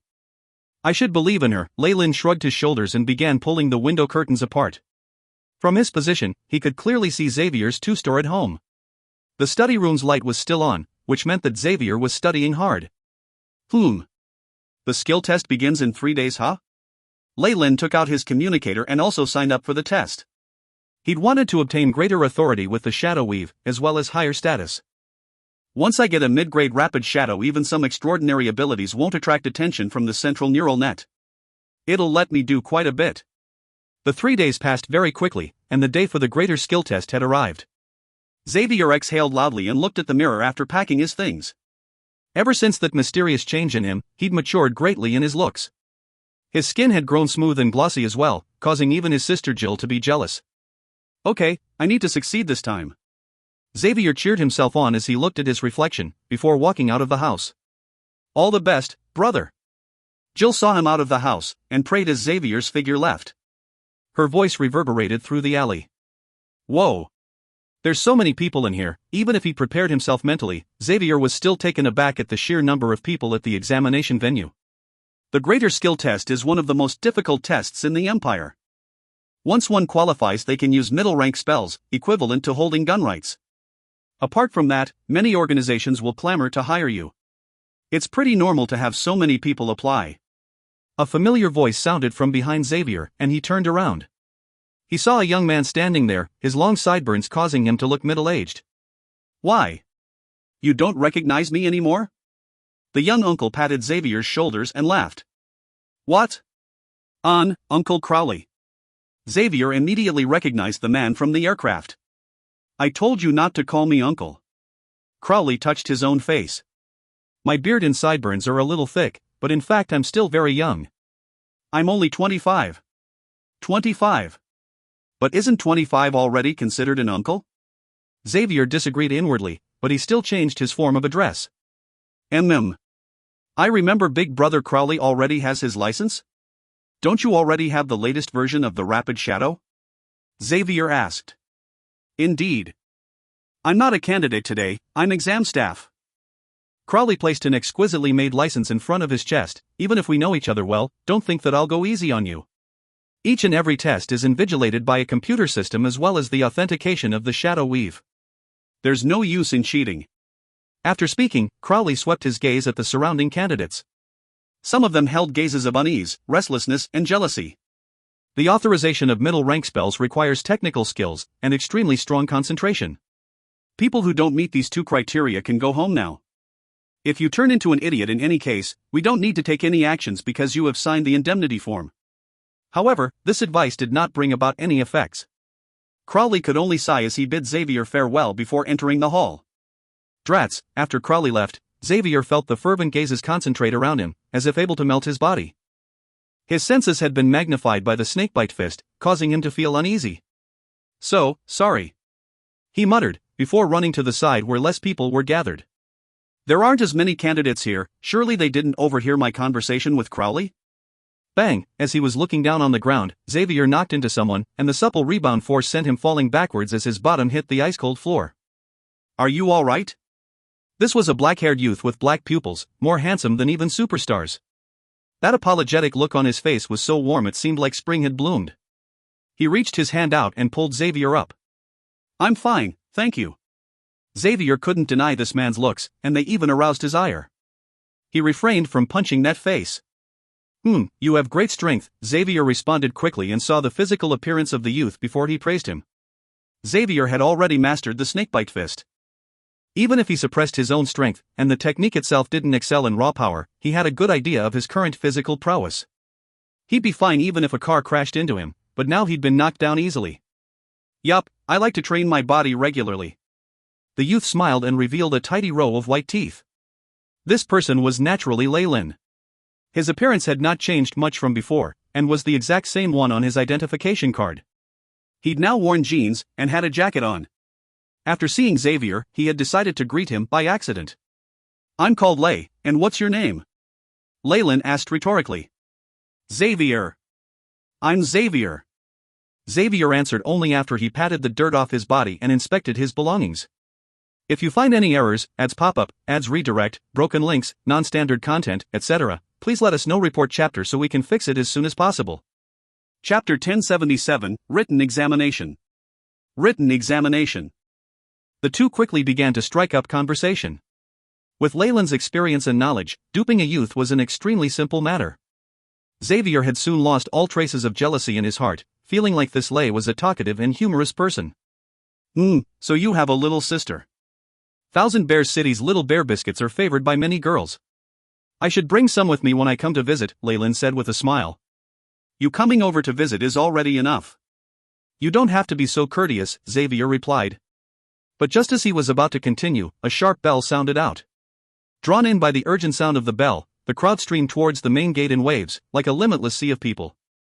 Mr. Lay, the examination is about to begin. Let us continue our chat later. With Xavier's physique, he was involuntarily swept away by the surging sea of people, leaving Lyle behind. Of course. Lyle smiled. This sort of scene seemed to bring back a rather nostalgic feeling, and he also entered the examination hall.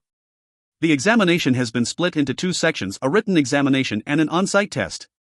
Candidates AS1 to SD100, please proceed to examination hall 3, a mechanical voice echoed in the hall. Lyle followed its prompts, arriving at an exam hall. At the destination were several silver-gray nutrition cabins. The metallic surface shone brilliantly, looking like something out of science fiction. Your written examination will be conducted in the nutrition cabins, so please find your seats. A staff member with a blue exam badge entered the hall, scanning the crowd with a piercing eagle-like gaze. The exam will take a long time, but don't worry about your constitution. We will prepare enough nutrient liquids for you. The blue-badged staff member monitored them all and Lyle found his own nutrition cabin. Beep. Scan has been completed. Welcome, candidate GF87. Ice cold and solid. This was Lyle's first impression of the nutrition cabin. Even he felt nauseous with the influx of nutrient liquid, so it would definitely be a form of torture for normal people. A light flashed before his eyes suddenly, and a virtual exam room appeared. The room itself was limitlessly vast, but it only had a single hardwood desk with paper and pen on it. A virtual environment?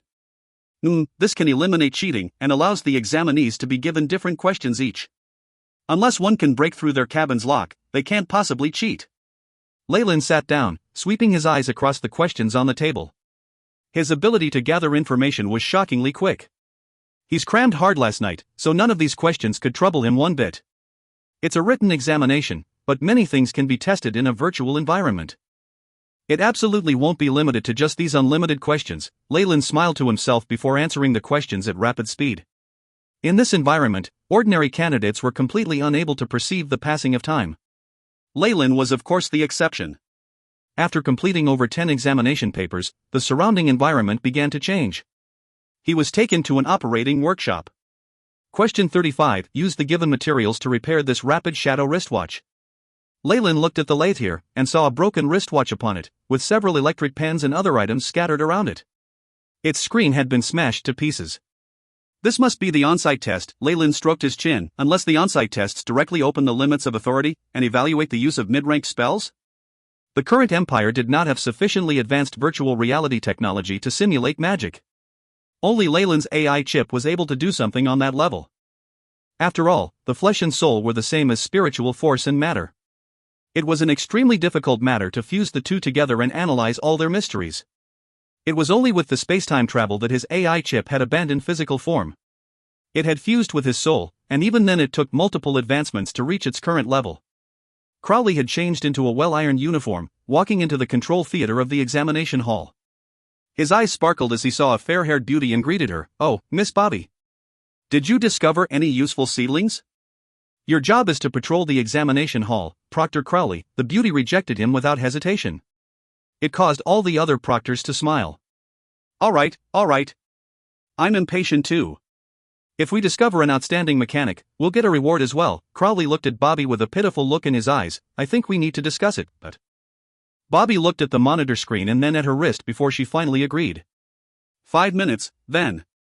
The other exam proctors kept their calm in the face of something so unexpected. An amorous glint immediately appeared in Crowley's eyes, and he followed Bobby outside. Although on the surface it seemed as if there was melodrama here, with one person pursuing the other, their conversation was transmitted to the rest through secret means. "Let's have dinner tonight?" A new restaurant opened up recently in the Champs-Élysées. Crowley spoke non-stop, his performance making the other proctors knit their brows and turn away. In secret he'd sent a short message to the woman. "I see that TY13 and the others are quite good. They're worth recruiting and nurturing. I don't have any time tonight," Bobby said with a cold expression on her face, replying using their secret code. "Pay attention to them and protect them. The best thing is to fail them in their written exams, or chase them out of the examination hall. Don't give them access to the on-site tests. Other than that, you seem to have missed one of them. I'll take responsibility for Xavier, don't interfere." Crowley's expression changed. I know, but the thing is, as long as you understand. Let's not say too much, the surveillance from Central Intelligence and the Weave is quite serious." Crowley finished his final message and then fell to the ground to release a heart-piercing cry. "Oh, Bobby, my Bobby." The fair-haired beauty smiled coldly and returned to the control room under the surveillance of many guards and onlookers. What happened? She'd originally expected a lot of busybodies to circle her, but she was rather stunned to see all the proctors surrounding the screen. The melodrama from earlier did not attract any attention whatsoever. Did my acting skills fail? Or am I under suspicion? Bobby's heart twisted. She saw a proctor come over to her with an extremely solemn expression on his face, as well as a look of ecstasy. "Bobby. Come and take a look." Bobby leaned against the wall with a curious look on her face. In her heart, she secretly sighed in relief. I wasn't discovered. Afterwards, she saw an examination paper with a perfect score broadcasted on the screen. Ah, so such an exceptionally intelligent seedling appeared. Bobby sucked in a breath of cold air. She looked at the candidate's information column. So his name is Lyle? It seems like he answered everything correctly. This is really... Everything must be compared. Look at this, the proctor produced another record. That was Leyland's progress in repairing the Rapid Shadow wristwatch. Every movement flowed like the movement of clouds, filled with a unique sense of beauty. He does not hesitate in the slightest before committing to every action. This youth has already grasped the techniques of two-dimensional objects. His intuitive use of materials and his confidence are monstrous, Bobby bluntly put it, her words full of praise. Xavier and Rambo aren't much compared to him. Are you ready to directly recommend him to the Empire? Bobby asked.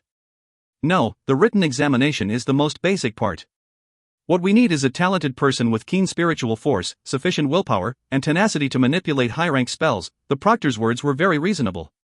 After all, there were many good examples of those with a good foundation but terrible spell execution.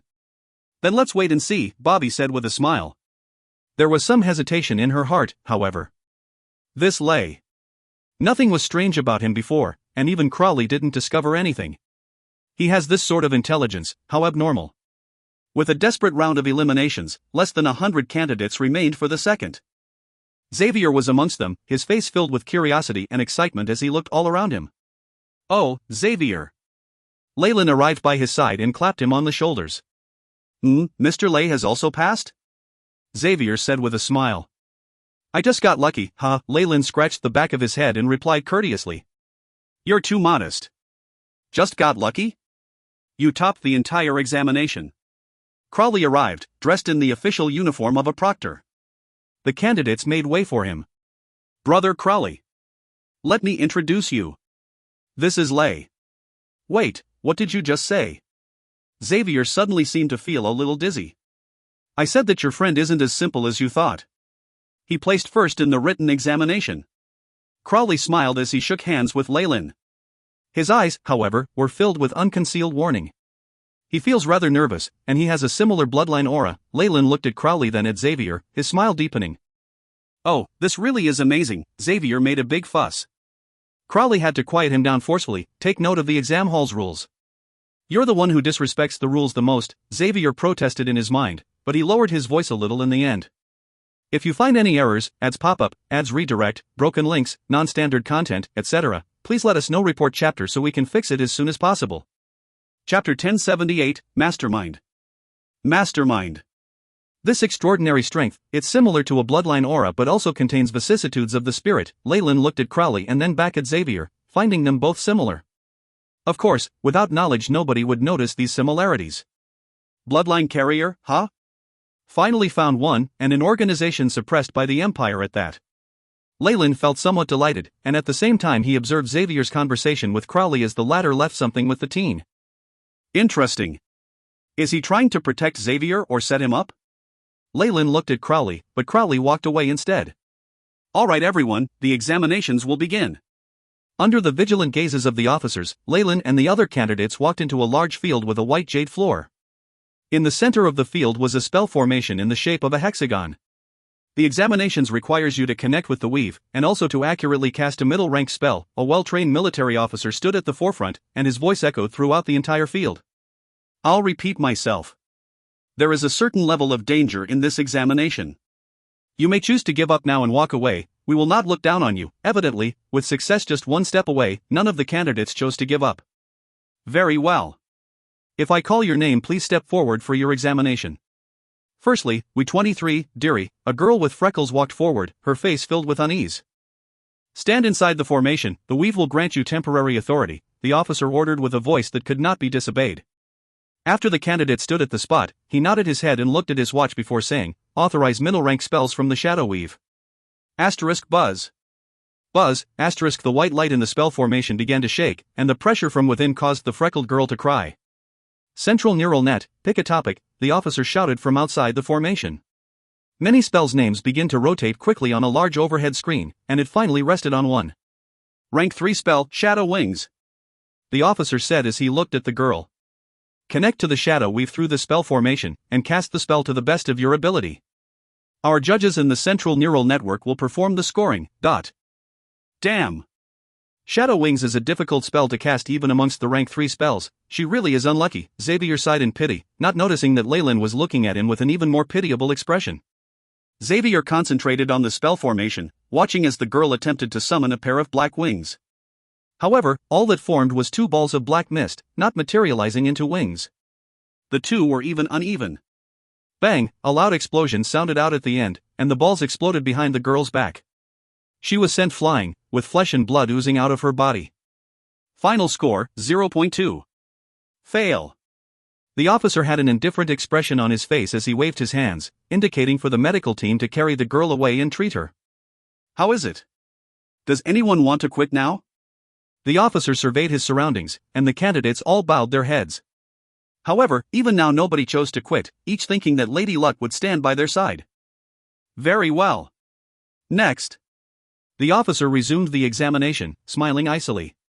Final score, 0.4. Fail. Final score, 0.3. Fail. Final score, 0.6. Barely passed. Candidate after candidate was disqualified quickly. It took 50 candidates for a single plump candidate to pass. The unlucky ones had been carried out of the venue, causing the atmosphere to darken. If not for that candidate scoring a pass, most people would have given up by now. Next, Dinar. The officer called a name. Sir. The candidate called Dinar was a tall, lanky man, looking to be in his 30s. However, his sideburns were white and his eyes spoke of a long past. Yes, you look promising. Enter. After seeing him, the officer's eyes brightened. Thanks. Dinar walked into the spell formation and took a deep breath. Begin.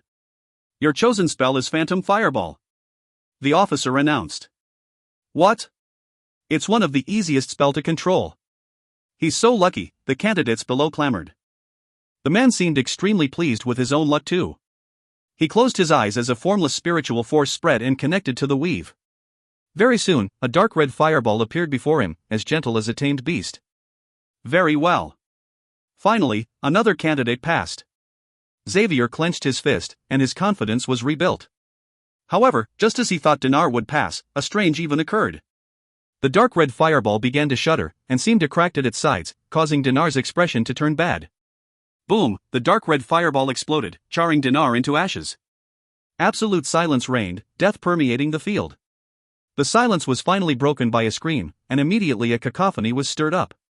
Silence, or you'll be disqualified.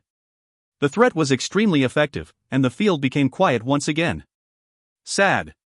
This Dinar's spiritual force was cracked, causing a backlash with the spell.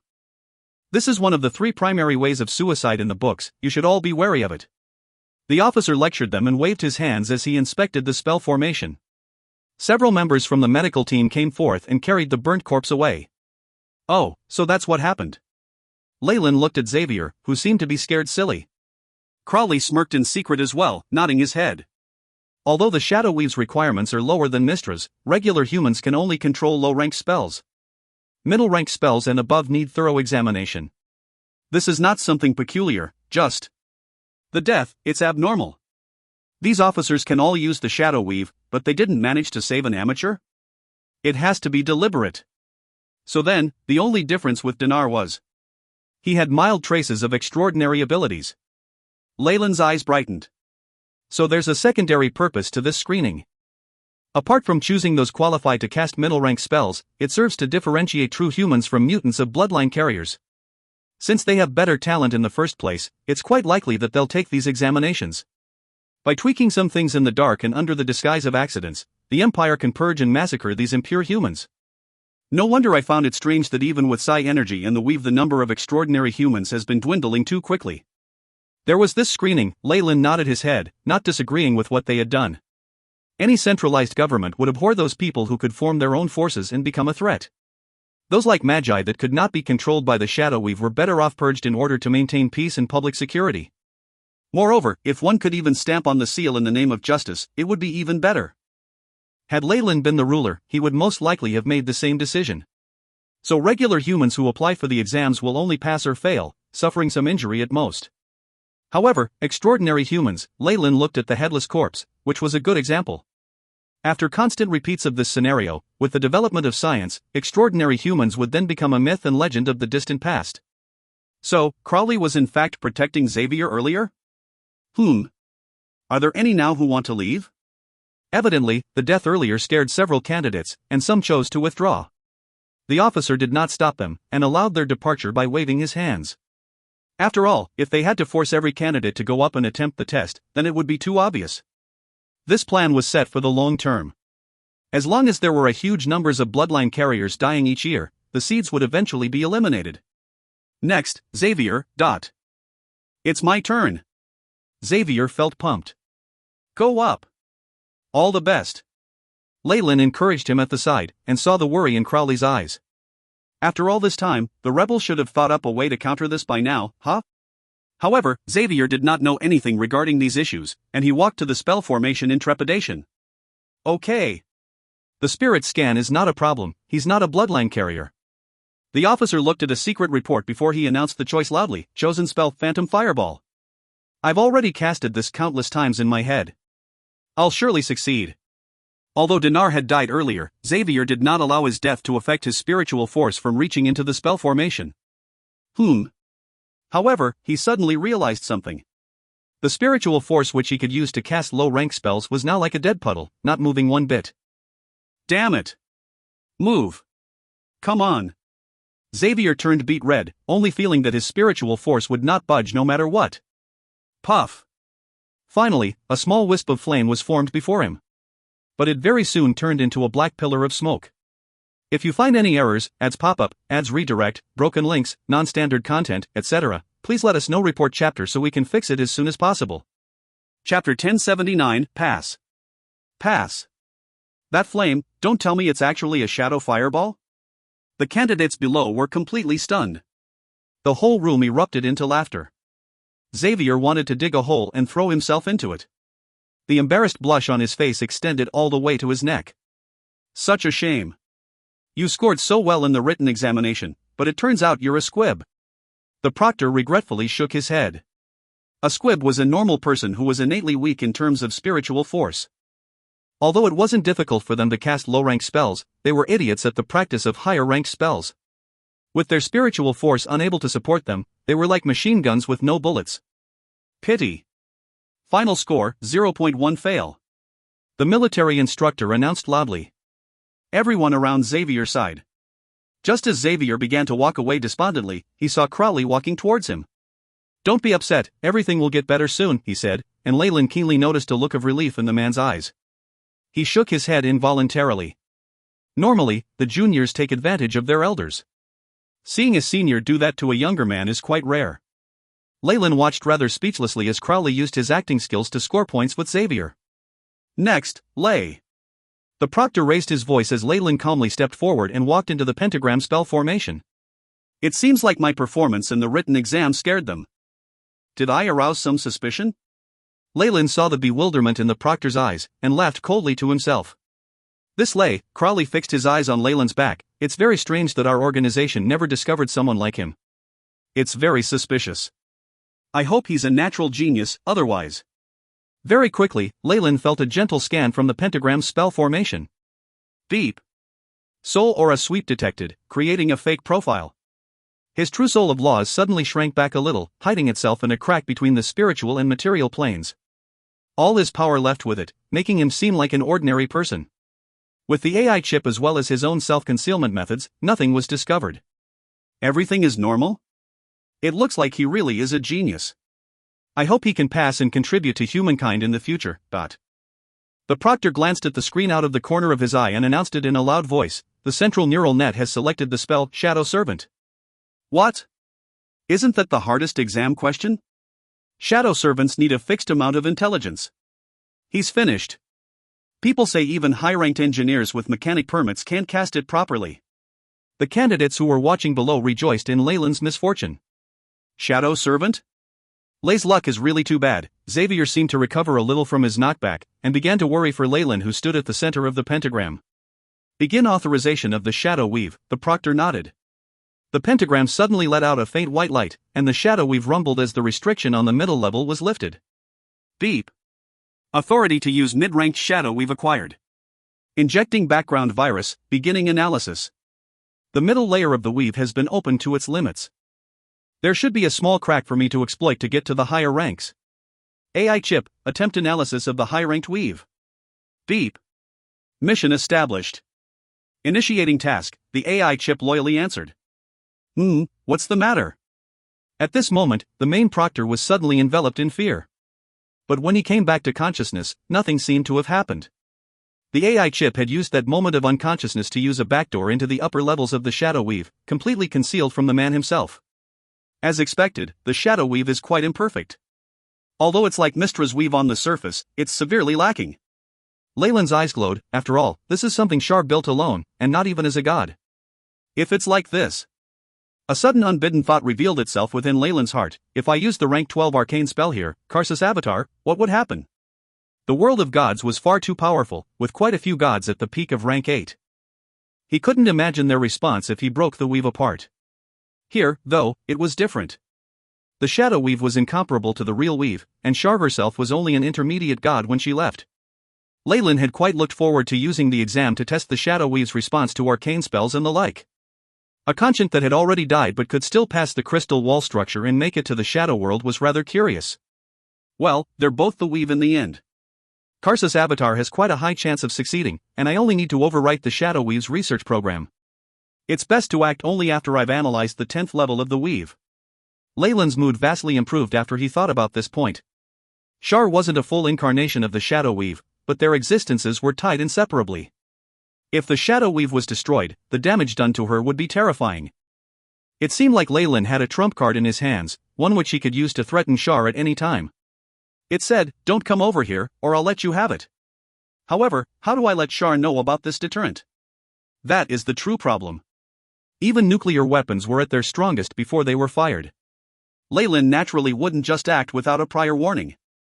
Can you begin, Lay? The proctor seemed to have misunderstood. If you aren't sure about it, you can choose to give up. After all, your safety is of utmost importance. It had to be said that the proctor loved to protect ordinary human geniuses. Oh, thank you. It won't be necessary, Leyland politely waved him off and directly connected to the shadow weave. Zzz, a layer of concentrated black smoke formed beneath his feet, slowly sketching the outline of a person. The proportions of the four limbs were perfect and in harmony, only its facial feature left fuzzy and indistinct. Master, a hoarse voice was emitted from the shadow servant's body as he knelt down in front of Leyland. This intelligence. It's the highest grade of shadow servant. The proctor smiled fervently. Lay. Your complete assessment score is 1, you gave an exceptional performance. Whoa, the people below were stunned into silence. A long moment seemed to pass, and the cheers that erupted afterward were incomparable to the cacophony caused by someone passing before. After all, those before him had very barely passed, whereas Leyland had scored full points. Lay really is a brilliant person. Xavier looked at Leyland, who stood up on the stage. Everyone's attention was focused on the black-haired youth, and in his heart he felt slightly inferior when compared to him. What's the matter? Crowley casually patted him on the shoulder. Although you don't have talent when it comes to controlling the weave and using spells, your personal strengths lie in other areas. The one who invented the rapid shadows was also a squib. However, who can deny his contributions? That's true. Even if I don't have a diploma, I still have the snakebite fist. Xavier inwardly thought to himself and clenched his fist. Seeing the scene, a trace of gratification flashed across Crowley's eyes.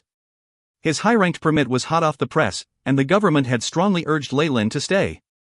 He said he needed some time to consider his options, using that as an excuse to leave. After that, he went directly to the shop for rapid shadows. He didn't actually need one to cast shadow spells, but he had to conceal that fact, so he ended up buying one. You want to buy Rapid Shadow 5.0? Please show me your permit. This was the same shop assistant from before, and there was a trace of astonishment in her eyes. He only had authority for the most basic model just a while ago. Now. Leyland calmly handed his new permit to the assistant. Once the computer attested to its veracity, her eyes were filled with fervent passion. It wasn't just this assistant, the others nearby were completely starstruck as well. Leyland didn't suspect in the slightest that as long as he took care, it was very possible for him to get his hands on everything. However, now was not the time. He ignored the bitter gazes directed at him from hiding, settling the payment for the device and leaving the shopping center. The gazes had never been a problem for him. Ding! Welcome to Rapid Shadow 5.0, customer. Your account balance is currently 23,000 series. His communication device flashed immediately after he equipped the wristwatch, receiving several messages in succession. Hello, Mr. Lay. Thousand Bears Market is honored to have served you your title. ID data and authorization refreshed, citizen class changed to first rank. You can enjoy public facilities for free, overdraft on the Shadow Weave, and receive beneficial treatment when it comes to immigration visas. Please send an inquiry for further details. The messages of several private firms followed, offering sky-high salaries of hundreds of thousands of series a month. No wonder those attendants all became like this. So high-ranked mechanics are equivalent to nobles here? After seeing this, Leyland involuntarily sighed.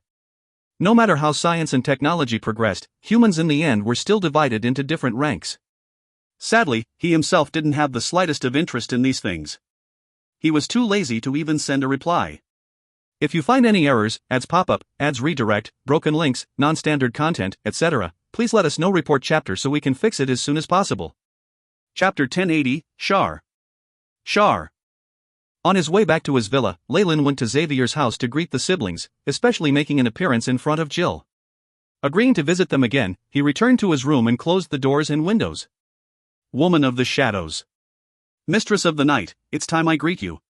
Leyland closed his eyes slightly, his conscience traversing boundless space in an instant as it arrived at the seas.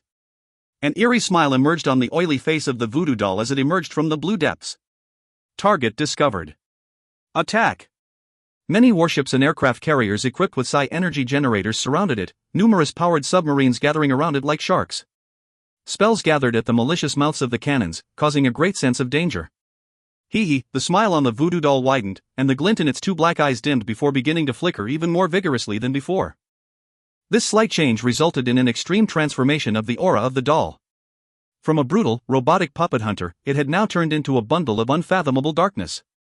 Asterisk crack. Crack, asterisk the voodoo doll turned its neck and scanned the huge warships with terrifying artillery, as well as the dense crowd of powerful spellcasters atop. You've done the best you possibly can in terms of technology.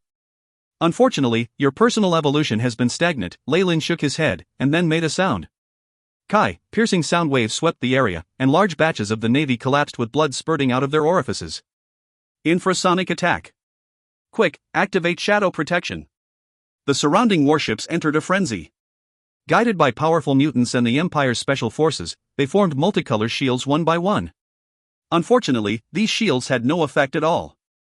The normal people were mowed down like grass, and only the mutants with exceptional mental power were spared alongside a few powerful spellcasters. Your weak mental force makes it difficult to counter attacks on the soul. Leyland believed this to be deliberate on the part Shar. In this scenario, no matter how far human civilization advanced, it would always remain in her grasp. Things were harder with mutants and those with ancient bloodlines. While the chances were low, some beings of laws could still appear among their ranks. This was why they had to be exterminated. Take rank 1 and 2 Magi, for example. They wouldn't be able to fight my old world's military head-on, only turning to dust under their laser cannons. However, if they were to keep a low profile, they could bewitch and hypnotize people in a bid to set up terrifying organizations, and to devastating effect. Asterisk rumble. Rumble, asterisk having lost most of their crews, the warships and aircraft carriers sank into the sea. Those workers had been normal humans, and there was little they could do to withstand the might of Leyland's soul when he intentionally attacked them. Some aircrafts even began to smoke and spark, exploding violently.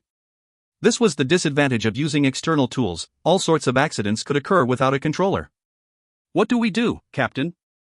The survivors gathered on the few warships left, staring at the figure that was like a devil in the sky. We attack. The captain, who looked wise and had a scar on his face, gritted his teeth. This person's attacks are only effective against normal humans. There's little effect on us extraordinary beings, so we can take him on. Do what you can, and have the rest retreat. Get the Empire to draw up other methods to annihilate them. We should prepare an elite team formed entirely of extraordinary beings, which will definitely be enough to dispose of the enemy. Light flickered on the wristwatches of those present, and shadow wings formed on their backs as large numbers rose to encircle Leyland in the air. I see. Leyland took a look around and smiled slightly. Besides high-level spellcasters, the special operatives of the Empire also have a batch of extraordinary beings and bloodline carriers? This policy of having some pulling the rest forward really seems to be instinct for large countries. Quick! Notify the naval headquarters. Apostle 3 has special offensive abilities and no ordinary being can get close to him. Only the special forces can do anything to him. Call them in. The surviving ships were started at this moment, and some jumped onto lifeboats as they all left the area quickly. It was like there was a great ferocious beast watching them from behind. Leyland paid no mind to them leaving. It was like a normal being stepping on a group of ants in their way, and then continuing on while paying no heed to the ants lucky enough to survive. A rank 6 blood carrier, and other ability users, on the contrary, Leyland was slightly interested in this wave of elites surrounding him. The burly man at the lead was almost equivalent to rank 6 in the Magus world, and he also had the inheritance of an ancient bloodline. The Empire even managed to buy over someone like him? It looks like Shar's plans aren't so simple. What the hell are you? The captain eyed the voodoo doll in front of him, astutely sensing the wisdom and intelligence in it. A single look from the doll had made him feel transparent, causing a chill up his spine. Unfortunately, Leyland had no intentions of communicating with beings like this. Under his control, the voodoo doll's smile widened and became more eerie. Light glinted in its eyes. Asterisk rumble. Rumble, asterisk the survivors who had managed to escape now found that the ocean behind them began to roar, the waves surging to over 100 meters tall and swallowing them. Asterisk drip. Drip, asterisk crimson blood fell from the voodoo doll's straw arm as it held onto the head of the scarred captain. His wide, terrified eyes had lost all signs of life. The voodoo doll stood silently in the sky, and only after a long while did it turn back, looking towards a certain area. I imagined you would do something, Mistress of the Night. A layer of light appeared from the voodoo doll, revealing Leyland's figure. Those are just some pawns. If you like it, what does it matter if you killed a few more? The shadow weave flashed, and a young girl dressed in black walked over leisurely. She had a pair of beautiful and long eyes, and a face that was just exquisite. There was a hint of a mischievous smile on the corner of her lips, and she seemed like a little sister you'd find living next door who loved playing tricks. If the snake dowager's beauty was that of maturity and charm, Shar was like an orchid that was very approachable.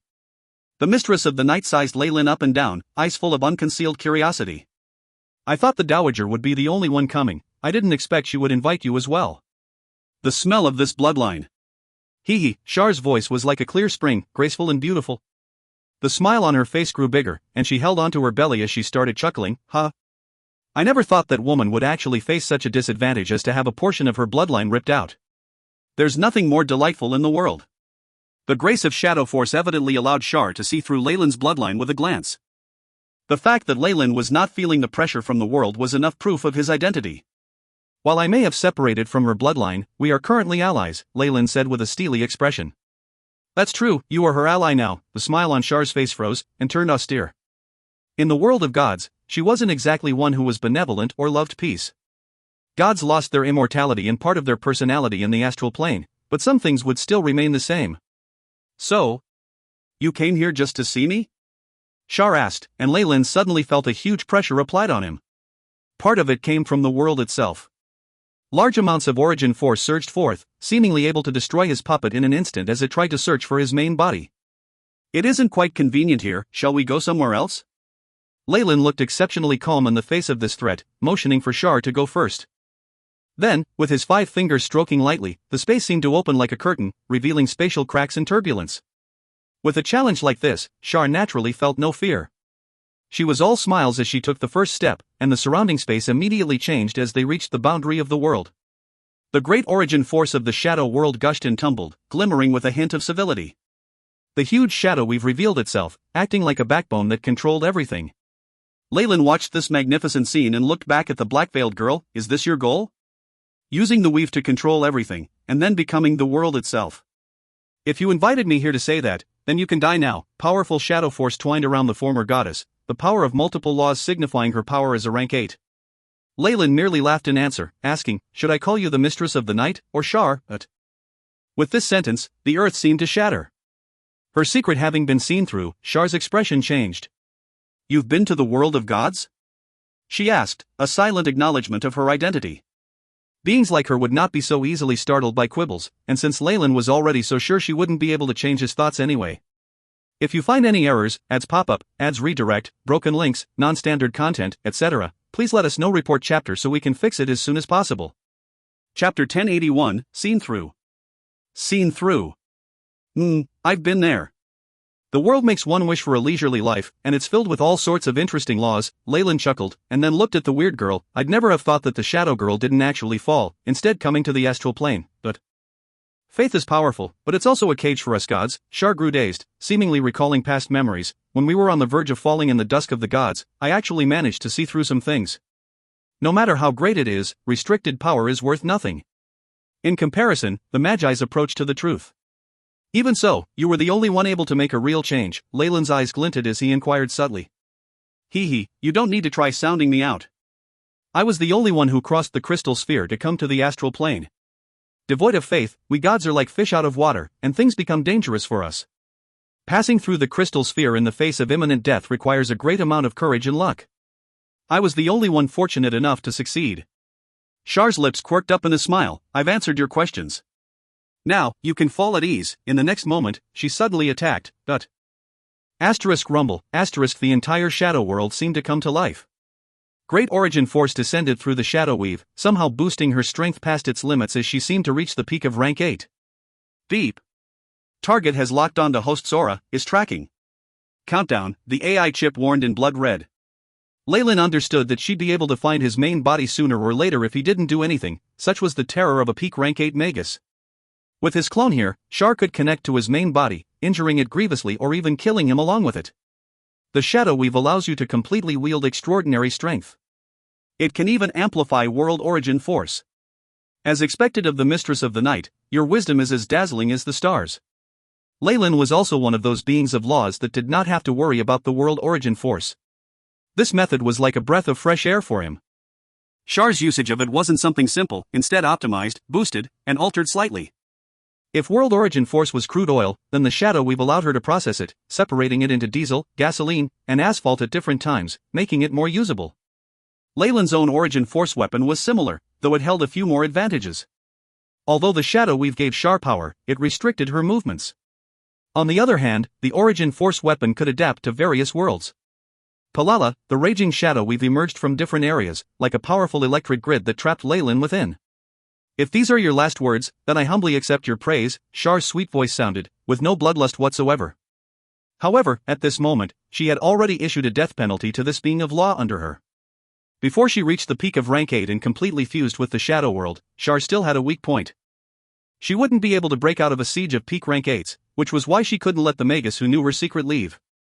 With her foresight, she naturally knew that Leyland's main body was at most a rank 7 Magus, and could likely be heavily injured or killed by her. Her killing intent multiplied, and under her control the shadow weave swept towards him. With the support of a large world's origin force, even one with the power of a rank 8 Magus would definitely be in trouble under this one move. It's been a pity, Miss Char. We could have discussed more possibilities. The AI chip's rays glinted in Leyland's eyes, and he suddenly sighed. Rumble, all of a sudden, a streak of green flames blazed on the voodoo doll's body, and quickly spread all over its body. Are you trying to break all connections? Dream on. Char snorted, and with a wave of her hands, powerful restrictive force descended. You overestimate yourself, ...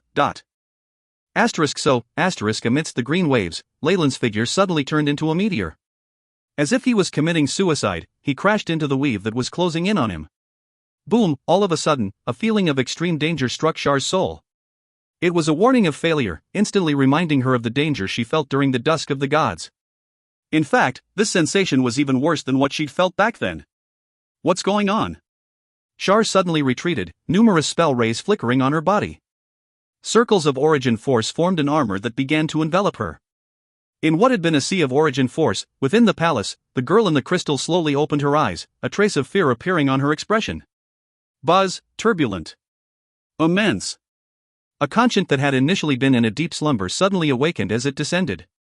Whoosh, the shadow weave extended, causing the little green meteor to jump out of the siege and leave behind a bright curve in the sky before disappearing. Char knew that the Magus had already completely destroyed all traces of the puppet, and it would be impossible to pursue him further. Now, however, her focus was on something else. What's going on? What's with this huge sense of danger that could harm my life? And the world will? Char closed her eyes, as if interacting with the great shadow will. Only after a long time did she open her eyes. It sensed an aura dangerous enough to kill me? Char bit her lips, looking serious. The more powerful a being was, the more afraid it was of death. This applied even more to her, who had been lucky enough to survive the dusk of the world of gods. What is it? A Netherese flying city? An extraordinary divine weapon? Or is it the earthen plate of destiny? All sorts of thoughts streaked through her mind, one after the other. Following that, she turned towards a region of the empire. Although she had not been able to pinpoint his location, she still found the general vicinity. Allsnake, you've truly found a great helper this time, Char sighed, her body merging into the shadows. A terrifying web of darkness encircled the region Leyland was in under her command, surging in the shadows. Thousand Bears City, within the bedroom of a villa. Leyland opened his eyes slightly as a trace of black lightning flickered in the room.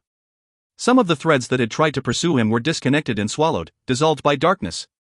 Only once the process was complete did he stand up, recalling his meeting with Char. Most of her divine immortality has been converted, Leyland sighed with a hint of pity. The divinity was the most important part. Godly power of laws could be devoured completely and used in an instant, allowing a Magus to multiply their strength. However, the reverse was not true. Having changed, Char was no longer a god. Even if Leyland devoured her, it would be great if he got even a fifth of the law of shadows. That small fight using his avatar had allowed him to determine Char's strength. She was near the peak of rank 8, only a few steps away from the boundary of rank 9. This strength exceeded that of the Snake Dowager. If Char had beings of laws helping her, even Leyland would have to consider retreat. Just like the wars between large countries in his previous world, these battles in the astral plane were all for profit. If there was little profit out of it along with the danger of injury or curses, nobody would want to fight. But it's too clean, the whole shadow world doesn't seem to have any other rank 7s aside from Char. Leyland felt a deep chill inside. There were still a few beings of law under the Snake Dowager's rule. They'd made deals with her, allowing her to watch over them without worry. However, there were no auras of law in the current shadow world anymore. Char is from the world of gods, after all. She wouldn't want her secrets discovered by other magi before she reaches the peak of rank 8, Leyland sighed. He had a feeling the rest of those existences had probably met their ends. The Snake Dowager should have discovered this by now, right? He pushed aside the curtains, his eyes seeming to pierce into the boundless starry skies and into another part of the empire. There was an ancient castle sitting atop a hill at the outskirts of a bright city. Such medieval structures had grown rare in recent times, becoming tourist sites more than anything else. A lady with a long black umbrella was leisurely walking across a shady pathway. She'd worn a coat of mink fur, and her tall black heels created piercing noises as they hit the ground. With her black silk gloves, she seemed elegant and posh. Under the headscarf was the face of a middle-aged woman. Her long eyes and lips were smeared with bright red makeup, giving her an enchanting look. The snake dowager had evidently learnt from the previous lessons, and restrained much of her charm.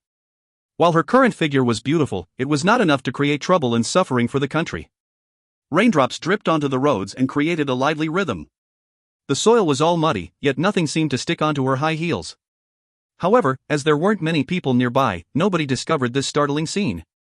If you find any errors, ads pop up, ads redirect, broken links, non-standard content, etc., please let us know. Report chapter so we can fix it as soon as possible. Chapter 1082, Kidnapping. Kidnapping. Alilux, Jar Spectre, as well as a guardian of the mermaid clan, the prophet Kali, the snake dowager's eyes held a trace of sadness. You should have chosen me from the beginning, She walked directly into the ancient castle, but the dozing security guard did not notice her at all. Intensely familiar with everything in the castle, she continued on her way and walked into the basement. She finally arrived in front of a wall. The dirt yellow Manson stones were covered with the mottled marks of history. The likeness of a two-handled vase had been carved in there with simple skill. In Alsnake's name, the snake dowager bit her lip, a trace of blood appearing and piercing into the body of the wall. The entire wall seemed to collapse, revealing a pitch-black passageway. In the end, she arrived in front of a simple altar. There she saw fragments of ceramic, radiating an atmosphere of chilling horror with concentrated resentment. The grudge had materialized even after thousands of years. Jar Spectre, so this is what became of your body? The snake dowager picked up a dirt yellow fragment of the vase, traces of black patterns wandering on the surface as they let out hissing sounds. It seemed like 1,000 snakes were flowing over each other. Having gotten what she wanted, the snake dowager quickly left. The passageway was discovered by a cleaner later, becoming a popular tourist destination. Another bright and beautiful day dawned in Thousand Bears City. Xavier stretched lazily and sat up in bed. Oh dear, I didn't manage to get my license again. I still have to ask for money from my parents at this age. Shouldn't I hurry up and find some odd jobs to do? He kneaded his temples in worry as he put his clothes on. The Imperial University was expensive to go to, and normal families could not afford it. Xavier had grown a bit of pride over his life, and he didn't want to use up his parents' money after he grew to adulthood. Tiring jobs like waiting tables don't have high salaries. I should become a bodyguard instead. My physique was crafted well by the snakebite fist, giving me great attack power. I can earn in excess of 10,000 series a month. His self-confidence was greatly bolstered by his sturdy physique and willpower from training in martial arts. Several minutes later, he walked into the living room with toothbrush in mouth. He saw fried eggs, bread, and milk on the table, with a note stuffed under the plate. Jill's already gone to school? The scene of a little girl cooking breakfast from atop a stool appeared in his mind, and a smile blossomed on Xavier's face. Washing his face and rinsing his mouth, he sat down to eat breakfast and turned on the television. The television screen appeared in midair, broadcasting the clear and simple voice of a female anchor. Welcome to the morning news. Let's begin with economy. A few days ago the Imperial Corporation declared that, Suddenly, the expression of the female anchor changed. Breaking news! Thousand Bears City's Golden Flower Primary School was attacked by an unknown party this morning. The casualties are currently unknown, and the police department and firefighters have hurried to the scene. 5 different organizations have presently taken responsibility for this attack. A sudden scene of dense fireworks appeared behind the anchor, showing a primary school. The police had erected a perimeter of warning tape, and faint weeping sounds could be heard from within. Bang! Xavier's expression turned blank, the cup of milk in his hand shattering on the floor. That's Jill's school. He immediately rushed out, pulling out the door with so much force that a hole the size of a fist was formed where the handle used to be. Has it begun? Next door to Xavier, Lyle also walked out from his residence. He saw Xavier rushing hot-bloodedly to Golden Flower Primary School, strolling behind him calmly with his own breakfast in hand. Jill! Jill! You must be all right. Xavier looked into the distant horizon. He could already see the dense black smoke over the school building, an ominous sign. Sirens could be heard in the distance. The closer he got, the worse the traffic jam became. There seemed to be a long queue of maglev trains on the tracks, with numerous traffic policemen maintaining order. Damn! Xavier ferociously slammed his taxi's door open and fled. In a few moments, he had disappeared to the end of the street, with money left carelessly on the seat. The driver's mouth gaped as if he had seen a ghost. With his agility and the fact that he was not all that far from the primary school in the first place, Xavier very quickly reached the location. Stop! What are you doing? An armored policeman blocked him from going ahead, examining him closely. I'm the brother of a student here, her name's Jill. How is she? Xavier asked in a panicked voice. The robbers have taken hostages, we are currently working hard to rescue them. The policeman's gaze turned into a pity. I promise you that we will do our absolute best to rescue them. Now please, go over there to register and wait. He pointed at an empty space where a group of parents had gathered. Many mothers were weeping openly. Damn! I want to go in. Xavier's face flushed with rage. I'm sorry, that is impossible. The policeman's expression changed. Don't make things difficult for us. Seeing a gun's black muzzle, Xavier rolled his eyes. Fine, I'll leave. I'm leaving. As he slowly left and walked around the school, he arrived outside an enclosed wall. There were policemen here as well, but it wasn't as densely protected as the last area. Okay, now. Xavier deeply breathed in and emitted a serpent's hiss, suddenly becoming a shadow which rushed forward. Stand still. Shoot. A cacophony of voices could be heard, as well as dangerous gunshots. However, Xavier had displayed his extraordinary power here, bending into an S as if he was a snake to dodge all the gunshots. He barely flipped over the wall into the campus, and exasperated howls sounded behind him. Jill! Jill! Xavier was extremely panicked in his heart, but his thoughts were eerily calm. He began to stealthily make his way towards Jill's classroom. The once happy campus had now become hell. The corpses of several students and teachers littered the hallway, the fresh red blood unpleasant to the eyes. It's impossible, Jill would not have fallen here. Xavier encouraged himself to move onwards, silently drawing closer to Jill's class. The robbers had evidently based themselves here, congregating together. However, their attire was extremely strange. They were wearing black wind jackets with sunglasses. They don't look like robbers, a faint thought arose in Xavier's heart. However, at this point he already had no choice. After seeing the crowded figures and their firepower, he began to feel a little anxious. Right, the ventilation ducts. If I can restrain my life undulations, I can hide. Xavier's eyes brightened. He used snakebite fist to control his entire body's muscles and blood flow. Under the mysterious force, his blood slowly grew cold. His life undulations also became increasingly weak, until he resembled a rock on the ground. Bang, a ventilation duct was kicked open, and Xavier slowly climbed towards the school building. Why do we have to act like robbers, boss? Can't we just act directly? Nobody was alerted to Xavier's presence, exchanging words which made his heart beat faster. It's the mayor's fault, he said it would be bad influence. Well, someone else will take his position after this, that's the price for provoking the special forces. The Empire's Special Forces Division? Xavier's heart turned cold. He felt like he had interfered with some disastrous affair. Just at this moment, the sound of a girl crying out in alarm could be heard. Xavier's eyes widened in response. It's Jill's voice. He crawled across at lightning speed. Looking through the opening in the ventilation shaft, his eyes almost popped out of their sockets at the scene he witnessed. Within the classroom, a teacher's body had slumped over the desk. Many little girls were crouched on the ground crying, with a huge man dragging Jill up. So annoying. He pinched a nerve behind Jill's head, which made her immediately faint. Let go of my sister. Seeing this scene, Xavier couldn't hold back anymore. He jumped down from the ventilation shaft directly. Oh, so there was one left?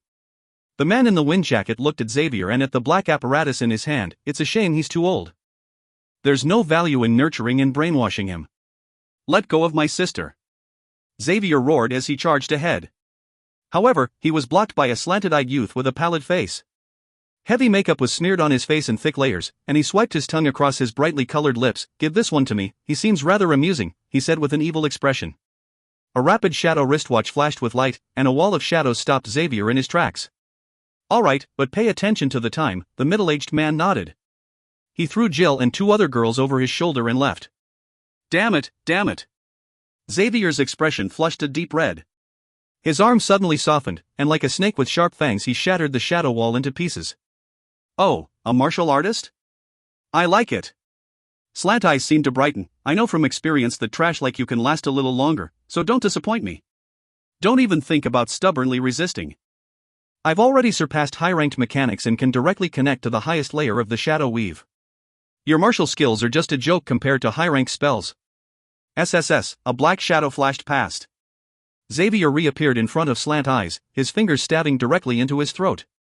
If you find any errors, ads pop up, ads redirect, broken links, non-standard content, etc., please let us know. Report chapter so we can fix it as soon as possible. Chapter 1083, Jar. Jar. How? Is this possible? Slanted Eyes fell to the ground in disbelief. Even if you have powerful spells, your neurons are still too weak. Your processing ability cannot keep up at all. Before you even cast a spell, I could kill you over 10 times. Xavier rushed in. Jill. Jill. The deadly and vicious snakebite fist was now used by Xavier to a terrifying degree, and very soon the remaining kidnappers had their throats torn apart, dying in a gory fashion. He went up to the roof, but Xavier could only see an aircraft flying off in the distance. No, Xavier fell helplessly to the ground. I never thought that I'd be late. A sigh sounded beside him, and Xavier unconsciously retaliated. However, the powerful snakebite fist was stopped, and the other person spoke out, I'm not your enemy. I'm here to help. You? Crowley? Xavier recognized him and suspicion filled his face. Why are you here? I'll explain later, right now we need to leave this place. Follow me. Crowley's expression was extremely solemn as he dragged Xavier and left the place. Still, Xavier shrugged off the man's hands once they reached a corner of the school. What exactly is happening? I said it before, I'm here to help. Crowley put on an extremely serious face. Do you know the identity of those people who abducted your sister earlier? The Empire's Special Forces. Xavier spat out the name.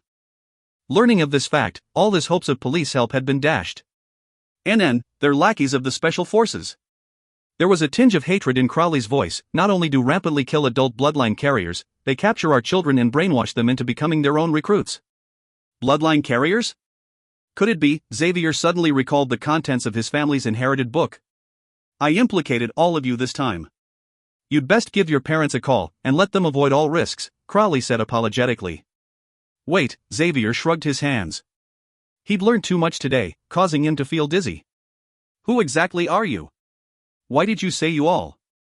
Wariness crept in Xavier's eyes, and every muscle of his bulged like that of a leopard about to leap on its prey. I belong to the Bloodline Alliance, an organization formed to resist the Empire. Our activities in Thousand Bears City attracted the attention of the Special Forces, Crowley said slowly. You criminal ringleader. Before Crowley could finish speaking, Xavier sent out a punch that carried the phantom of a black snake. Hiss, the same giant snake serpent appeared behind Crowley. He punched out the same way, accompanied by the hiss of an ancient snake. Xavier's fist was caught in Crowley's palm, no damage done to either part. Snakebite fist? Shock filled Xavier's face. Only a weakling will resent others, and disregard the true target. Crowley let go of Xavier's hands. Your gift in practicing the snakebite fist has far exceeded my expectations. Even those so-called geniuses would not hold a candle to you. Who exactly are you? Xavier stressed each syllable. Me? I'm known as Crowley, but my name is Xanier. Diruz Xanier. Can you see the connection now? There was warmth in Crowley's eyes. Xanier? The ancestor that left us the snakebite fist. How? Doesn't that mean you're over 500 years old? Xavier's first instinct was disbelief. There are many things you don't know about the world. Don't be easily convinced of truth and lies. I don't hope for you to believe me anyway. What? Don't you want to save your sister anymore? Crowley smiled. How do we save her? Crow. Xavier stammered. If what Crowley said was true, then wasn't this man his great-great-great-grandfather? Crowley would be fine. Crowley smiled, and then his expression turned solemn. There is a Special Forces base outside Thousand Bears City. The young bloodline carriers they abducted will be detained in that place, undergoing a rigorous selection process before the best are sent over to the Empire. So? Do you have the guts to go with me? Of course. Xavier clenched his fists and nodded his head with resolution. Bloodline Alliance? Leyland stood on the side of the street. He'd seen everything, including Xavier's conversation with Crowley. According to Xanier's words, this organization is the one that most bloodline carriers are gathered in. These are the descendants of existences who had wielded laws, but they are now reduced to this state. It's rather sad. Leyland shook his head. Hey handsome, do you want to chat? A melodious voice sounded by the side of the street. Leyland turned around, only to see a young lady whose earrings reflected the sunlight. It took him a while to think, but then he smiled mysteriously, sure. Some time later, the two of them were sitting in the partitioned room of a cafe. This place was rather exquisite in its design and service, and the couple's room was also good at isolating sound. The waiter served coffee along with snacks shaped like little animals before quietly closing the door. Leyland waved his hands, and a layer of blood-red light enclosed the room. Only then did he turn back to look at the beautiful lady. Snake Dowager. You actually dare look for me now? Aren't you afraid of being caught by the mistress of the night? Leyland already felt that this girl had been possessed when he saw her. The Shadow Weave could have easily discovered this connection of spacetime. It's all right. I'm using the chipped body of the Jar Spectre to contact you, the young lady smiled, flashing the phantom of a shattered piece of clay and revealing the power of laws within it. The Jar Spectre was in existence on the same level as me back in ancient times. It possessed the law of stealth, and its pristine waters could immediately travel to any part of the shadow world. However, it's now been reduced to this broken piece, complex emotions whirled across the Snake Dowager's face. It seems like you've discovered it as well? The Mistress of the Night is the only being of law remaining alive in this world. Leyland spoke solemnly, so then. Why take the risk to contact me? An exchange of information and a plan moving forward. This girl before him was rather beautiful originally. However, the Snake Dowager's possession had elevated her aura, and her wry smile seemed to hold a hint of coquettishness to it. She's already gotten rid of all beings of law in the shadow world, and has it under tight surveillance using the Shadow Weave. This psi energy of hers has replaced all sorts of fuel in the world as well. I have no doubt that she could will the civilization of the entire world destroyed as long as she wants it. The Snake Dowager was a native of the shadow world, after all. Since she wanted to seize control of the place, she'd ideally want it intact. Even then, in a crucial moment she most probably wouldn't care about the destruction of an entire civilization. This was a common trait amongst beings of law. Leyland thought over it for a while. She was his ally right now after all, so he decided to chip in with some information. Here's some more. My voodoo doll already met the Mistress of the Night. What? A nervous expression appeared on the Snake Dowager's face. Relax, she didn't manage to lure me over. I didn't suffer any serious injury either. Leyland's retort had been immediate. He'd known what she was thinking of. My apologies. The Mistress of the Night is someone who excels at convincing people. The Jar Spectre had been lured by her, the Snake Dowager said apologetically. That's all right, Leyland nodded his head and continued. From what I can see, I didn't meet her true body. It was just an avatar. An avatar. Then where is her true body at? This information was rather important, and could determine the victory and ownership of a world. Hence the Snake Dowager pressed on. I don't know, Leyland shook his head and saw the Snake Dowager turning silent. He then asked, Your Excellency, what plans do you have now? I'll first rope in the strength of the bloodline carriers, and there are several other things for me to do as well. The Snake Dowager bit her lips and pointed her finger out, forming a strange rune in the air. This is the imprint of the Jar Spectre. You can contact me through it any time. It can't be seen by the weave. All right. Leyland reached out his right hand, allowing this rune that looked like a jar with two ear-shaped handles to enter him through his skin. Beep. Host obtained jar imprint. Effects, able to converse with another imprint holder unlimitedly in the shadow world. The connection applies before all others in the world. Explanation, the ancient Jar Spectre's original body is a giant jar with two ear handles. Legends have it that the entire water source of the shadow world comes from it, and its two ears can listen to any information in the shadow world. I'll need your help in roping in the bloodline carriers. The beautiful eyes of the Snake Dowager looked at Leyland. I won't refuse. Leyland did not decline the request. He'd already set his eyes on the Bloodline Alliance anyway. The Snake Dowager left after smiling contentedly, only leaving behind a girl who'd fainted on the spot. Sigh. I still need to clean up this mess. How troublesome. Leyland shook his head and snapped his fingers. The young girl sat up immediately and looked at his eyes, which contained no annoyance. After you wake up, you will forget. If you find any errors, ads pop up, ads redirect, broken links, non-standard content, etc., please let us know. Report chapter so we can fix it as soon as possible. Chapter 1084, Attack. Attack. Outskirts of Thousand Bears City. Crowley had brought Xavier to a simple and crude building that was still under construction. Past a board that covered up the basement was a huge place. Flickering neon lights illuminated a place with a cold, hard, metallic luster, causing Xavier's palms to sweat slightly. This is the Bloodline Alliance's stronghold in Thousand Bears City. It's impossible for the two of us alone to attack a branch of the Empire's special forces ourselves, so we'll need some helpers. Come, let's introduce you. Crowley brought Xavier to a place that seemed like a little meeting room, pulling the door open. Instantly, many judging and distrustful or threatening gazes fixed onto him, causing him to stiffen up. All right. Don't get too overboard with your greetings. Amidst this perilous situation, Crowley was like a huge reef. His words caused a large amount of the pressure to dissipate. Only then did Xavier get the strength to raise his head and size up the people in the meeting room. Everybody here had a grim aura about them, causing the teen to feel extremely uncomfortable. However, there was one person amongst them he recognized. Is that Invigilator Bobby? He focused on one of the many females. Ha ha. You should have seen her at your greater skill test. Let me introduce you once more. This is Bobby. She has the bloodline of the ancient enchanting witch, and she's also an official of Thousand Bears City. Crowley rubbed his nose. Be careful. This old woman likes to prey on young things. Who are you calling old, you smelly snake? Bobby twisted her slender waist as she approached Xavier. She was one head taller than him, and it gave him much pressure. Can you do it, kid? This isn't playing house, you really might lose your life in this operation. Xavier looked up at the roaring sea and gulped, before turning resolute. I must go. Ha ha. Don't underestimate Xavier. He's genius enough to have mastered the snakebite fist at his age. With an additional set of armor, he'll definitely be powerful. Crowley patted Xavier on the back. Mastery over the snakebite fist? The crowd began to get restless, and what followed next was Bobby's fearless laughter. Ha, how interesting.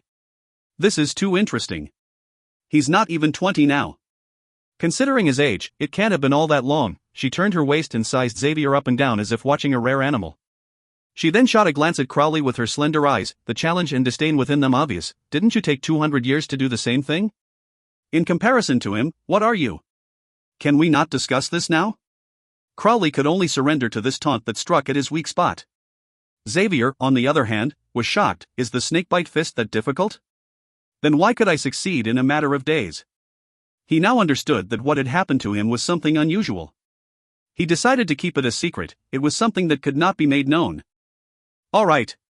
Since he's gained mastery of the snakebite fist, he meets the requirements to join us. Bobby nodded and sat down. Let's continue what we were discussing. That's the kind of person she is. Try not to provoke her. Crowley awkwardly pulled Xavier to sit at a corner, no longer bringing up meeting anyone else. Based on our intel, the Empire's special forces have destroyed 4 or 5 strongholds of the resistance in Thousand Bears City. They become more ruthless and brutal, and the number of young bloodline carriers they took away has increased. A screen flashed with many images as a young man in a wheelchair spoke.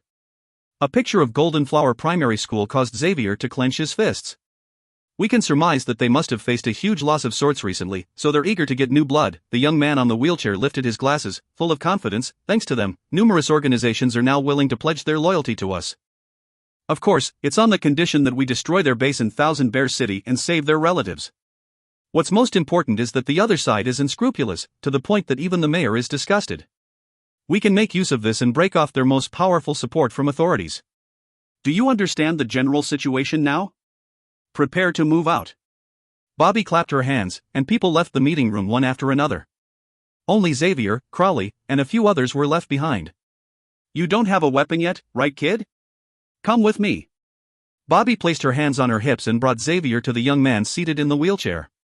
Crowley spoke up from beside Xavier. This guy's called Genius. He's our organization's weapons and intelligence officer. Ha, did you just say I'm smart? The young man called Genius burst into laughter, seemingly full of love for himself. However, Crowley and Bobby did not say anything, obviously used to his narcissism. Xavier noticed that this man was stuck with prosthetics from the waist down. He'd evidently suffered from some critical injury before, to the point that even the Empire's current technology could not allow him to recover. Genius maneuvered his wheelchair and arrived in front of Xavier. Speak. Tell me what you want. Even if it's the newest version of Rapid Shadow, I can get it for you. I haven't tried the high-grade Rapid Shadow yet, and I haven't even passed the licensing exam. The same goes for laser weapons. Xavier scratched his head in embarrassment. Then, Crowley and Bobby exchanged an awkward glance. but they did not speak. Just give me armor. Xavier had made his choice after some thought. After all, his greatest advantage was the mastery of the snakebite fist. Sturdy armor would greatly raise his battle might. Just armor? Don't you need anything else? How about tracking cannons? Or an external weave connection? Genius trained a piercing gaze on Xavier, as if measuring his body size. That's not necessary. All I want is something that can protect me well. The metal for my arms must be durable enough, and should not affect my movements. And for my legs, it's best that. Xavier gave a broad outline of what he wanted and then looked at Genius. I've said a lot. Do you remember it all? It's no big deal. I'm Genius, remember? A projection appeared in midair as Genius patted his wheelchair, showing an outline of armor that was exactly like what Xavier had described. The only thing that matches your requirements right now is the Empire's Venom Snake armor. Thankfully, there's one stored in the base. It can be used after some modification. Genius' hands moved extremely quickly. In but tens of minutes, Xavier was able to don his armor. He waved his arm and tested the flexibility of the arms for the armor, and then entered a stance of the snakebite fist. Amazing. But of course, Genius really is a genius. He used to be from the Imperial Research Institute. Anything he alters can be sold at astronomical prices on the black market. Crowley had changed into a black windbreaker. Are you ready? Let's leave. Of course, Xavier's fists punched out, creating dazzling sparks in the air. Jill, I'm coming to save you. The members of the Bloodline Alliance moved very quickly. In just half an hour, all its fighters were surrounding a military base. That's the base of the Special Forces branch. Once the fight begins, Genius will move to break off all communication with the outer world. We'll have 15 minutes. Crowley sounded grim. Remember to be on time. Any later than that, and we'll have no other way. Once they move out from their garrison to encircle us, all of us will probably be completely decimated. 15 minutes. Xavier gazed at the base like it was a malicious beast and gritted his teeth. That's enough. Good. Well then, move out. Crowley raised an arm, and numerous black figures pounced out. In the next moment, a bright red alarm resounded in the base. Communications down. Ha. I really am a genius. Genius was in the basement of the Bloodline Alliance base, sat inside a huge machine with a silver helmet on his head. His eyes were full of an abnormal fervor. He hadn't just cut off communications. The military base's power had been taken down as well, causing the Special Forces base to quiet down. HSS Xavier struck out with a right hand that was like a venomous snake tooth. Protected by his armor, he was like a humanoid Gundam as his fingers instantly severed the throat of an enemy. The venom snake armor weighed nearly 50 kilos, but to him it was almost weightless. Boom. Boom. Boom. Black figures were flung away one after the other. Xavier quickly charged out, his armored hands grabbing onto a fat bald man. Where's Jill? No, where are those primary school students you took today? Although his was covered by armor, Xavier understood that he was looking quite sinister. His fierce murderous spirit immediately caused the man to stammer. His body trembled, and a patch of wetness appeared on his pants. He'd actually lost control of his bladder. Just at this moment, a few black-clothed men charged over towards him, firing their laser weapons.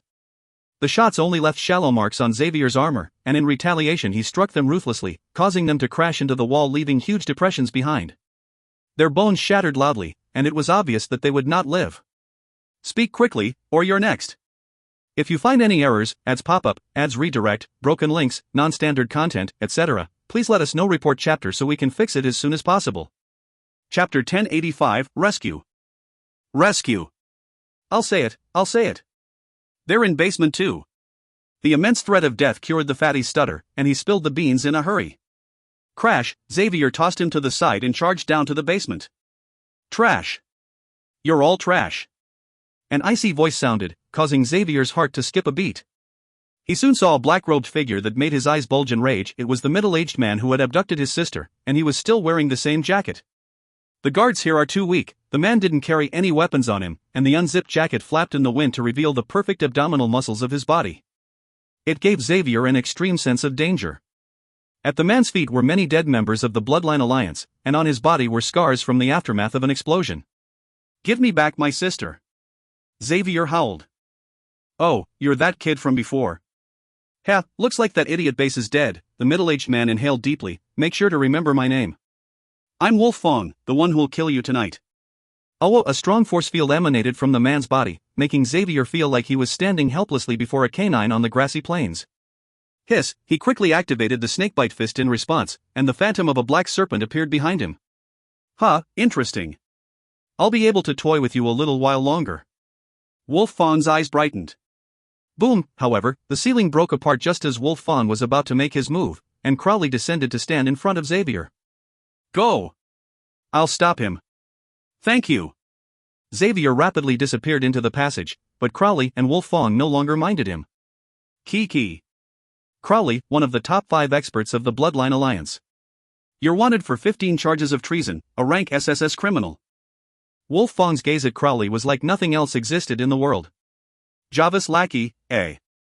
Your hands are stained with the blood of my people. A pea-sized ball of explosion radiated out from Crowley, and a fine black mist appeared to fight back against Wolfong's force field.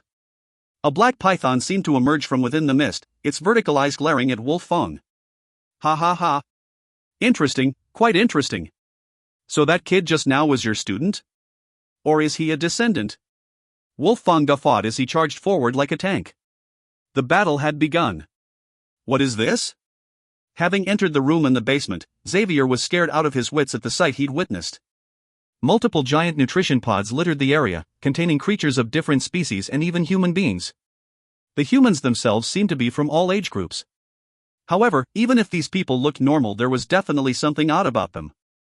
Xavier peered through one cylinder of glass, seeing a little boy with purple skin and a pair of wings protruding from his back. It seemed to be some form of deformity. The little boy suddenly opened his eyes, his yellow pupils staring icily at Xavier. It was a look of utter despair and death. It's alive. Darkness seemed to envelop Xavier at this instant. He'd lived his life as an ordinary citizen so far, so this was the first time the vile, dark, reality was put in front of him. Seeing that there were live specimens here, Xavier suddenly got worried. Jill. Boom, he destroyed a black mechanical lock, revealing an underground basement. A putrid stench emanated from within. Jill, are you there?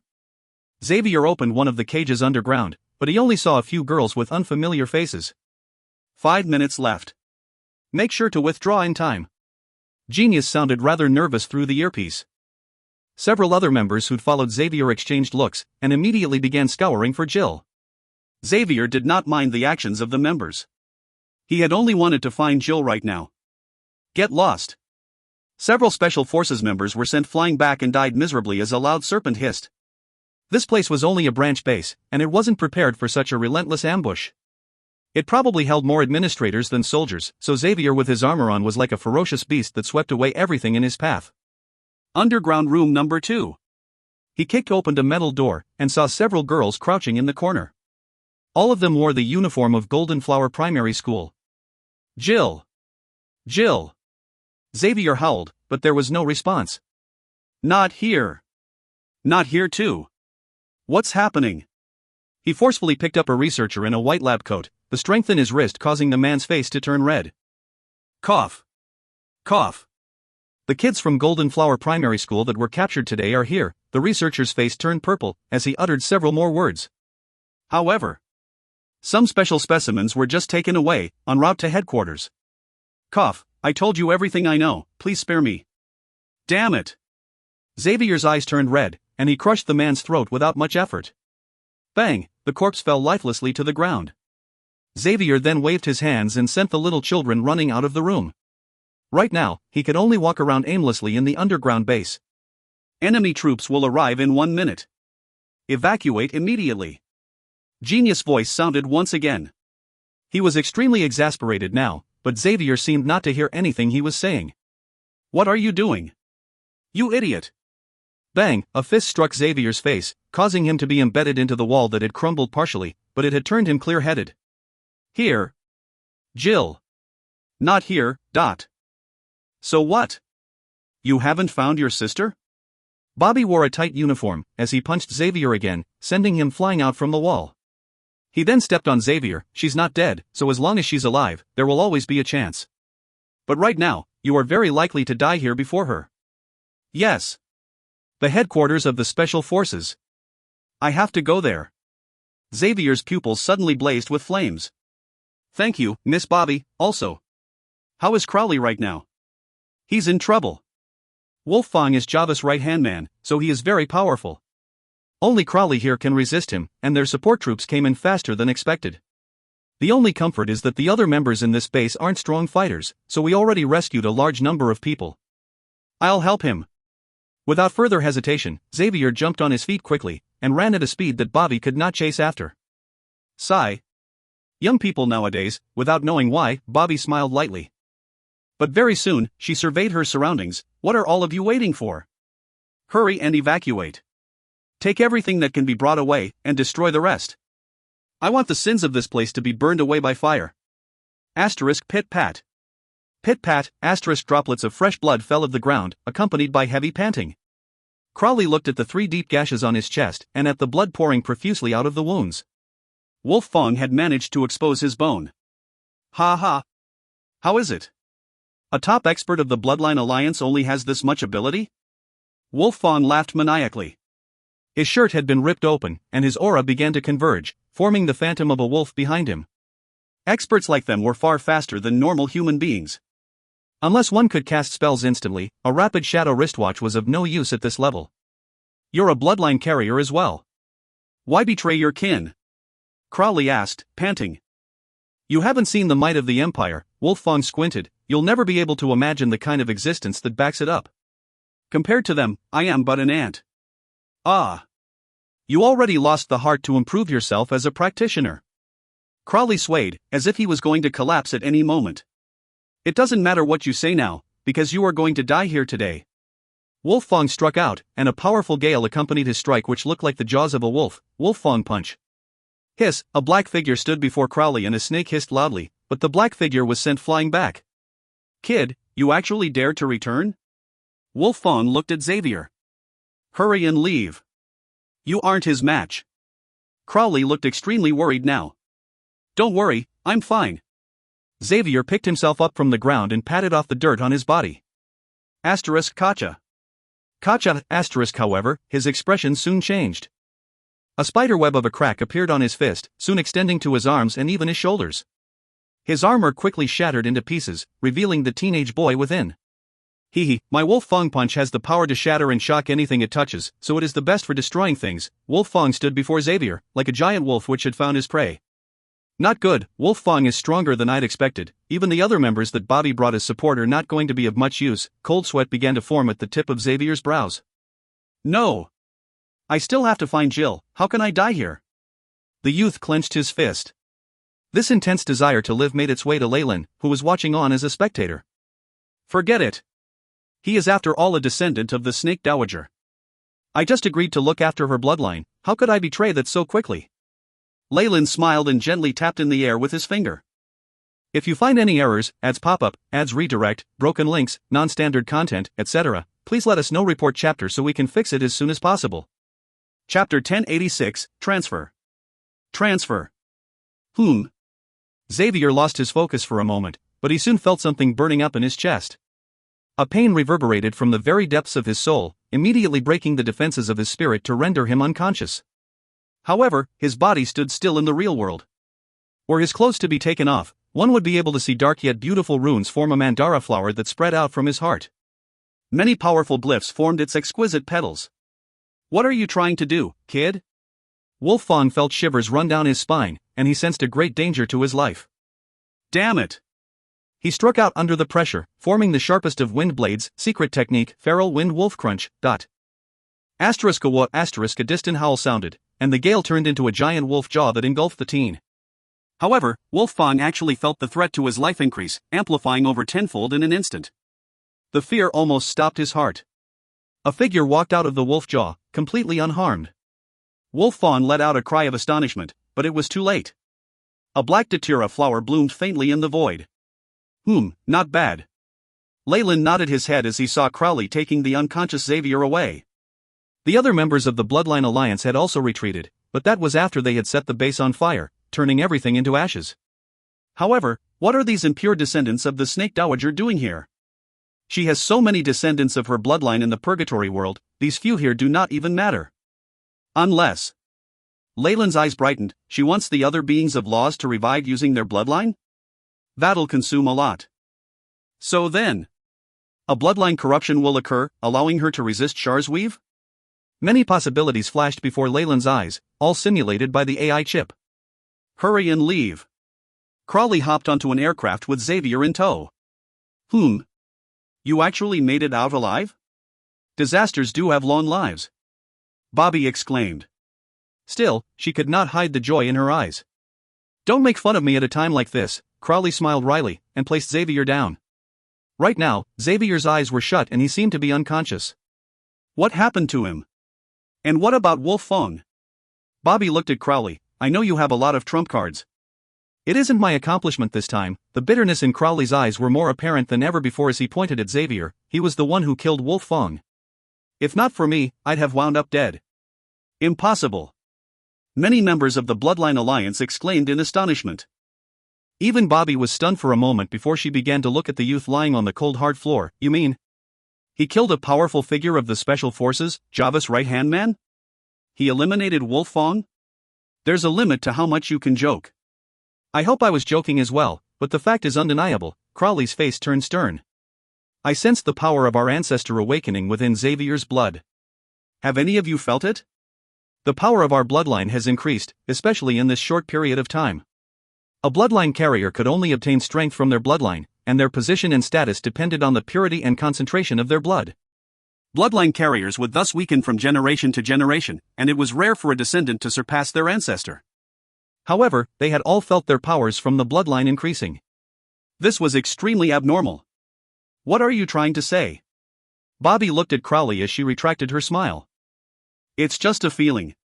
A huge revolution is soon approaching, so special occurrences are to be expected. And there's also a genius like this kid. Crowley exhaled deeply. Hey brothers. If you're talking about a revolution, I have something here that might interest you guys. Wanna have a look at it? Genius figure was projected from the ceiling. What is it? Bobby frowned. It had better be something useful, if not I'll put your eyeballs up your ass when we get back to the base. I swear. Genius covered his right mechanical eye with his hand as if he was afraid, but then his expression turned serious. I'm not joking. Look at this. While you guys were invading the base, I discovered several things that would send the entire world into chaos if they're revealed. Genius hurriedly transmitted some information after seeing the distrust in their eyes. A top-secret document carrying the Imperial seal quelled their disbelief. The light on the screen reflected off Bobby's face, revealing her shock. It seems like we need to make a trip to the eastern seas before heading for Carolyn and the headquarters of the Special Forces, Crowley said slowly, extremely solemn. A giant propeller along with the chatter of multiple people combined with the noises of shifting items shocked Xavier out of his sleep. Only then did the feeling of a devil possessing his body disappear. Where is this? Xavier asked blankly. He could barely recall a fight against Wolf Fong with Crowley, but he had no memory of what happened next. Don't move and don't try to get up. The skin on your back will be torn apart. Genius turned around his wheelchair, patting the healing pod Xavier was in. How is it? This is the latest version of the healing pods from the Empire, able to cure even rank 7 to rank 10 diseases. I even added the beautifying feature, no need for thanks. Oh okay, it seems like Crowley is safe, Xavier sighed, finally sensing a large sticky substance on his burning back. What's happening outside? Are we shifting? Shift, oh god. You can actually hear that from inside the pod? What frightening senses, Genius gasped before he closed his eyes, causing Xavier to feel like he would be dissected at any moment. You didn't answer my question, Xavier returned in his wariness. Oh. Yes, we're shifting bases. We've given up on this one. After all, nobody can launch an open attack on the Empire without suffering repercussions. Genius shrugged his shoulders. Still, it's not really a problem. The Bloodline Alliance has many bases, from the icy north to the extreme south and the eastern seas. Our men cover the entire continent, so losing 1 or 2 bases is no big deal. Xavier felt the rich and overbearing outlook of the Bloodline Alliance from Genius' words. However, this was perfectly normal. Bloodline carriers possessed extraordinary power, able to achieve great things no matter where they went. Generations of existence had allowed some bloodline families to amass a huge fortune. Even with the establishment of the Empire causing the power and outreach of bloodline families to dwindle, they still possessed astounding might. Although it was extremely difficult to openly resist them, creating a dark organization and growing in strength was no problem. All right, I need to go to Carolyn. Jill's been taken there. Xavier's expression suddenly changed, and he struggled to get up. Just that movement caused excruciating pain to travel down his back, having him wince from the pain. Cold sweat dripped down his body. Relax, calm down. You know how much effort it took to rescue you? Genius' long fingers hurriedly moved on the keyboard, but he still had the time to chat with Xavier. However, you are also rather good, huh? You killed Wolf Fawn but only suffered 40% damage to his body. It's not a big deal. What? I killed Wolf Fawn. Xavier's eyes went wide open before he looked at his own chest. The white skin there was filled with the energy of life, and there were no longer any signs of runes on it. The datura flower had disappeared. Did I really do it? Xavier muttered, feeling a new force of energy inside his body, abyssal, cold, and fearsome with an imposing aura. The energy allowed Xavier to recover very quickly. It made him confident that he could recover in a few days even without this healing pod. No matter what, I still have to go to Carolyn, the youth said resolutely. With his strength growing, his confidence in saving his sister grew as well. All right. I didn't say we weren't going. We plan to visit a few bases nearby before heading for the capital, Genius said immediately, fearing that Xavier would worry unnecessarily. You can go have a look in the capital first, but it'll have to be in disguise. Don't act on impulse. Crowley walked in, dressed in a black coat. It's nice that I managed to see you awake before I leave. Huh? You're leaving? Xavier was shocked, staring at this person who claimed to be an ancestor of his. He had to admit that unknowingly, Crowley had become a fatherly figure that he had grown to rely on. If you find any errors, ads pop up, ads redirect, broken links, non-standard content, etc., please let us know. Report chapter so we can fix it as soon as possible. Chapter 1087, Stone Tablet. Stone Tablet. Put bluntly, Crowley was Xavier's only connection in the Bloodline Alliance. In fact, Xavier himself didn't feel like a proper member yet, still unclear on the motives and principles guiding this organization. His only hope had been to borrow Crowley's strength to help rescue his sister, but Crowley was now leaving? How would he be able to ask for assistance from the Bloodline Alliance and gather intelligence for his mission, even deploy troops to rescue Jill? But why? Jill is also Xavier gritted his teeth. Because there's something even more important for me to do. There was a look of determination on Crowley's face. Don't worry, I entrusted Jill's rescue to Bobby. Follow her advice in the future. You're leaving just like that? On the aircraft runway, Bobby looked at Crowley, who was geared in full body armor. A finger was twirling her hair behind her ears, and she seemed lonely and uneasy. I have no other choice. This concerns the life and death of all humans on this world. You know what the world is getting swept into. We cannot run away or hide from it. Crowley looked at Bobby as his lips moved, finally only being able to utter a single word, sorry. I knew it. You are just like the other fellows. Bobby rubbed glistening tears out of the corner of her eyes. Ha ha. Don't worry. I'm a superb bloodline carrier who has lived for over 500 years. How can something like this daunt me? Crowley patted himself on the chest. It was a strange, humorous action, as if depicting his reluctance to leave. Will you accept me after I return from the Eastern Seas? Scram, you old geezer. You're several hundred years older than me, don't try to be an old bull eating young grass. Crowley turned to Bobby one last time before the aircraft left. She was stood still, her lonely figure like an extremely beautiful sculpture. Sigh. I thought Bobby would immediately agree to wed you, and become a widow immediately, a muscular brute with a skull-patterned bandana said in a nonchalant manner. Scram. Are you cursing me now? Crowley scolded the elite soldier inside the aircraft. He then looked at the man before he started laughing. He soon turned solemn. Comrades. This incident does not concern just the lives of the Bloodline Alliance. Instead, it involves the life and death of the entire world. Thank you. Even if the people do not realize our contributions today, our spirit will stand forever proud for eons to come. Who cares about that much? Yawn, a doll-like girl yawned, revealing a cute pair of canine teeth. There seemed to be even some blood on her crowns. No matter what, we must destroy the Empire's wishes at all cost. Isn't that what we've been doing all along? Many people agreed with the girl's words. If that's the case, Crowley cleared his throat, let me introduce you to one of the Empire's secret plans in the Eastern Seas, codenamed Project X. Keep in mind that this matter is of utmost importance, not something the Bloodline Alliance can handle alone. We've already sought help from the Coven of Witches, the Knights of the Round Table, and the Martial Arts Association. Crowley's words caused the rest of them to sink into silence. Just like the Bloodline Alliance represented the remaining power of bloodlines, the Coven contained the remaining magicians of the Shadow World. The other two groups also represented the inheritances of different fighting styles. Put plainly, they were the remaining underground forces in the Empire. What was the Empire planning that these four forces had to come together to fight it? The people in the aircraft soon turned silent as they listened to Crowley speak. The more he said, the more serious they became, and the worse the shadows on their faces turned. Tens of thousands of meters under sea level, at the bottom of the eastern seas. A monster was swimming past this place, its ability to survive the sea pressure that could kill most others a testament to its might. It could transmit infrasound from near its eyes, causing many marine creatures to die immediately and become its food. Puff, just a whistle produced a whirlpool in its jaws, powerful enough to destroy an entire island. The suction caused the surrounding fish and mosses to be sucked into its huge maw, expelling a large amount of water and only leaving behind fresh food. The creature did not seem to be satisfied with this meal, as it moved even deeper. A casual swipe of its tail was powerful enough to cause a tsunami on the sea surface. This was a metalback whale. These creatures were the kings of the eastern seas, ruling over it since ancient times. If not for the massive burden of their huge bodies, they could have advanced to become beings of laws as powerful as rank 7 magi. It was extremely lucky to avoid the scans of the Mistress of the Night back then. However, things were different now. The various cities near the eastern seas had passed down legends of a sea devil king through the generations, and the advancement of science had managed to reveal the metalback whale's weakness.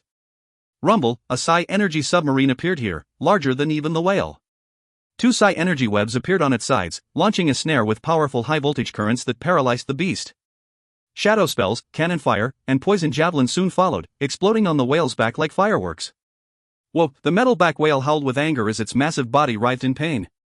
Its thick skin withstood most of the attacks and it tried to swim away, pulling the net that was attached to the submarine. The greatest technology of the Empire was now pitting its might against this ancient beast. The waves from the tussle caused the seas to rage wildly, putting many coastal cities on alert. It was even Messier in the trench. A little girl that was as beautiful as an orchid stood alone on the submarine's command deck that seemed like a battleship, loneliness apparent in her eyes. Several white-haired old men in the uniform of the Imperial Navy looked at the whale on the large screen before reporting respectfully, "Princess, the force field reports on the beast are here. The submarine psi energy reserves are at 82%, if we have another 5 minutes we'll be able to completely analyze it and activate a counter-force field." If the outside world knew of this girl's identity, they would definitely be shocked. She was a member of the royal family here in secret, commanding the navy in an attempt to capture an ancient beast. "Do what you must." The princess waved her hands, her voice as melodious as a skylark. Moments later, the metalback whale's force field was broken, and blood spurted from its body. A dozen members of the special forces managed to deal fatal damage to the whale using their rapid shadows, employing legendary spells. "Dawn is ready," a general reported in a shaky voice. "Fire." The princess waved her hand. "BZZT," the shadow weave within the eastern seas whistled loudly, its energy surging into the psi energy submarine.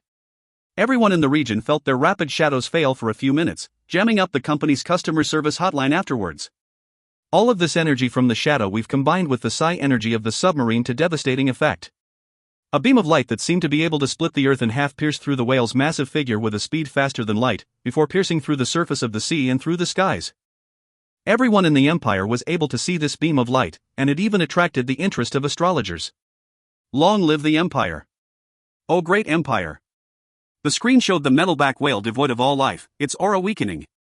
The troops and officers all cheered in victory as the corpse began to sink deeper into the ocean. This is the strongest power of the Empire? I wonder if it can, the princess muttered before sending another command, begin preparations to dive and salvage the loot. All mutants are to be dispatched. This order was carried out meticulously. Evidently, the imperial family had a stronger hold over its citizens than most people thought. They were extremely concealed in the shadows, and their reach was extremely expansive. The innards of the metalback whale were like a small world with its own ecosystem. Many marine creatures lived inside its body. However, after the sweep of the Empire's troops, none of the marine creatures met a good end. To put it in other words, after the metalback whale died, their fate was already decided. "I've found it." As the information was passed down, a scene appeared on the screen. Inside that whale's body was a large island, floating amidst the creature's gastric juices. On the island was a black stone tablet, and the mottled words written on it depicted traces of history long forgotten. If you find any errors, ads pop up, ads redirect, broken links, non-standard content, etc., please let us know report chapter so we can fix it as soon as possible. Chapter 1088, Project. Eons ago, the snake dowager who came from the rivers of Sanur governed the world. All beings and various kingdoms of bloodlines thrived and flourished under her rule. The words on the stone tablet were extremely old and archaic, but the princess could understand their meaning. The information wasn't conveyed by sight or conversation, but through another medium entirely. Still, this wasn't the most important bit of information. The center of the tablet recorded a monumental change in history, until one day, when the Mistress of the Night arrived. She ousted the Snake Dowager, destroying the rule of bloodlines. She established an empire atop corpses, shifting behind the scenes to control the empire into fulfilling an unknown desire. Anyone from the imperial family would fly into a rage at the blasphemy and untruths in this tablet. This princess, however, had a strange expression on her face. It was a mix of joy and anticipation, perplexement and fear, a mishmash of various complicated feelings. The newly built empire had obtained glory, and the light of civilization shone brighter than the stars. However, the Mistress of the Night was not satisfied with all of this, she needed more. I foresee that she will mercilessly purge the world of bloodline carriers, replacing the humans with another being before finally turning the souls of these people to the same color. The only way for salvation is. The princess forced herself to look away after reading this part. She'd felt a pressure from the shadow weave surround her, an imposing dignity representative of the Mistress of the Night. However, she still sighed deeply in her heart, this relic of the Eastern Seas, the Dead Sea Scroll, a powerful prophecy foretold by the blind prophet Ari, left behind to save the world. This book of salvation is the only ray of hope, and it is no longer in the hands of those insurgents. Seal this stone tablet under a restriction of Class 5S. Anyone who acquires this information will be put to the death, the princess ordered after smiling bitterly in her heart. Class 5S. This attracted surprise from the people around her. Even the commander-in-chief of the empire did not have the authority to access such information. Do what I say, the princess stated icily. The shadow weave rippled, the imperial token in the princess' hand showing that her word was law. The several old marine generals looked at each other in the eye, but could only carry out the orders helplessly, we obey. What was more perplexing was that they, together with the mutants of the special forces, did not see anything special about the stone tablet.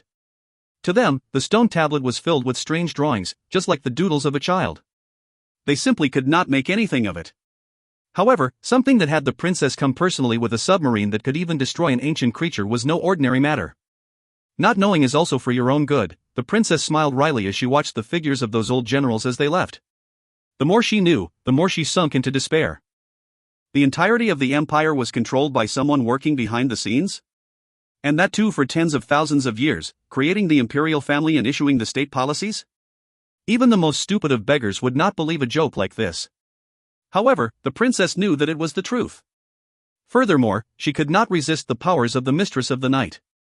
That was an overweeningly strong existence, her might incomprehensible. Beep, a connection request from the Empire streamed in at this moment, and a soldier appeared on screen. Your Highness, he bowed with utmost respect before taking out a token, I have new orders. Speak. The princess retracted her helplessness and weakness in front of outsiders, stuffing it behind a mask of cold might. Urgent command, the submarine has been recalled, along with the loot from the mission. The rest of you need to head towards the demonic islands, killing the insurgents gathered there, but... What happened? Tell me clearly. The princess knew that even without the prowess of this battleship, her subordinates would hold the upper hand against those rebels. However, she'd never think that the emperor would pass such a pressing decree. We have just received news that our research facility in the Eastern Seas has been breached. What? Are you kidding? There are garrison troops protecting that area. The princess's brows furrowed. Positive. The troops around the area have perished. As of now, the ones most able to resist them are you and the First Admiral's fleet. The officer in the screen seemed uncomfortable. Who is it? The Coven, the Bloodline Alliance? Or is it the Martial Arts Association? The princess frowned, and immediately stated the names of the largest rebel groups. Everyone, even the Knights of the Round Table. They've even ignored civilian casualties, using powerful weapons of mass destruction. They seem to be determined. They've discovered it, huh? The princess bit on her lip. She knew the kind of research undertaken in the Eastern Sea facility, and the content within could never be made public. I'll go right away. The princess did not back down, agreeing immediately. No matter how unwilling she was a member of the imperial family. This was the tragedy and reality that she had to face from her birth. Eastern Seas, the demonic islands. Boom, an alloy wall was blasted through, revealing a room with many long, cylindrical incubation pods. They held human specimens, including children and adults. TSK. They're only clones? Nothing else seems to be in here? A person dressed like a knight from the medieval times looked at Crowley. It was him who'd struck open the door made of alloy, that act alone showing that his strength could not be underestimated. It was the top expert from Knights of the Round Table. However, his gaze carried a questioning look. Although the research here might have had concerned us, it seems like a bigger base than the others. There's not enough reason for you to invite us over, an old person who wore robes walked up slowly. As his muddy eyes surveyed the surroundings, he was seemingly shocked by the sheer size of the facility. Of course not. Cough, Crowley had his ribs wrapped in gauze. The journey here hadn't been easy. What I intended for all of you is to see this. He brought the two deeper into the facility, to a large safe that was marked with a huge X on the outside. Fortunately, we have witches with us.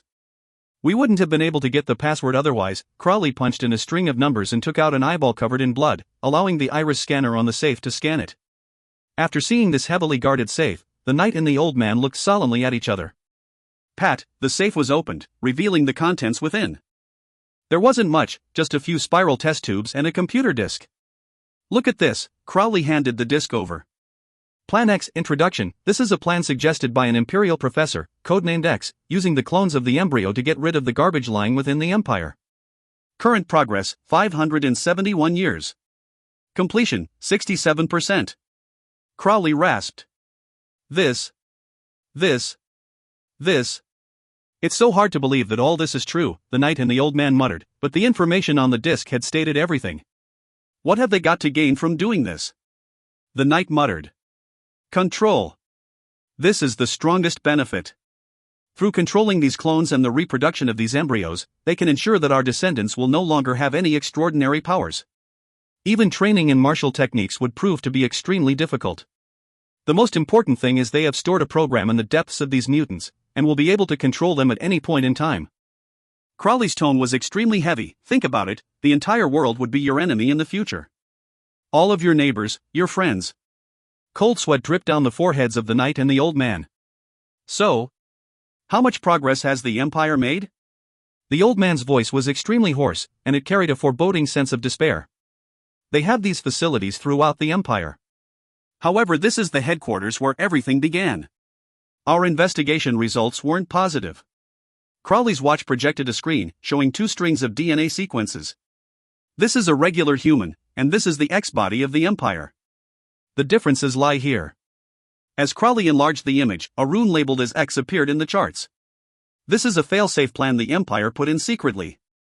It can be used to verify identities, and anyone with this X factor in their genetics is a clone that can be controlled by the Empire. But Crowley's voice grew soft. The control and contamination of this gene is extremely powerful. If an ordinary human mates with a cloned X body, it'll only need 2 generations for their descendants to possess the X gene in their bodies as well. Ha ha. So you're saying that there are people like that who exist even amongst us now? The knight laughed so hard he teared up. You're saying my family, and even myself, might be the production and spawn of these clones. One day we will turn crazy and turn into machines that can be controlled by the Empire, even slaying our own family and friends? My apologies, but what I speak of is the truth. We have already discovered several members of the Bloodline Alliance, with these genes. Crowley bowed. However, this control on their subconscious is not strong enough. The right amount of resolution or a powerful bloodline can still help suppress it. If you find any errors, ads pop up, ads redirect, broken links, non-standard content, etc., please let us know. Report chapter so we can fix it as soon as possible. Chapter 1089, Confrontation. Confrontation. I'm sorry, Mr. Crowley. Your beautiful dreams are about to be ruined. A witch in crimson red robes strolled over, an ancient tome clutched in her hands. Witch Maya. Crowley bowed reverently. This charming lady was in existence who was even older than him, the head of the Coven of Witches. In truth, without her support and her assistance, their breach of demonic islands would not have gone so smoothly. This truly is a demon island. Our opponent is in existence who is infinitely more evil, Witch Maya muttered under her breath. What does your excellency mean? Crowley scratched his head in thought. Project X involves controlling the body. Have you ever heard of the Tree of Life project? Tree of Life? What's that? The knight and the old fellow felt that they would have a mental breakdown. This is the Empire's most top-secret plan, on the same level as the X research. The witch's first sentence made the others breathe in sharply. Project X was already this terrifying, how much more evil would this Tree of Life project be? This project is a medium to connect the shadow weave to regular human beings directly, which Maya looked at everyone present. The final goal of the Empire is to implant the shadow weave directly into all humans, making their consciousness one with the weave and eliminating the unnecessary steps. This will form an extraordinary human. Control everyone's mind through the weave. Crowley was stumped for a moment, because he knew that the rapid shadow of today was such a universal object. Cold sweat formed again on his body. Yes. Project X is to remodel the human body, and the Tree of Life project is to remodel the mind. Once their plan succeeds, the entire Empire will become one being. Furthermore, as long as they wish, any civilian would immediately become a powerful assassin. The citizens will turn into the most elite, indomitable army. Maya's voice was still as calm as ever. No one knew how much she had sacrificed to obtain this piece of information. This? How much? What have? Crowley and the others present all possessed extraordinary ability. Nothing was more unbearable to them than having their bodies and minds taken away. Insanity. Madness. This world is going berserk. The old man from the Martial Arts Association mumbled. Crowley was genuinely concerned that he would face a mental breakdown soon as well.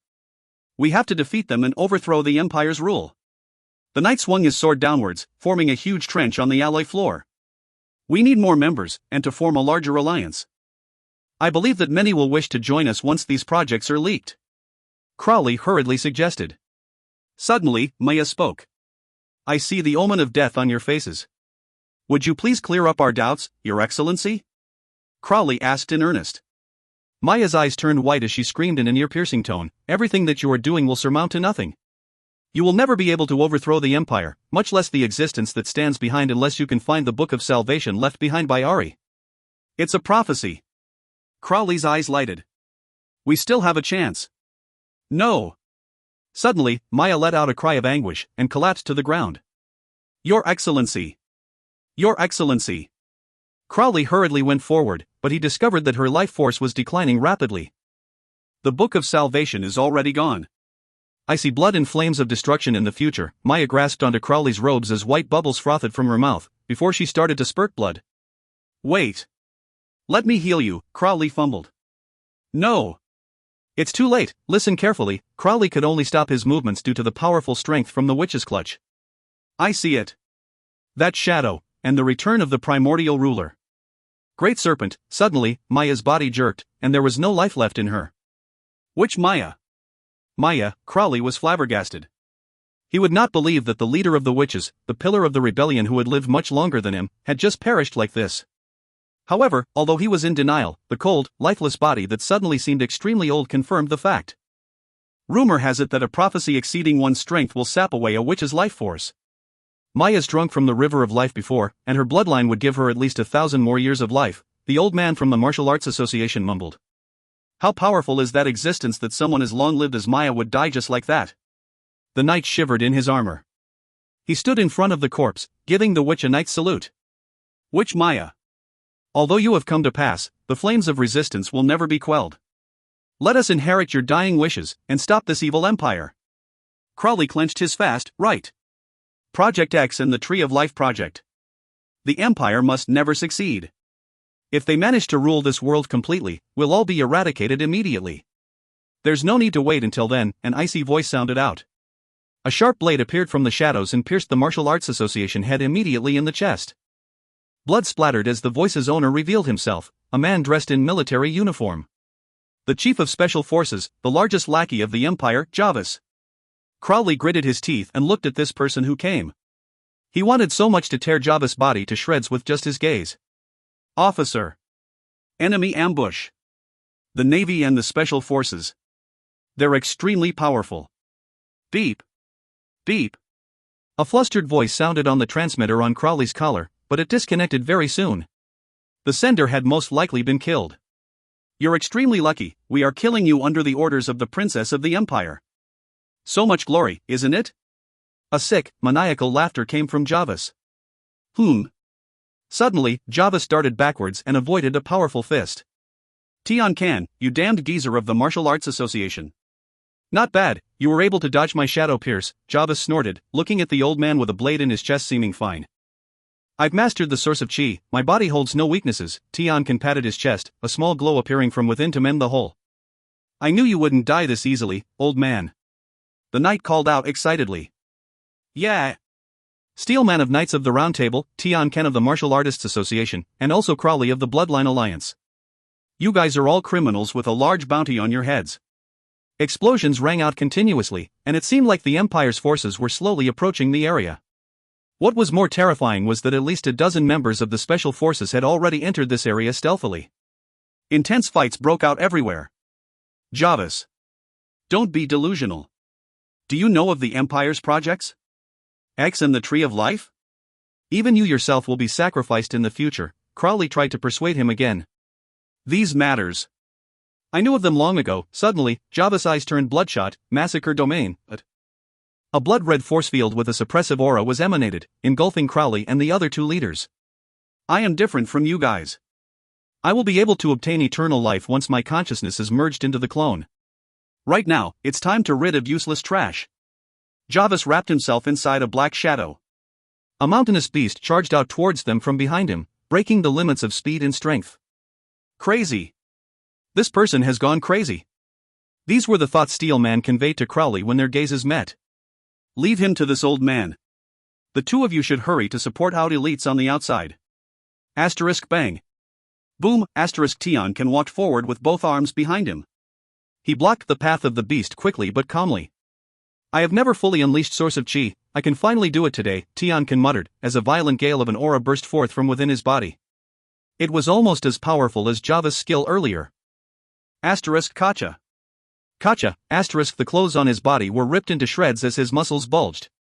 The veins on his body seemed like fat, squirming earthworms.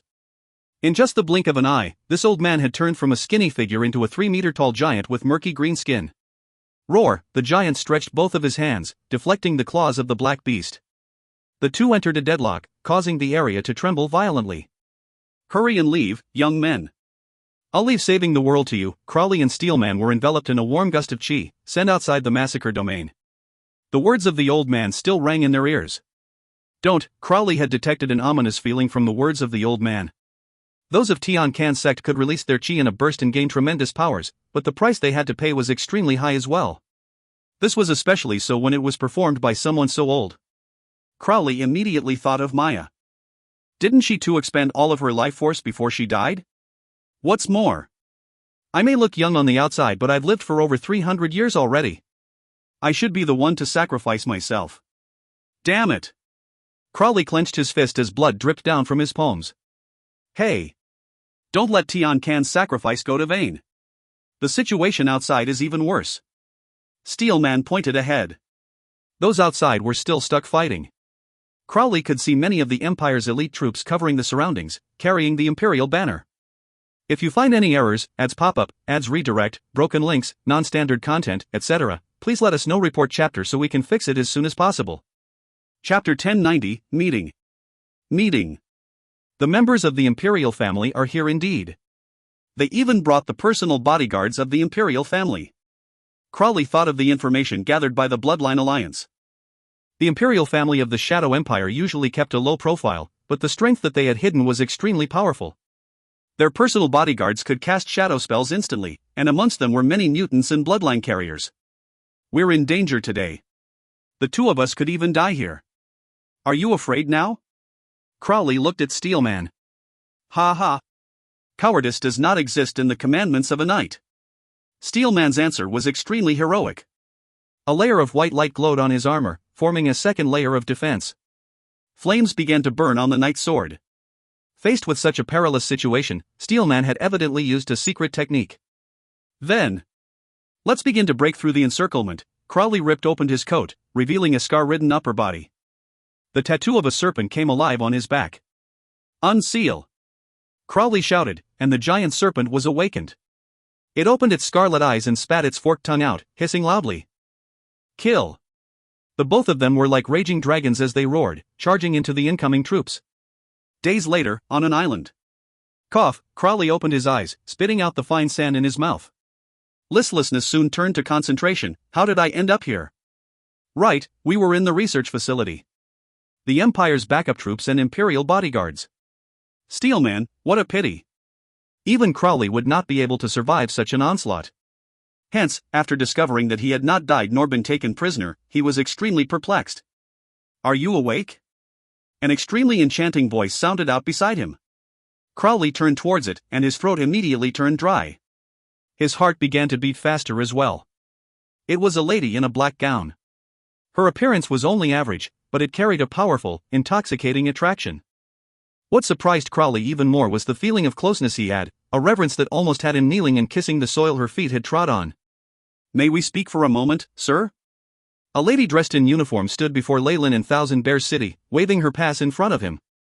The badge was representative of the Empire's dignity and power as it shone in the crowd.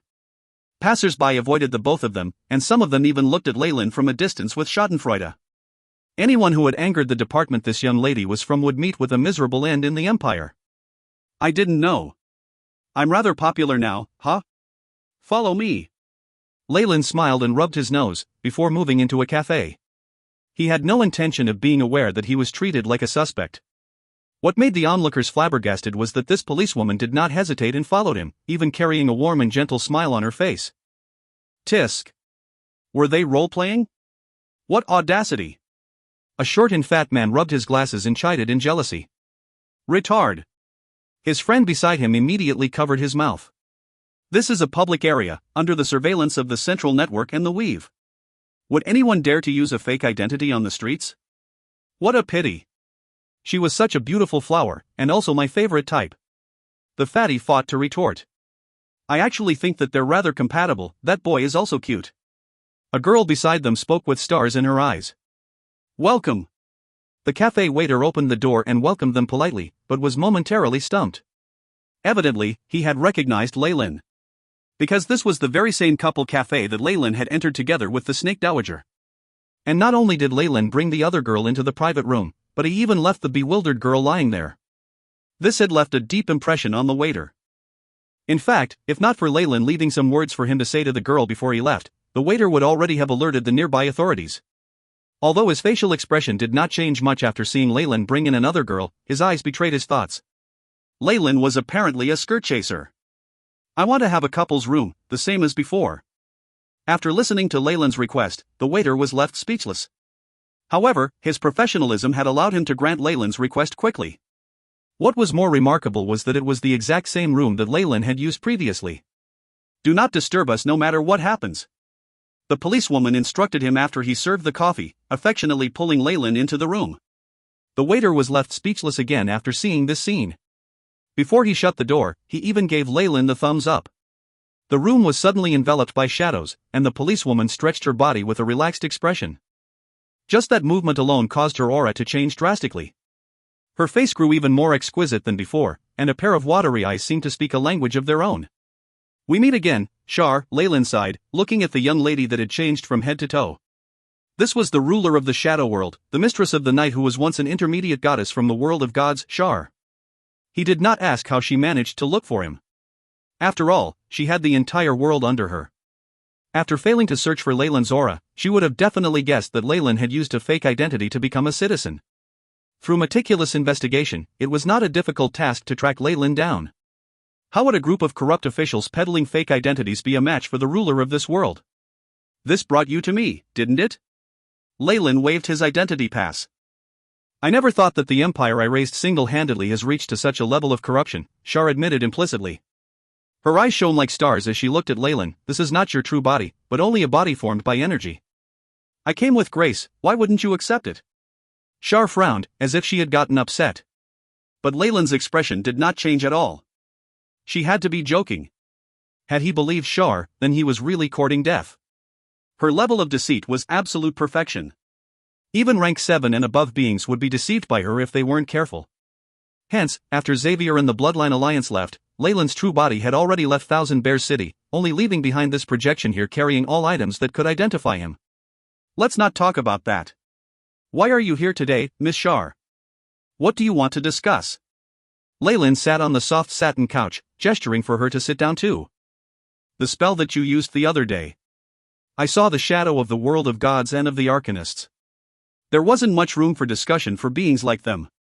Seeing that her deceit was exposed, Shar immediately delved into the main topic. You're right, this is my harvest from the world of gods, Leyland admitted. Shar sat beside him in a reserved manner like a virtuous lady. Just the white skin on her hand was extremely alluring. After hearing Leyland's reply, Shar's face changed for the worse, seemingly affected by his words.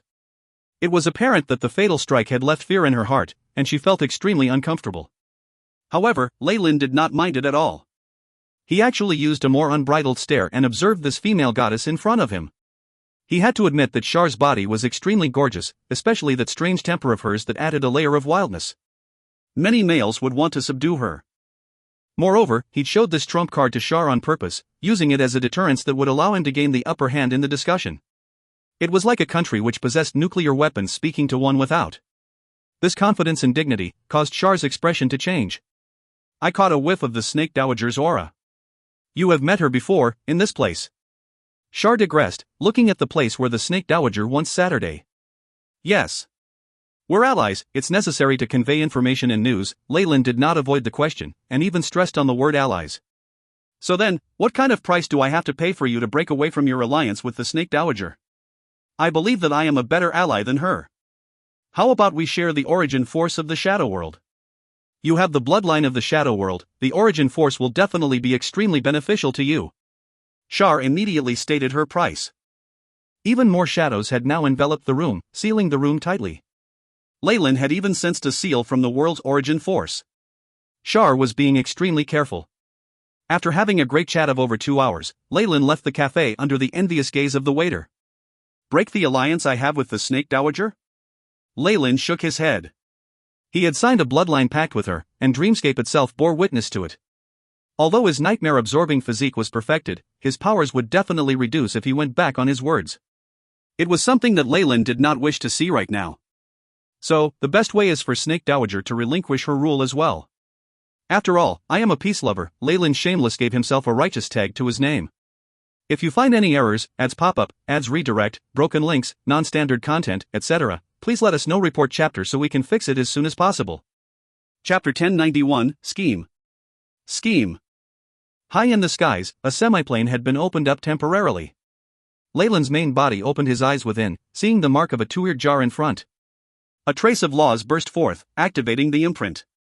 The jar specter was a being of laws who'd existed since the era of the Snake Dowager. Rumor had it that it could hear sounds from all over the Shadow World, regardless of who it was. The Snake Dowager had made use of this fact, collecting its body's fragments and turning them into imprints that could be used for secure communication. The pitiful end of this being of laws allowed Leyland to learn of Shar's methods. All Snake. The mistress of the night has already found Thousand Bears City, and my main body has already left. He gave a summary of what had transpired and quickly received an answer. Imperial capital Carolyn, this is the place where everything ends. By the way, I've obtained 2 very interesting things. Want to take a look?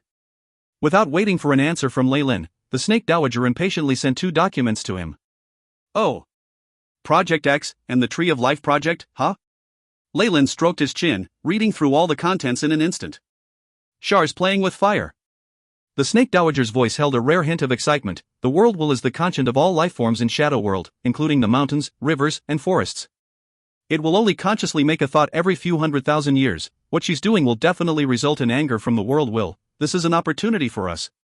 You're too naive. Leyland ruthlessly poured cold water on the Snake Dowager. Did you think I didn't notice the issues with the genes of the surrounding humans?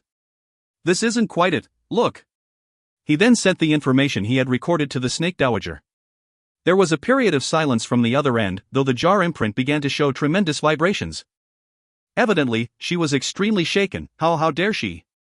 The X project wasn't only applied to humans. Bugs, animals, even microorganisms.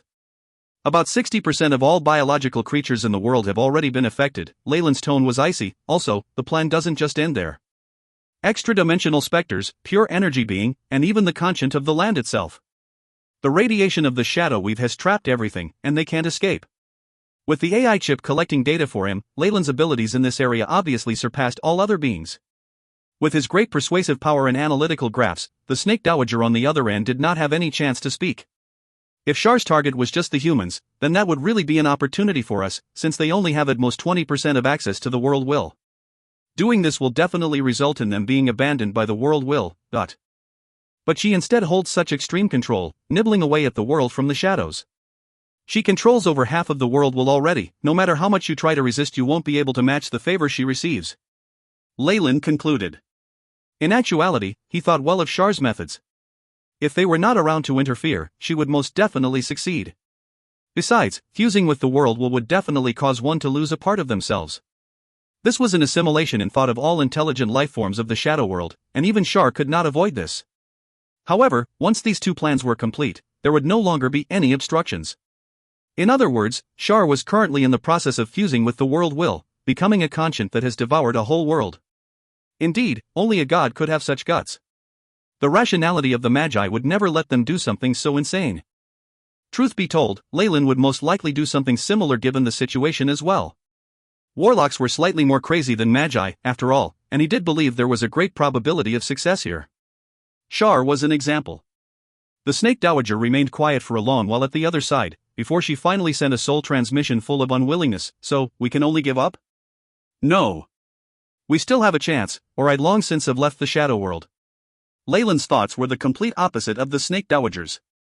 This plan is actually flawless, but there's not enough time to proceed with it. This could be the price that the Mistress of the Night had to pay for exterminating other existences of laws, as well as to recover. That could be why she still isn't done corroding the world will yet, but our only chance at destroying her plans is the very moment that the Tree of Life moves. After placating the Snake Dowager and arranging to meet at the imperial capital Carolyn, Leyland closed off the jar imprint while looking deep in thought. Shar had given Leyland a great lesson in understanding the world will. By the same logic, nibbling away the control to take over the world will seems plausible in the world of gods, though it would be more difficult. Now, while Shar has control over more than half of the world will and can use the world origin force at any time, this also means a complete break away from the original relationship of having fused with the world will. The part of the world will that had not been controlled will definitely fight against this corrosion and perhaps clash against Shar violently. Who knows, her main body could be busy with this.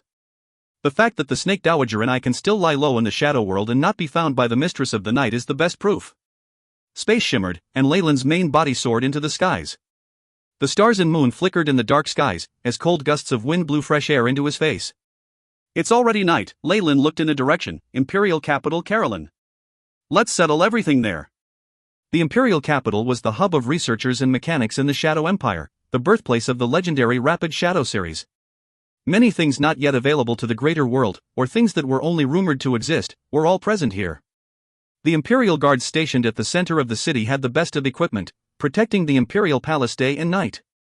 The Imperial City had an area of about 10% of the capital, but it wasn't any extravagant structure. Rather, it was a robotic city full of technological character. The Imperial Research Center, Imperial University, and all sorts of high-tech research institutions surrounded the area, forming a circle around the city. There was an extremely secret darkroom within this hi-fi city, located thousands of meters underground with Mender alloy walls almost 100 meters thick. This metal was the most solid known to the Empire, with the best isolation properties. It would normally be sold by the gram for astronomical prices. The princess silently headed to the entrance of the darkroom, removing her wristwatch, bracelet, and all other technology from her body. Only after multiple strict, humiliating tests could she finally enter the darkroom. The room had very simple decorations, with an oil lamp emanating faint rays of light within. One could somewhat see the many volumes that were falling apart on a few broken bookshelves. Behind a black hardwood table was seated a middle-aged man with gray hair, seeming extremely poised. A faint luster emitted from the ancient spell formation behind the man, twining around the princess. If one looked closer, two items could be seen at the heart of the spell formation, one being a power recharging source, and the core a few crimson fish scales and a pair of shriveled eyeballs. Father, the princess slowly knelt.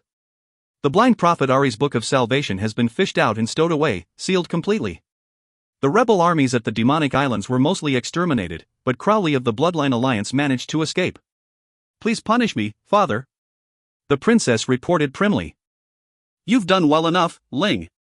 The Emperor, who had control over the entire Shadow Empire, spoke. As long as the Master is happy and shifts attention away from us, then we've succeeded.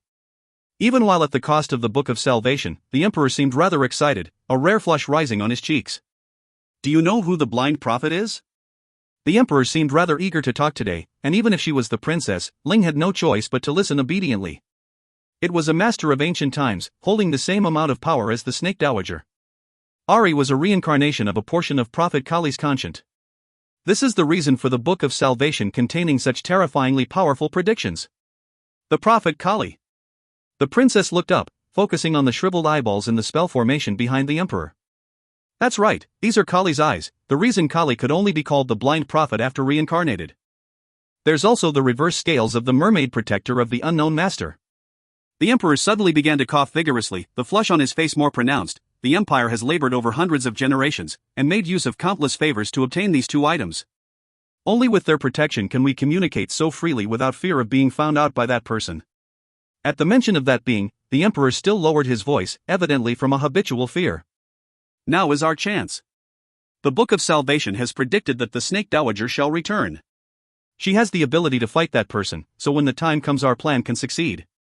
The royal family will truly be revived, no longer slaves to a master. Somehow, Princess Ling sensed a crazed look on her father's face as if he were a madman, taking a huge gamble for this. Ling went silent for a moment before she persuaded hoarsely, even so, suddenly changing the Tree of Life plan and Project X could, I've planned everything. There won't be any problems. The Emperor waved his arms decisively. When the time comes, my master's thoughts after having assimilated will allow them to become a god in an instant, freeing the royal family from control. If you find any errors, ads pop-up, ads redirect, broken links, non-standard content, etc., please let us know. Report chapter so we can fix it as soon as possible. Chapter 1092, Traitor. Traitor. Ling sighed once more as she looked at her father behind the table. She felt like the person was a stranger. And yet, she deeply understood his insanity. After all, the degree to which that person behind the scenes had oppressed their imperial family was ingrained into their very bones.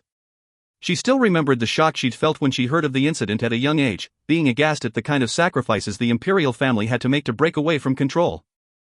More crucially, her background and bloodline only allowed her to stand in the same faction as her father. That master intends to control everything, turning the whole world into something that belongs to her alone without caring for the ants seeking refuge in it. In her heart, Ling could only smile with helplessness. The only thing she could do now was to dedicate her all to bringing this project to fruition, to helping her father. It was a horrible feeling, like she was piloting a broken canoe in the largest of seas. No, it was much more terrifying than that. She understood that if the other party were to strike first, the whole imperial family would be destroyed in a moment's time. Perhaps they knew about it long ago but didn't pay much attention. Humans didn't care much about ants fighting either. Ling tried to console herself internally. Xavier's body was wrapped up in a black cloak. He was staring at the dim lights in the vast advanced city, clenching his fists as he spoke. Carolyn. I'm coming.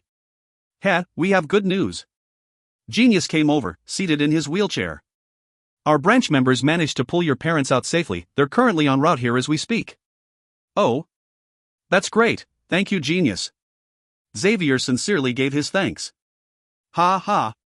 You don't have to be grateful to me, this were all Sister Bobby's orders. Genius glanced around him like a thief, moving closer to Xavier and whispering, I didn't expect that she cared so much about Crowley despite how she acts aloof on the surface. Bang, a ray of heat brushed past Genius' ears, caught by Xavier with his bare hands. It was an extremely hot piece of stones, the edges of which were about to melt. The next one will be aimed directly at your smelly mouth, Bobby said in a cold voice. I got it. Genius made a gesture of sealing his mouth. He then pointed at Xavier's palm, trying to shift attention towards him again. Look. Xavier's improved again. He said with an exaggerated expression. Indeed, Xavier looked at his palm, the surface of which was covered in a layer of fine black scales that were emitting a dark light. He'd earlier relied on this protection to be unscathed as he blocked Bobby's attack. This terrifying improvement. It's growing faster and faster, Xavier muttered. He could feel his bloodline roiling every day as his body strength leaped up. Yes, it is good. You're about 70 to 80% as strong as that smelly snake now, enough to be dispatched as a trump card. Bobby was dressed in military uniform, and she arrived to stand between Genius and Xavier. Is there any news from Crowley? Xavier asked Genius. Our communication with the Eastern Seas has been severed completely. The last we heard, they met with an attack by the Imperial Guards in the vicinity. Their luck is terrible, to meet a core member of the Imperial family nearby. Genius shook his head. The latest news from the Three-Eyed Crow says that the Empire's troops released a public list of rebels who were eliminated in the encounter. which Maya, Steelman, and Tian Kent from the Martial Arts Association. The good news is that there's no information about Crowley right now. However, the deaths of 3 leaders was enough to intimidate the other forces. After all, only after thoroughly understanding how strong these people were would they be able to know how terrifying the Shadow Empire was. We can't say anything about Steelman and Tian Can, but Maya wasn't killed by the enemy. I've been in contact with the Witch Association. She should have been killed by a dangerous prophecy. She already arranged everything and selected her successor before she left. Bobby shook her head. Which Maya could be considered a person of repute. So it seems that she already had a premonition while heading towards the eastern seas. Why did she head there after knowing what would happen? Genius touched his jaw.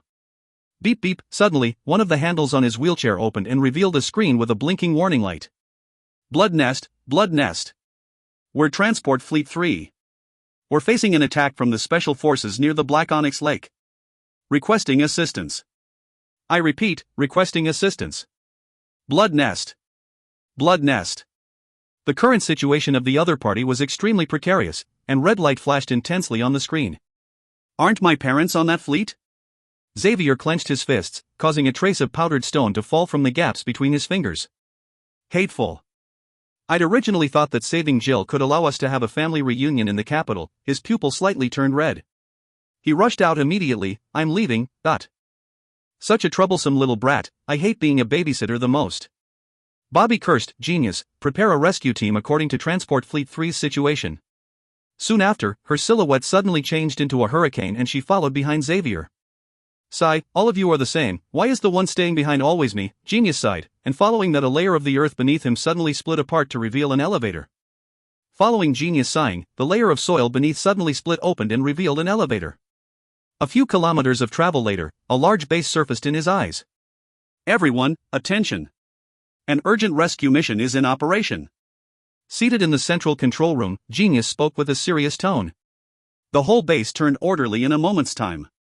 Most members of the Bloodline Alliance own an untainted citizenship record, thus receiving an advantage when in the face of the Imperial's inspection. This time around, the transport fleet had been disguised as a tourist bus, littered with young children and elders. Outsiders wouldn't link them with the enemy, so their guard would be reduced. Unfortunately, a problem arose this time around. When Xavier rushed to Black Onyx Lake, what he saw was 3 overturned tourist buses, and the flames on the body of the tourist bus sign seemed to be laughing at his incompetence. Looks like they were all taken away. They should have met the capture team of the Special Forces, not the extermination team. There's still hope for their survival. Bobby rushed to Xavier's side and grabbed his shoulders, apparently warning him not to be rash. With a large number of policemen sealing the scene, they couldn't be sure that there weren't any Special Forces members lingering in secret. Biting his teeth, Xavier managed to squeeze out one word, all right, but. As the two of them slowly left, a middle-aged man blocked Xavier's path. Young man. It seems like you need help? Jarvis. Bobby suddenly cried out in puzzlement, and Xavier's own subconscious reaction was to attack.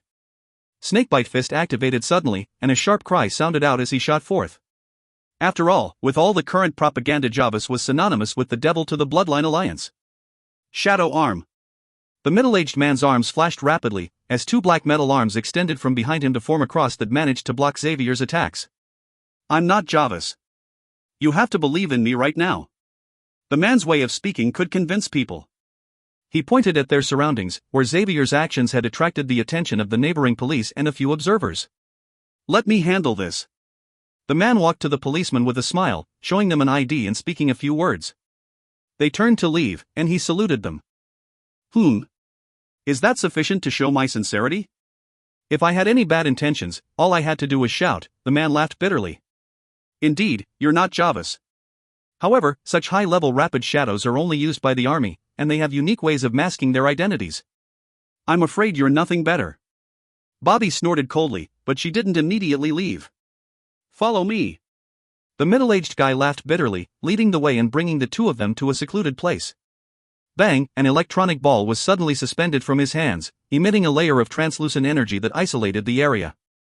With that taken care of, we can speak at ease, the middle-aged guy took the initiative to explain. Right now, Xavier has also discovered a slight difference in this man. Although he looked quite similar to Jarvis, the graying hair at his sideburns showed that he was obviously older. That's the Shadow Pulse jammer developed by the army. You're a military official. Bobby said with certainty. Add former to that. I was once the head of the anti-air team at headquarters, but now I'm just a glorified retiree, an unemployed uncle." He laughed bitterly once more. "Let me introduce myself. My name is Clive, I'm Java's older brother." We do have intel about a Clive. However, why would you abandon the Empire and your little brother to help us?" Although Bobby obviously wanted to rope in the other party, she knew how terrifying it was to have someone with ulterior motives hidden beside you. Her eyes were thus filled with vigilance. "I naturally intended to be loyal to the country at first. But then I retired, and I used my previous connections to get the Project X plans from Javas. I have to prevent that from happening." Clive's face was filled with sincerity. "If you find any errors, ads pop up, ads redirect, broken links, non-standard content, etc. please let us know. Report chapter so we can fix it as soon as possible." Chapter 1093, To Meet Again. To meet again. They plan to eliminate ordinary human beings with genetic manipulation, using the Tree of Life to control their minds and turn the whole world into a puppet. This wickedness. It far exceeds even the worst cruelties the ancient empire ever inflicted on its people. There was a look of righteousness on Clive's face. Some of the military who had access to project details couldn't accept it. "We formed a secret organization, uniting our forces to resist the decadence that has taken over the imperial family." Clive turned redder and redder as he spoke, his voice growing higher in pitch. Without the protection of the pulse jammer, they probably would have attracted attention. Although she more or less believed the other party, Bobby still sneered as she crossed her arms. "It's a pity that your brother doesn't know about this." Hearing that mentioned, Clive turned helpless as his expression filled with sentiment and grief. "Javas. He's another one of the reasons I established this rebellion. Take a look at this." He pulled a golden necklace off his neck, the locket attached to it in the shape of an oval shell. A family photo was within. There were 3 boys in the photo, 2 of them looking like Clive and Javas. "This is our third brother," Clive said, pointing to a red-haired boy standing at his side. He was the shortest of the lot, wearing a checkered black and white shirt. He seemed to have a shy personality. "The 3 of us originally got along greatly. However, once we joined the army, a mistake I made in compassion caused our third brother to become a vegetable. Currently, he doesn't have the ability to think anymore." Clive revealed his secret. His situation is very tricky, with aspects of the soul involved. Even the most advanced technology of the Empire couldn't remedy the situation, and ever since then Javas has hated me. His personality turned more extreme and brutal, and he used that to his advantage to rise quickly as he joined the special forces. Not knowing why, Xavier suddenly felt like both Clive and Javas were quite pitiful. "What does the death of your brother have to do with your loyalty towards the Empire?" Bobby asked acutely, and then she covered her mouth. "Could it be because of the X project?" "No. It's the Tree of Life orchestrated by the Empire." Clive seemed determined in his betrayal as he casually spoke of classified information. "The project aims to use magic via rapid shadows as a medium, using immense pressure to directly implant the shadow weave into humans. This will give the royal family control over the thoughts, and even the soul. Ultimately, all humans in the shadow world will be integrated into a hive mind, forming an extraordinary existence. This is why Javas is royal to the Empire. The Tree of Life is the only hope for our brother to recover, the resonance of extraordinary power that comes with the implantation of the shadow we've able to bring him back. On top of that, the Empire promised to hand over some autonomy to the souls of the higher-ups, which is why some of them are still loyal. An empire they control, with no public opinion or resistance to worry about, letting them do whatever they want. To some of them, this is heaven." Clive revealed a mocking smile. "You should be entitled to this as well, right? Wouldn't it be great? Once it happens, you brothers can live happily together once more." Xavier couldn't help but ask. Clive suddenly hesitated for a moment, then he caressed the pendant in his hand. "My only wish is to see my little brother recover. For that, I'm willing to sacrifice everything. However, he certainly wouldn't want to wake up to such a dark world." He breathed out a long sigh. "I erred once, but I do not wish to do so again. Are you willing to join hands with us in our fight?" "Your reasoning is flawed," Bobby said with disdain. However, just as Xavier thought negotiations were about to break down, she continued, "However, an undercover agent from the Empire could forge a more flawless background." "I believe you, for now. Of course, our people have clashed so often before that they currently hate each other. It's impossible for us to act in tandem, at most exchanging information for now." Bobby's analysis was very reasonable. After all, the resentment between the Bloodline Alliance and the Empire wasn't just a matter of a day or two. "I agree," Clive nodded after a while. "So? This is what I need to know. The Bloodline carriers on the Starry tourist bus, including the old and young, where were they sent?" Silver Mountain Research Institute, close to Carolyn. These are the coordinates. Clive sold out the special forces without hesitation. Perhaps he wanted to use this to win Bobby's trust in the first place. It's a training and logistics center for the special forces. They were hit pretty badly recently, so they're most likely collecting fresh blood to train. The chances of survival are very high. A few on our side also have passwords to a few crucial entrances. Xavier's eyes lit up as this was mentioned, and he grabbed Clive's arm. What about my sister? Is Jill inside there? Jill? I'm sorry, I've never heard of this name. Clive politely retreated. However, if your sister is young and was sent to the Imperial capital, it means that her innate talent is extremely high. There's a great chance that she was sent there. That's great. After receiving the news, Xavier resolutely clenched his fist. Jill, Mom, Dad. Soon, I'll be there soon, he said in his heart. If you need any more information, just head over to the capital's Golden Purple Flower Road, building 377 there to look for me. The boss is a disabled man. All you have to do is say open tulips and he'll naturally understand what you mean. Once everything was explained, Clive quickly stowed away his pulse jammer and gradually vanished into the darkness. Bobby and Xavier waited in place for a moment before the communication device on Bobby's collar rang out. The target's left, sister. There's no traces of an ambush in the vicinity. Very well, let that old man leave. He does indeed have some sincerity. Send the rescue team over. Silhouettes that formed a sparse encirclement slowly emerged from the surroundings and made Xavier jump. Earlier on, if Bobby had felt that the other party was lying, would Clive most likely have received a shot in his head? Contact Genius. One of the members immediately half-squatted, revealing a transmitter. Bobby inserted a disk Clive had given her into the device and sent it to Genius. Genius. This is the map of the Silver Mountain Research Institute, along with a few passcodes. Eliminate their firewall, and paralyze their base within half an hour. No problem. I am a genius after all. The youth on the screen looked like a ruffian, and pity and grief surfaced on his face. Damn it, why did you give me all these passwords? I can hack them myself. I thought I had a good opponent, but now it's like I'm using cheats. Scram. Bobby hung up the transmission and turned to look at Xavier. So, what now? This is the Imperial capital, with the most powerful guards in the country. Do you dare to do something big? What's there to be afraid of? Xavier suddenly shouted. In fact, he had indeed felt afraid. However, with his family members trapped inside, he had no choice but to go. When Bobby brought the elites of the Bloodline Alliance to attack the Silver Mountain Research Institute, what she saw was completely unexpected. There was no heavy guard here, instead a base that had been ruined. What happened? Has someone gotten ahead of us? Bobby's face filled with surprise and uncertainty. Other than the Bloodline Alliance, she could not think of another force that had the guts to be so rampant. The Coven? But there are no traces of magic attacks. The Knights of the Round Table or Martial Arts Association? Right now, with the deaths of the majority of their elites and important figures, they can't even care for themselves, much less others. Clive? There is no beneficial reason for them to do so. Possibility after possibility was crossed out of her mind. The fighting traces are quite recent, and the enemy seems to be a small force or even a single person. A scout came back to report.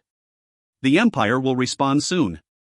We must evacuate as soon as possible. I agree. Bobby had yet to reply when a black silhouette walked out of Silver Mountain Research Institute. Numerous alerted gazes suddenly disappeared after looking at the familiar appearance of the other party, and Bobby released a pleasant cry. Crowley. I swept away the special forces, and arranged for the bloodline carriers and captives to be sent to safety. I stayed behind to wait for all of you, Crowley foolishly laughed.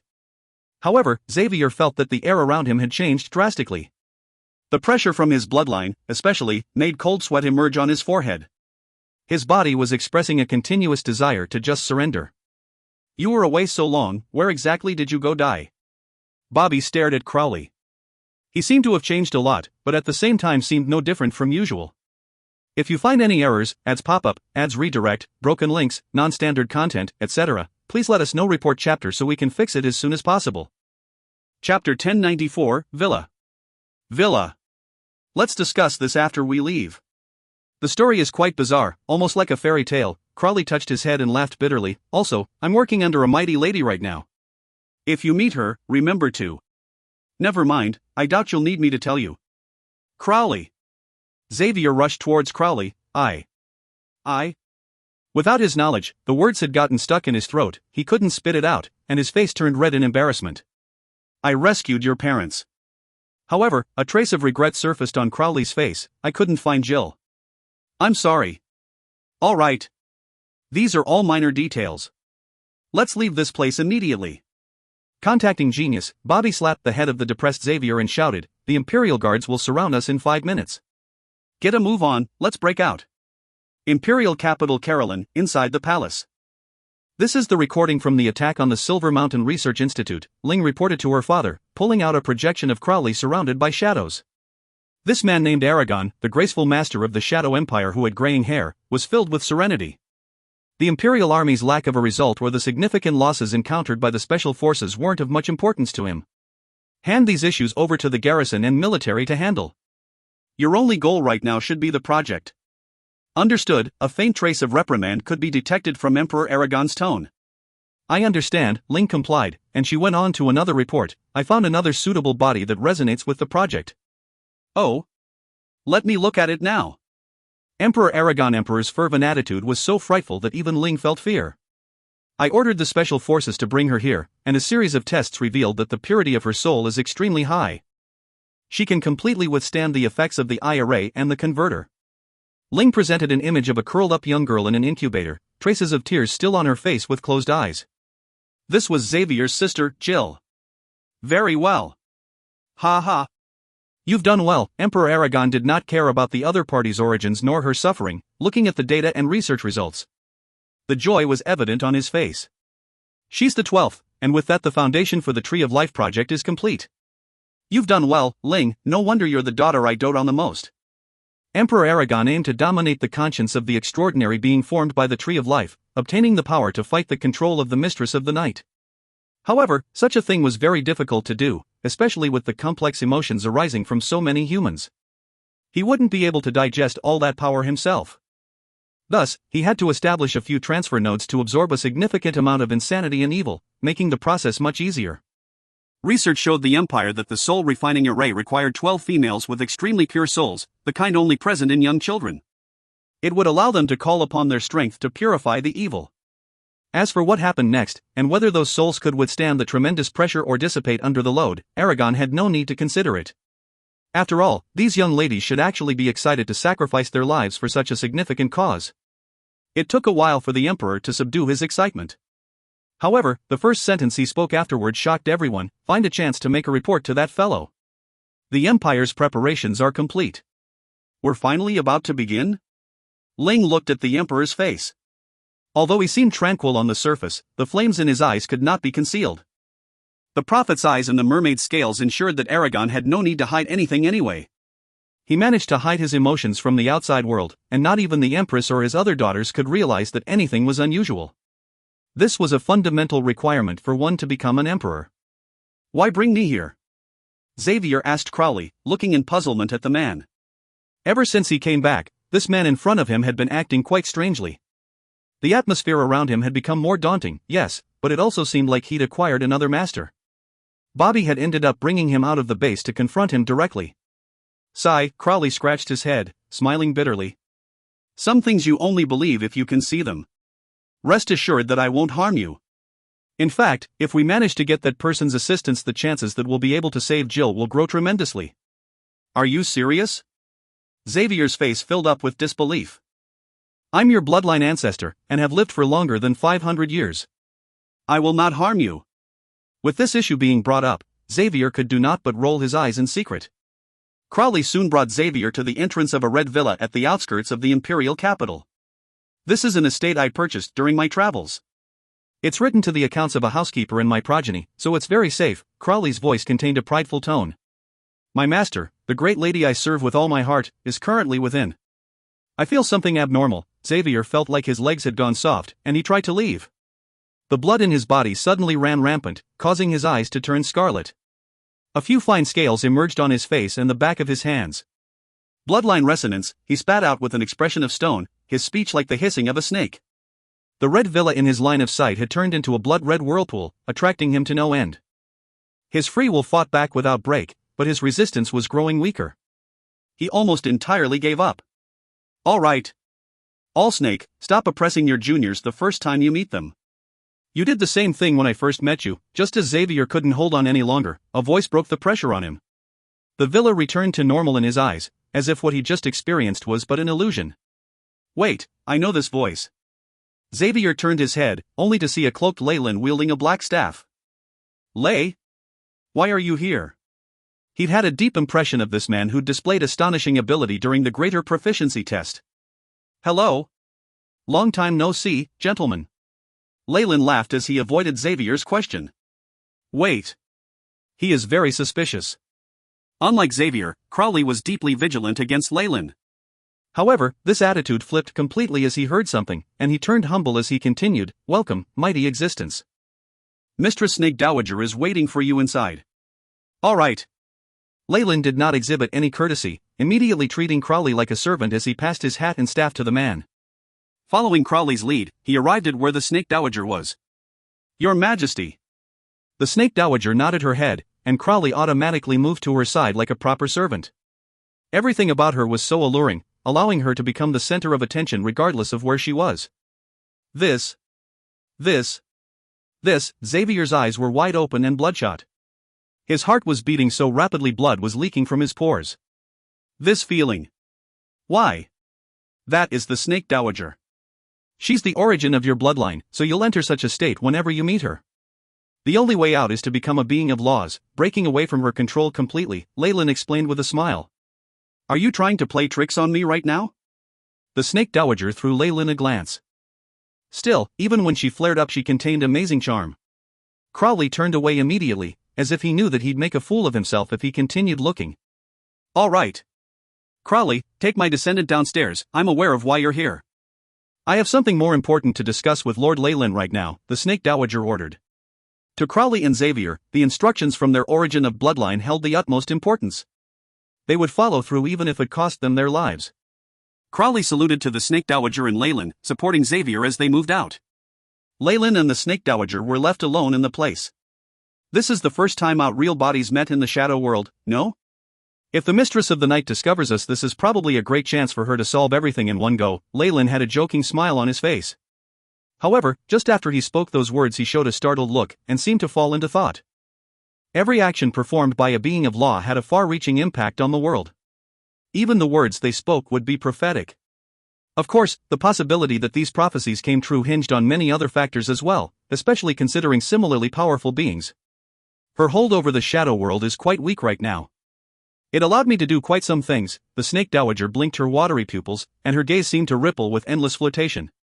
I followed the plan as well. The Coven of Witches, Martial Arts Association, and the Knights of the Round Table have been suppressed, and at the same time I leak some inside news to them.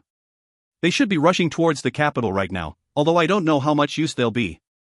If you find any errors, ads pop up, ads redirect, broken links, non-standard content, etc., please let us know. Report chapter so we can fix it as soon as possible. Chapter 1095, Taking the Initiative. Taking the Initiative. The Snake Dowager was exceedingly protective of her descendants in the shadow world. She'd even especially asked Leyland to suppress any possible chaos in the organizations with extraordinary strength, guiding them to the capital. Leyland could sense something strange from this. I and a few others are the source of all the extraordinary power in the shadow world, so these descendants will be quite useful. That was how the Dowager explained it, but before she could finish speaking Leyland's expression changed.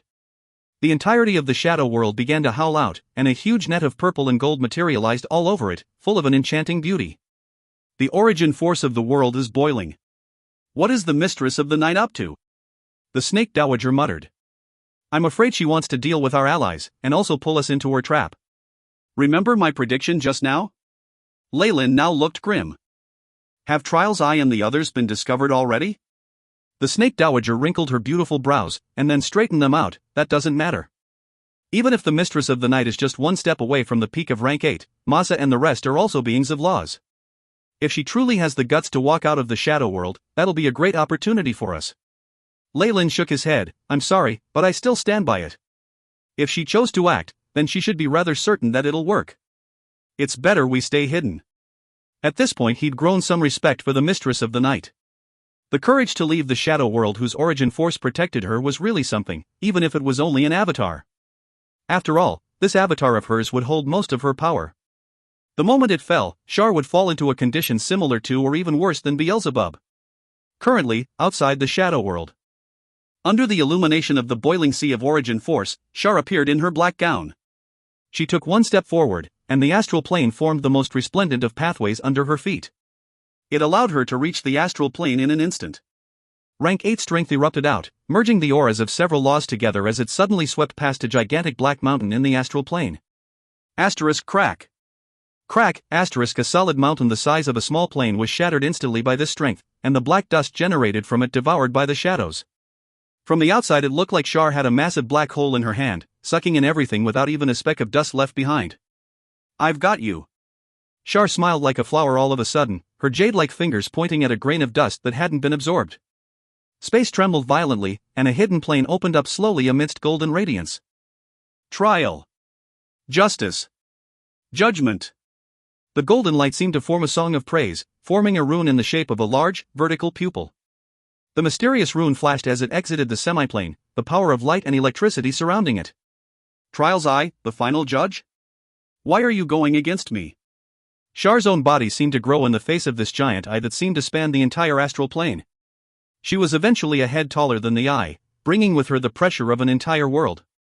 I guard contracts and enforce rules. Trial's Eye used its own actions to answer, boundless golden light forming a holy lance that flickered with the laws of trial and justice. What a pity. I would have wanted someone like you to work with me. Shar's expression showed the pity she felt as a large green web appeared in her hands to meet the lance. This was a weave she'd constructed personally. It could not compare to Mystra's weave or the shadow weave, but it was already enough to restrain Trial's Eye. Threads of shadow twined around the golden runes, corroding into them. Evidently, Shar was more powerful than the Trial's Eye in terms of sheer might. While both of them were rank 8s, Shar was close to the peak. Asterisk crack. Crack, asterisk the golden lance was melted away by the web, but the eye betrayed no emotions. Light of judgment. A thin white streak flew out of the center of the eye, pushing space apart in the astral plane as it imperiled the planes and small worlds around them. This was the power of judgment, the Trial's Eye's core law. In the face of such an attack, Shar had no choice but to get serious. Terrifying energy storms were formed in her surroundings, sweeping through the skies. A tremendous vortex absorbed the light. From a distance this golden luster was like a huge dragon, surging forward in the horrifying sea of shadow force. Stupid woman, you've actually left the shadow world, a voice suddenly sounded deep in Shar's mind, and an image of an old man wearing luxurious clothing appeared before her eyes. A spiritual attack? No, it's one on my true soul itself. Shar bit at her lips, and a layer of shadows quickly enveloped her. It's no use. I am a spirit grandmaster. No material power can hinder my soul energy. Yuri began to chuckle madly. So this is the soul energy of a spirit-sucking monster, a brain-seizing devil? Shar bit at her lips. All of a sudden, a smile full of confidence emerged on her face. I got another one. Stop trying to conceal it. I can see the terror and weakness hidden in the shadows of your mind. Yuri continued to attack her with all his might. The soul energy dispersed in her body, and Shar found that her control of her own body gradually weakened, as if there were two wills trying to gain control of her body. How foolish. Did you think you can truly see my mind? Get out here. Shar yelled out, and terrifying soul force spread through the area like a giant invisible web going taut. Whoosh, a streak of black lightning appeared in the sky, striking down to reveal an old man in imperial robes. Show your true face. Exceedingly powerful shadow force was transformed by Shar's hand, the effects of divinity and magic combined within. It undulated power, at least as strong as a rank 7 spell. The boundless shadow force turned into a black sickle that slashed at the back of Yuri's neck. Schlick, the blade cut through silently, and the black lines it caused immediately moved out into the slice through the world.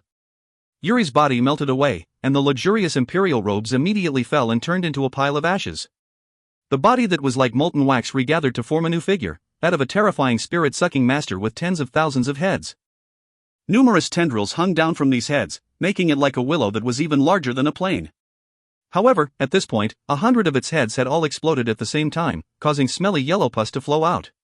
Evidently, Shar's attack had injured its main body badly. I judge you. The light of judgment broke out of the vortex during Shar's exchange with Yuri, arriving before the former goddess. A luster that could melt worlds away was blocked by the black clothing, but Shar's right glove turned to powder as a look of pain emerged on her face. One could not help but pity her. She was outside the shadow world, no longer supported by its origin force. She was strong enough to have the upper hand against a single rank 8 existence, but fighting 2 would be difficult. As for 3? Unless she was a peak rank 8 or had a specific advantage that targeted the enemy's weak points, that would be impossible. A bundle of darkness slowly squirmed until it was underneath Shar, abruptly opening its mouth wide open. Kiki. I like the shadow force on you very much. Massa's voice sounded out, making her move upon Shar once she noticed the former goddess was injured. However, there was a tone of greed and violence to her voice this time, completely different from the bashful lady that Leyland had met. It was like Snow White becoming an old witch. Massa came from the dark world, and she was enamored by the law of shadows. Her understanding of the law of darkness gave her a natural advantage over Shar. 3 rank 8 existences were surrounding Shar in a triangle. The situation seemed to be a complete deadlock. Whatever it is, this isn't the shadow world anymore. You're alone, and there's no way you can contend with the 3 of us. Yuri's 9,000 or so heads emitted powerful spirit undulations. Let us all attack. I want this woman's main body's brain. Inform all Snake, have her rush over with Leyland. That's the most dependable method. Trial's eye shook, separating a tiny golden eye from itself that suddenly dropped into the shadow world. Within a red villa, the Snake Dowager and Leyland were standing on the balcony. Their expressions changed as they saw a golden meteor fall to the ground. The aura of the jar imprint? So it can be used this way too, Leyland nodded, finding that he had learned something new. The golden light split in 2, entering the eyes of the Snake Dowager and Leyland, allowing them to know the events of the astral plane as if they'd experienced it themselves. Seems like there's a great chance of them winning, now that Shar has given up the reinforcements from the shadow world. What do you think? Leyland glanced at the Snake Dowager with a half-smile. I actually have the same thoughts as you do. Shar isn't someone so easy to deal with, so she must have some plot. I'll send down the order to have them all retreat immediately. The Snake Dowager's beautiful eyes moved, the words that she said stunning Leyland slightly. There's no use. Massa needs the shadow laws to make up for her own darkness. Yuri is also very envious. In a situation like this where things seem to be going so well, your suggestions will still. Leyland shook his head. If you find any errors, ads pop up, ads redirect, broken links, non-standard content, etc., please let us know. Report chapter so we can fix it as soon as possible. Chapter 1096, Advance. Advance. No matter what, we should at least try. If not, our future plans will be more difficult to enact. The Snake Dowager smiled wryly as she whispered a few words into the jar specter imprint. 2 beings of law looked towards the sky from a balcony in a red villa, their gaze piercing across the horizon as they peered into a cosmic battle. The Snake Dowager turned her head suddenly and asked Leyland, say. What is Shar scheming? Leyland rubbed his chin. It's very hard to kill a rank 8 even if they're not strong at battles. They're very tenacious, and even heavily injuring an opponent at that level is a great accomplishment. However, Shar's different. She has extremely wild ambitions, so her goal won't be so simple. Her greatest power is the support of the Shadow World and Shadow Weave. Leyland's eyes brightened. Could she pull all her enemies at once into the Shadow World? If that's the case, Trial's Eye and the other 2 would be in danger of dying. Snake Dowager pondered further, but she shook her head eventually. That's impossible. Don't you know how hard it is to set up a teleportation formation for rank 8s? Moreover, once Trial's Eye and the other 2 discover that they're being teleported, they'd be able to interfere in a moment and cause the teleportation to fail. But the more you think it's impossible, the more I think it isn't. They'd believe the same thing, and let down their guard. Leyland rubbed his chin, his eyes filled with wisdom. There's more than one way to do this. If you want to get to a mountain, you could also have the mountain move to you. You mean, the Snake Dowager's expression changed, we have to let them know immediately. I'm afraid that it'll be too late. Leyland shook his head helplessly, yet his eyes portrayed a very strong interest. Such craziness and bravery, counting it all in one bet, this is indeed the mistress of the night. Rumble, the sun in the sky began to roar under their gazes, radiating even more light and heat than before as it seemed to expand continuously. At the same time, earthquakes and tsunamis burst out everywhere in the empire. The earth split apart, revealing deep gorges in the ground as every single harbor was flooded. Destruction reigned in but a few seconds. And this was only on the surface. Someone gazing upon the shadow world from the astral plane would see it come alive, as if breathing with life. All Snake asked us to leave immediately. She says there's danger. The Trial's Eye's enormous body floated in midair, and its eye that was as large as a world continuously flickered with lightning. There was a faint image of Shar's reflection within. Shar was like a black lotus now, beginning to wilt under the attack of the other three. What? We just have to endure it for a little longer. Yuri and Masa disagreed. These two would reap enormous benefits from Shar, hence they did not want to give up this easily. I'll take our alliance into account. 3 helping hands, and I shall leave. The Trials I made its decision after considering the request of the other two. Okay. Yuri and Marcia looked each other in the eye as they gritted their teeth and agreed. This damned snake dowager, we could have made the mistress of the night perish if she were to join us at the start. Masa's spirit was extremely vengeful in the darkness, harboring a grudge against the snake dowager. Suddenly, she stopped talking. No. Something's wrong. My soul. Why is there a shadow overcast on my true soul? What? Yuri was shocked as well, even if he was a specialist in souls. He racked his brains as he peered deep into his abyssal true soul, using all his might to see the same shadow on his. It was extremely eerie. I'm a soul specialist, but a shadow was cast on my true soul and the barriers broken down without my knowledge? Yuri screamed in anger. A foreboding sense of danger crept over his true soul once he discovered this shadow. It was something that could kill him. Not good, let's leave. Only now did they agree to the snake dowager's suggestion to leave. Lacking. Very lacking. As beings of laws, your ability at detection and usage of laws is extremely inferior to that Magus and Allsnake. They would never be confused by my soul shadow. Also, don't you think it's too late to leave? Shar waved her hands from the middle of the 3, it has begun. Boom, the shadow world surfaced up into the vast astral plane, its borders writhing continuously as they seemed to breathe with origin force. The borders of the shadow world suddenly expanded, its boundaries a terrifying monster that devoured everything. The parts of the astral plane around it, the spatial storms, rifts, meteors, and even small planes, were all devoured. How powerful was the shadow world? It was the strongest world in the astral plane apart from the Magus world and the world of gods. As the monstrous borders began to expand, the dimensions beside it were annihilated. It had already grown half a fold, and these existences of laws had undoubtedly come within its bounds already. Without the strength to fight against the entire sea of origin force, or the ability to cover half the size of the world in an instant, there was no way these people could escape their fates. A tide of world origin force formed, tens of thousands times more destructive than a tsunami. The shadow world had consumed 4 beings of law in an instant. The expressions of Yuri and the rest changed instantly, because this swallowing came with suppression. Even if the shadow world used up a large amount of its origin force, it was still a powerhouse. It had great reserves that allowed it to suppress rank 8 existences at will. Under the powerful intent of the world, all origin force, vitality, elements, energy particles and everything that contained energy in the shadow world separated from the 3 beings.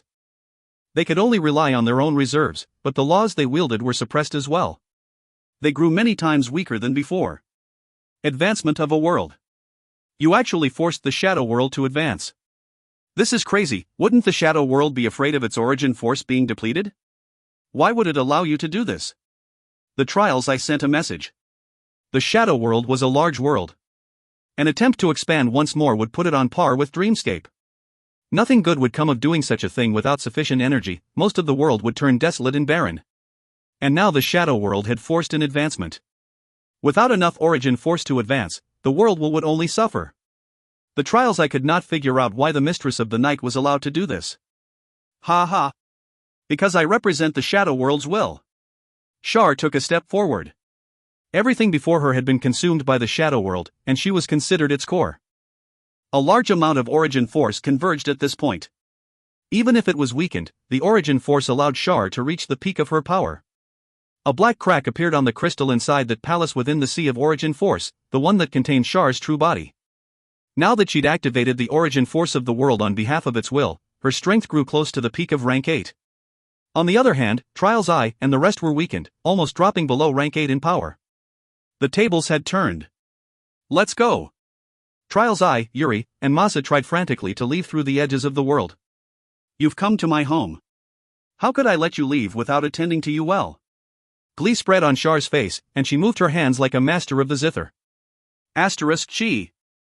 Chi, asterisk the true form of the shadow we've revealed itself, different from the one she'd conjured before. This we've permeated the entire shadow world, using the support of origin force to allow even the commoners of the empire to cast spells. The 3 beings of laws were like fish in a net.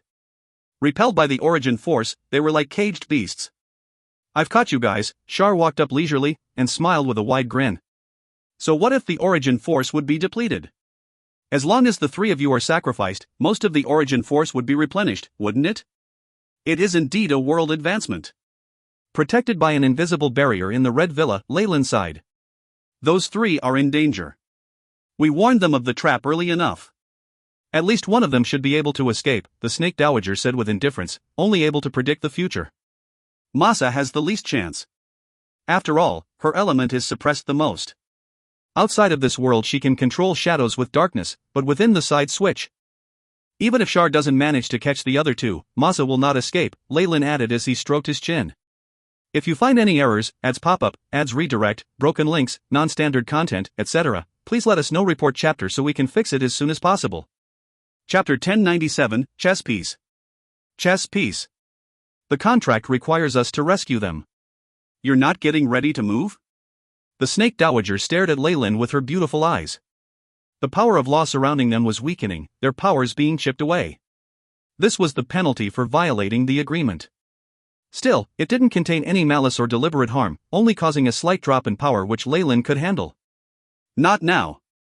Shar has control of the situation, and within the shadow world itself she's currently invincible. Leyland heavily shook his head. Shar was a shrewd goddess, with a plan to solve all her problems in one fell swoop. She would surely have her ways to handle Leyland and the Snake Dowager, so if they rushed forward now they would effectively be falling into her trap. Even the Snake Dowager had no choice but to be prudent when facing this crazy and savage goddess. I feel the same way, the Snake Dowager sighed. But then, she was startled by a layer of large black clouds that covered the skies. Crimson lightning flashed as a precursor to a rain of blood, and a bloody storm fell upon the shadow world. Leyland could feel the entire world cheering within the rainstorm, the depleted world origin force recovering before it fell below dangerous levels. The Snake Dowager suddenly sighed. Masa has fallen. I felt the annihilation of her true soul. Shar's cunning and power had obviously exceeded her imagination, causing her to lose confidence in her plan. A second rainstorm struck not long after. The intellectual creatures of this world could feel grief and pain in a terrifying roar that resounded from the rainstorm. Mistress of the night. Allsnake. Yuri couldn't manage to escape either. Trial. A golden light shone through the western skies after Yuri's death, and phantom vertical eye appeared in midair. Violet lightning tore through the shadow weave, and the huge eye instantly split into two. One was surrounded by the shadow weave, while the other took the chance to escape the bounds of the world into the astral plane. The trial's eye managed to escape, but with serious injury. Leyland sighed, two fell, and one escaped with heavy injuries. 3 existences of law lost their power in a split second. Such effort and scheming is truly worthy of the Mistress of the Night. Crack, the imprint of a jar shattered in the Snake Dowager's hands. She furrowed her brows as she told Leyland, I just received news from the trial's eye. It plans to return to the purgatory world, and won't be coming back. Seems like it suffered heavy injuries. Leyland nodded, fear lingering within him. The trial's eye had been quite unlucky this time round. Of course, compared to the other 2 who fell, it could be considered lucky. However, with a lack of preparation to advance the world itself, this would be suicidal behavior on the part of the world will. We can conclude that Shar has more than 50% control over the world. The Snake Dowager nodded imposingly at Leyland's conclusion. The advancement of a world was no joking matter. Even if it expanded in size, the current shadow world would face great danger if it tried to advance without accumulating enough origin force or making progress in its civilization. The cities that had originally been brimming with elemental power were affected by the advancement, dropping in energy concentration. A chain reaction was triggered, but its effects were yet to show themselves. Leyland believed this move would render half of the original shadow world barren, and the soil would lose its fertility. Without sufficient food, the humans would suffer heavy casualties. With the reducing number of intelligent creatures and the death of the flora, the world would weaken. It would have to suffer the consequences of all this damage, so it was effectively committing suicide. An independent world would never do such a thing. This made it clear that the majority of the world was now under Shar's control. Leyland faintly felt like this was only a half advancement, merely an expansion of size. The energy it required for this was much smaller, so the situation could be stabilized, albeit barely, with a few existences of law as sacrifices. Within the imperial palace, Princess Ling rushed to Emperor Aragon's side. Father. Yes. What happened? Rest assured, I can handle the news. Emperor Aragon ordered impatiently. Yes, Ling glanced secretly at the Emperor, taking a deep breath before reporting the bad news. The data says this is a level 9 earthquake. Half the capital has already fallen into ruin. We don't have data about the other cities yet, but the situation there isn't looking good either. We've lost contact with several coastal cities that have experienced both earthquakes and tsunamis. Estimates say more than 10 billion citizens were affected, and the damage extends throughout the empire. It poses a fatal blow to our economy, and experts are saying that the famine and plagues that will follow are going to exhaust our food reserves. In the worst-case scenario, Ling couldn't continue speaking, but her trembling voice already made everything clear. This disaster was enough to destroy the whole empire. Emperor Aragon instead calmed down after hearing the news, his laughter like that of an injured wolf. Great Master, are you prepared to abandon us? Aragon's bleak expression ultimately turned into madness. Ling, don't you think it's best chance now? No matter how hard we try to remedy the situation, the whole empire won't be able to avoid the fate of destruction. We might as well do it ourselves. Ling silently pondered over the matter. Indeed, what her father said made sense. This terrifying disaster would be the root cause of the empire's destruction anyway, but if the Tree of Life project was initiated, the entire empire could grow immortal and wipe out the rebel existences. Moreover, that voice at the end, you heard it as well, didn't you? Emperor Aragon's eyes sparkled. The Allsnake has returned alongside an unknown existence. This follows the prophecy left behind in the Book of Salvation by Ari. That indeed is an astonishing power. If it weren't because of the disaster, I'm afraid that we would have questioned its existence. Ling couldn't help but think back to the voice that rang out in the hearts of all intelligent creatures, as well as that unresigned roar. Especially the name of Allsnake, it was exactly the same as in Ari's prophecy. With the arrival of our mistress of ancient times, the flames of rebellion will rise, Emperor Aragon mumbled. He then waved suddenly. Ling, go out and reveal the second half of the Book of Salvation to the rebel soldiers. What do you intend to do? Ling hesitated. The existence of a rebel organization was no secret in the army. Release the news to the rebel organization. We need them to attract the attention of the ancient master and restrict her. We might earn enough time to complete the alternate Tree of Life. Aragon's eyes flashed with cunning. To scheme against multiple existences of law at the same time was like dancing on sharp knives. I shall obey. Ling left after a moment's hesitation. Outside the secret chamber, she moved to a high platform where she could see the entire capital in a mess. Even with the protection of advanced technology and the shadow weave, half the city had been destroyed. More than 10 million people were wandering the streets aimlessly and crying. It had a serious impact on social security. Even though the Empire's Special Disaster Relief Team backed by its wealth could appease millions, the scale of the disaster greatly exceeded even their limits. Alas! Is such a beautiful and glorious empire in its twilight? What awaits us at the end of this path, total darkness or the light of dawn? A single tear dripped down her face. Night time. Leyland and Allsnake were seated in a hall, enjoying a candlelight dinner as Crowley waited on them from the side with humility and respect. Mistress! Crowley had received some news from the Bloodline Alliance. People from the Bloodline Alliance have contacted me hoping to receive your guidance. Do they know of our existence? Leyland wiped his lips with a white napkin. He felt like the technological advancement of the shadow world had spilled over into their culinary skills. Yes.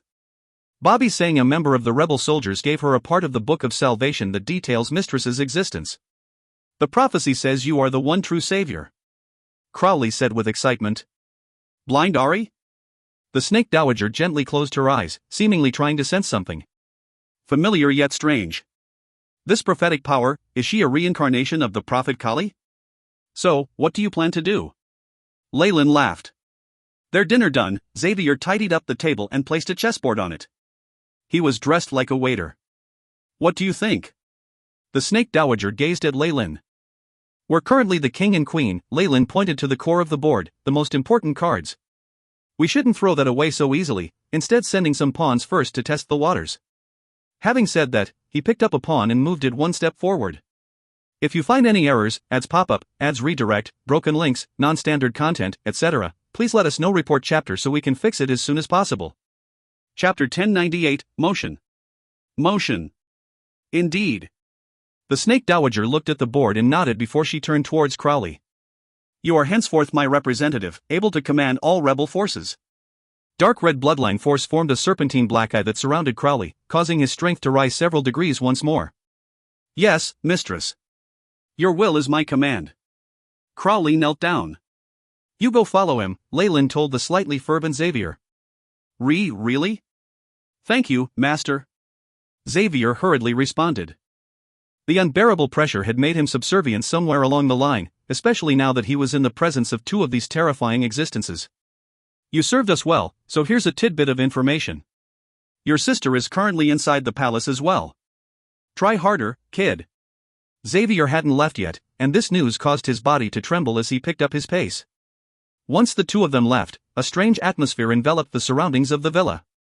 What do you think of their chances of success? The snake dowager broke the silence.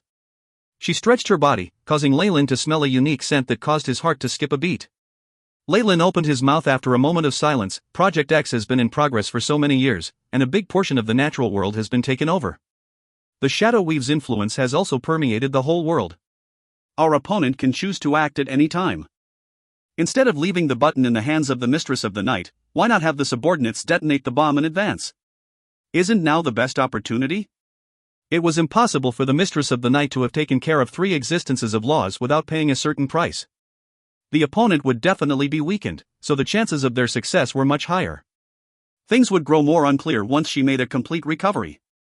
The Mistress of the Night squandered away a great amount of the world's accumulated origin force. It'll be difficult for it to recover soon. Leyland grasped a wisp of air while revealing a bizarre smile. The advancement of the shadow world this time had failed. Its reserves of origin force were insufficient, and the civilization itself wasn't prepared either. Shar naturally understood this, so instead of causing it to advance, she'd had the place expand. The world origin force had yet to condense, and there were numerous other missing factors as well. Because of all this, the shadow world had been weakened by nothing. The sacrifices of Masa and Yuri only allowed it to recover slightly. However, if Shar had enough time on hand, she could lead the shadow world to recovery, causing it to burgeon with origin force. At that time, the Mistress of the Night would not be so easy to handle.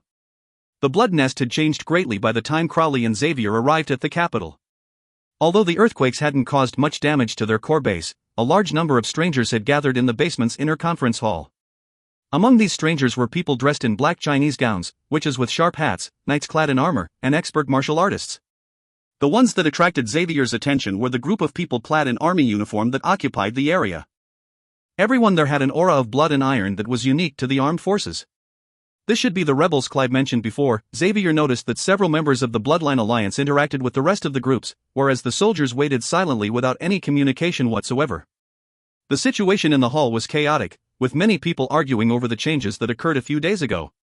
Everyone had been frightened by that disaster that seemed able to destroy the world. Project X and the Tree of Life were brought up frequently as well. Everyone, quiet down. The arrival of Crowley and Xavier immediately attracted a great deal of attention. The thousands of eyes in the hall caused every pore in the younger one's body to tense up. After all, none of those gathered here were exactly ordinary. Any other citizen of the Empire, even your average soldier, would have collapsed under the immense pressure. Bobby pushed the other members of the Bloodline Alliance aside, her face filled with expectation. How is it? Did that person agree? No, but she didn't reject us either. Crowley shook his head. The ancestor appointed me to act on behalf of her will to overthrow the decadent empire. Without their assistance, we won't be able to resist the mastermind behind the empire. Clive shook his head from within the group of levels. Only the higher-ups of the empire truly understood how terrifying the Mistress of the Night was. With her support, the imperial family held absolute power. If not for the threat of Project X and the Tree of Life, these soldiers would never have done something so arduous and thankless as rebelling unless their brains had gone haywire. What age are we in right now? To believe the existence of ancient myths based on some prophecies? Isn't that ridiculous? A questioning voice sounded out from the crowd, attracting numerous opinions in favor of the ridicule. Although they all held extraordinary powers themselves, they still had their reservations about ancient myths. This is a treasure the Empire retrieved at the cost of their largest submarine. The Book of Salvation was left behind by the blind prophet Ari, and we managed to decipher the prophecy. As all souls become one, the day of doom approaches. That's already happened. We need the help of the Snake Dowager. Clive tossed a stone tablet out, translating the words and images upon it. These mysterious ancient relics have no credibility. The same voice spoke out. What about this? HSSSSSS, a terrifying hiss resounded in the massive hall, and turbulent bloodline energy formed a gigantic chimera made up of over 100 different snakes, seemingly covered by various grotesque scales. This bloodline? Many of the bloodline carriers in the Bloodline Alliance descended from the Snake Dowager. Looking at this scene, they'd immediately knelt down. They felt the will of their ancestors surround Crowley, his bloodline causing them to swear allegiance by instinct. As the origin of their bloodline, the Snake Dowager could subdue Crowley and the rest with but a wisp of her aura. Such was the absolute control of a higher bloodline. It afforded more power than any spells of the soul, and it was impossible for the weaker bloodline to break out of their superior's grasp unless they managed to extract the source of their bloodline from them. However, Lyle was the only one in history who'd managed to do such a thing. He's surpassed the energy limit. He broke through the rumored energy limit just like that? Someone else muttered, and everyone changed in complexion. Crowley looked down upon the kneeling bloodline carriers like he was an emperor. The so-called energy limit was propaganda created by the Empire. Technology and the Shadow Weave could only do so much, and they hadn't been able to pass a certain threshold. Because of that, they'd called this threshold the energy limit. The Empire's strongest energy weapons were only equivalent to a peak rank 6 Magus in power. Nobody had broken through that barrier. And yet, Crowley managed to break through that rank with mere borrowed power. His body and spirit had been transformed by the Snake Dowager, increasing his capabilities to the peak of rank 6. With the help of the temporary authority from the Snake Dowager, he could use some bloodline power to pass the bottleneck and become a half-step rank 7. Although near rank 7 strength still left him having to kneel down in front of other beings of law like Lyle, Crowley was now undoubtedly the strongest person in the Empire. He opened a path up with ferocity and violent imposition, instantly finding the fellow who'd been speaking all along. "Do you have any opinions?" Strong winds blew to accompany his kingly demeanor. "No. Not at all." The person who spoke was a youngster with dyed hair and pierced ears. In the face of the terrifying pressure, he couldn't even speak properly. Boom, the floor shattered, and Crowley's silhouette instantly appeared in midair. The hall overflowed with the arrogant and overbearing aura of the 100 snakes, and the other bloodline carriers felt it difficult to even breath. "I'm the best proof of her existence. Her help allowed me to break through that so-called energy limit, entering a new realm." Crowley gazed upon everyone from above. Furthermore, that existence agreed to stop the mistress of the night mentioned in the prophecy. "Can all of us not even handle the Imperial family?" He roared in a loud voice. "Everyone here is aware of the existence of the two projects.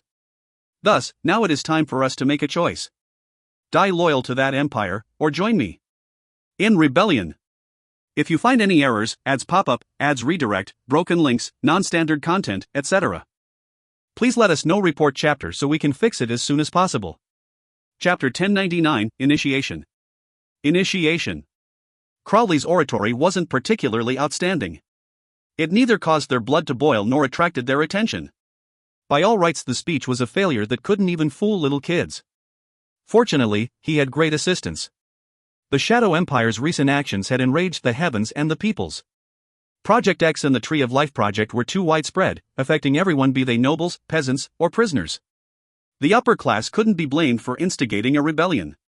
If someone was disturbed in the comfort of their home by a stranger who told them they were but clones who would be assimilated to a whole, and that they'd become complete idiots, it was only to be expected that they'd grow mad. This was just a disaster occurring in broad daylight. Although this wasn't really the fault of the Imperial family, the others would still lump them together. The Empire had already disparaged the Bloodline Alliance and other organization, causing great distrust from the public. Now it seemed like they were psychopaths plotting to bring about the end of the world. This situation endangered ordinary citizens and government officials alike. Rebel funding grew greatly, developing further. If they'd planned such a huge counterattack on the outskirts of the Empire before, they would have been killed by the Imperial guards who came knocking on the door. Now, however, things were different. The refugees whose junk ship felt bitter as well. They had to support the rebel groups with all they had. What would assisting the Empire achieve? Good politicians would never believe that the Empire would leave their souls free after assimilating them into the whole. As a result, it could be said that the Empire had given birth to the rebel army. Down with the Empire. Overthrow the Empire. Under the pressure of death, the heads of several major organizations had quickly reached a consensus. Excellent. Seeing the many faces flushed with righteous indignation, a smile bloomed on Crowley's face. He pressed a button, and a map was projected behind him. This is the Imperial capital. Unlike before, the city was now devastated. The surrounding regions had been thrown into disarray as well. We only have one target this time, the Imperial Palace. We have to thoroughly destroy the core of all evil. Crowley vehemently clenched his fist. There are at least 300,000 troops surrounding the capital on normal occasions, not to mention the police and the special forces. We'd never be afforded such an opportunity in that case. However, General Clive, I will only say two things. The gray-haired Clive was filled with bloodlust, and like a true military man he didn't mince his words. Firstly, the horrific disaster hurt the army greatly. Many soldiers are still participating in the relief efforts, and their information network has been broken up. While us old fellows who are held in some prestige cannot incite the troops to march with us, temporarily stalling them won't be an issue. Second, as a result of a lack of support for the royal family, our people have already maneuvered themselves into key positions, including several major transport hubs and the Ministry of Defense. Hearing Clive speak, the eyes of the audience came alive. With so many favorable conditions stacking up, they finally saw a glimmer of hope for success. We can't delay. Let's plan this operation out immediately, Bobby said. She then glanced at Crowley. We should also designate a chief for us. Carolyn, within the Imperial Palace. Emperor Aragon was sat on his throne, glancing down at a rare scene of numerous royals enjoying a sumptuous dinner in one place. The Empress was here, alongside his several sons and daughters, the Secretary of State, the Minister of Maritime Affairs, and the Minister of Defense. Which of these people is truly loyal to me? Emperor Aragorn suddenly felt a sense of melancholy. He completely lost interest in the wine within the crystal flask. Father! Ling walked in just then, dressed in military uniform. Javis was following behind her like a loyal dog. She performed a salute before making her report. The special forces learned that the Bloodline Alliance is conspiring to attack the palace. Empire Aragon's brows twitched, and Javis immediately knelt down. I can vouch for the credibility of the news with my life. Sigh. These are truly troubled times. Aragon put down the crystal flask, massaging his brows with his right hand in helplessness. The entire hall was silent, as if they could only hear the heavy breathing of their monarch. Just when everyone assumed that the Emperor would order the capture of the rebels, he instead made a shocking decision. All right then. Initiate Project X and the Tree of Life project immediately. Sigh. Everyone please follow me. All the entrances of the palace are to be shut.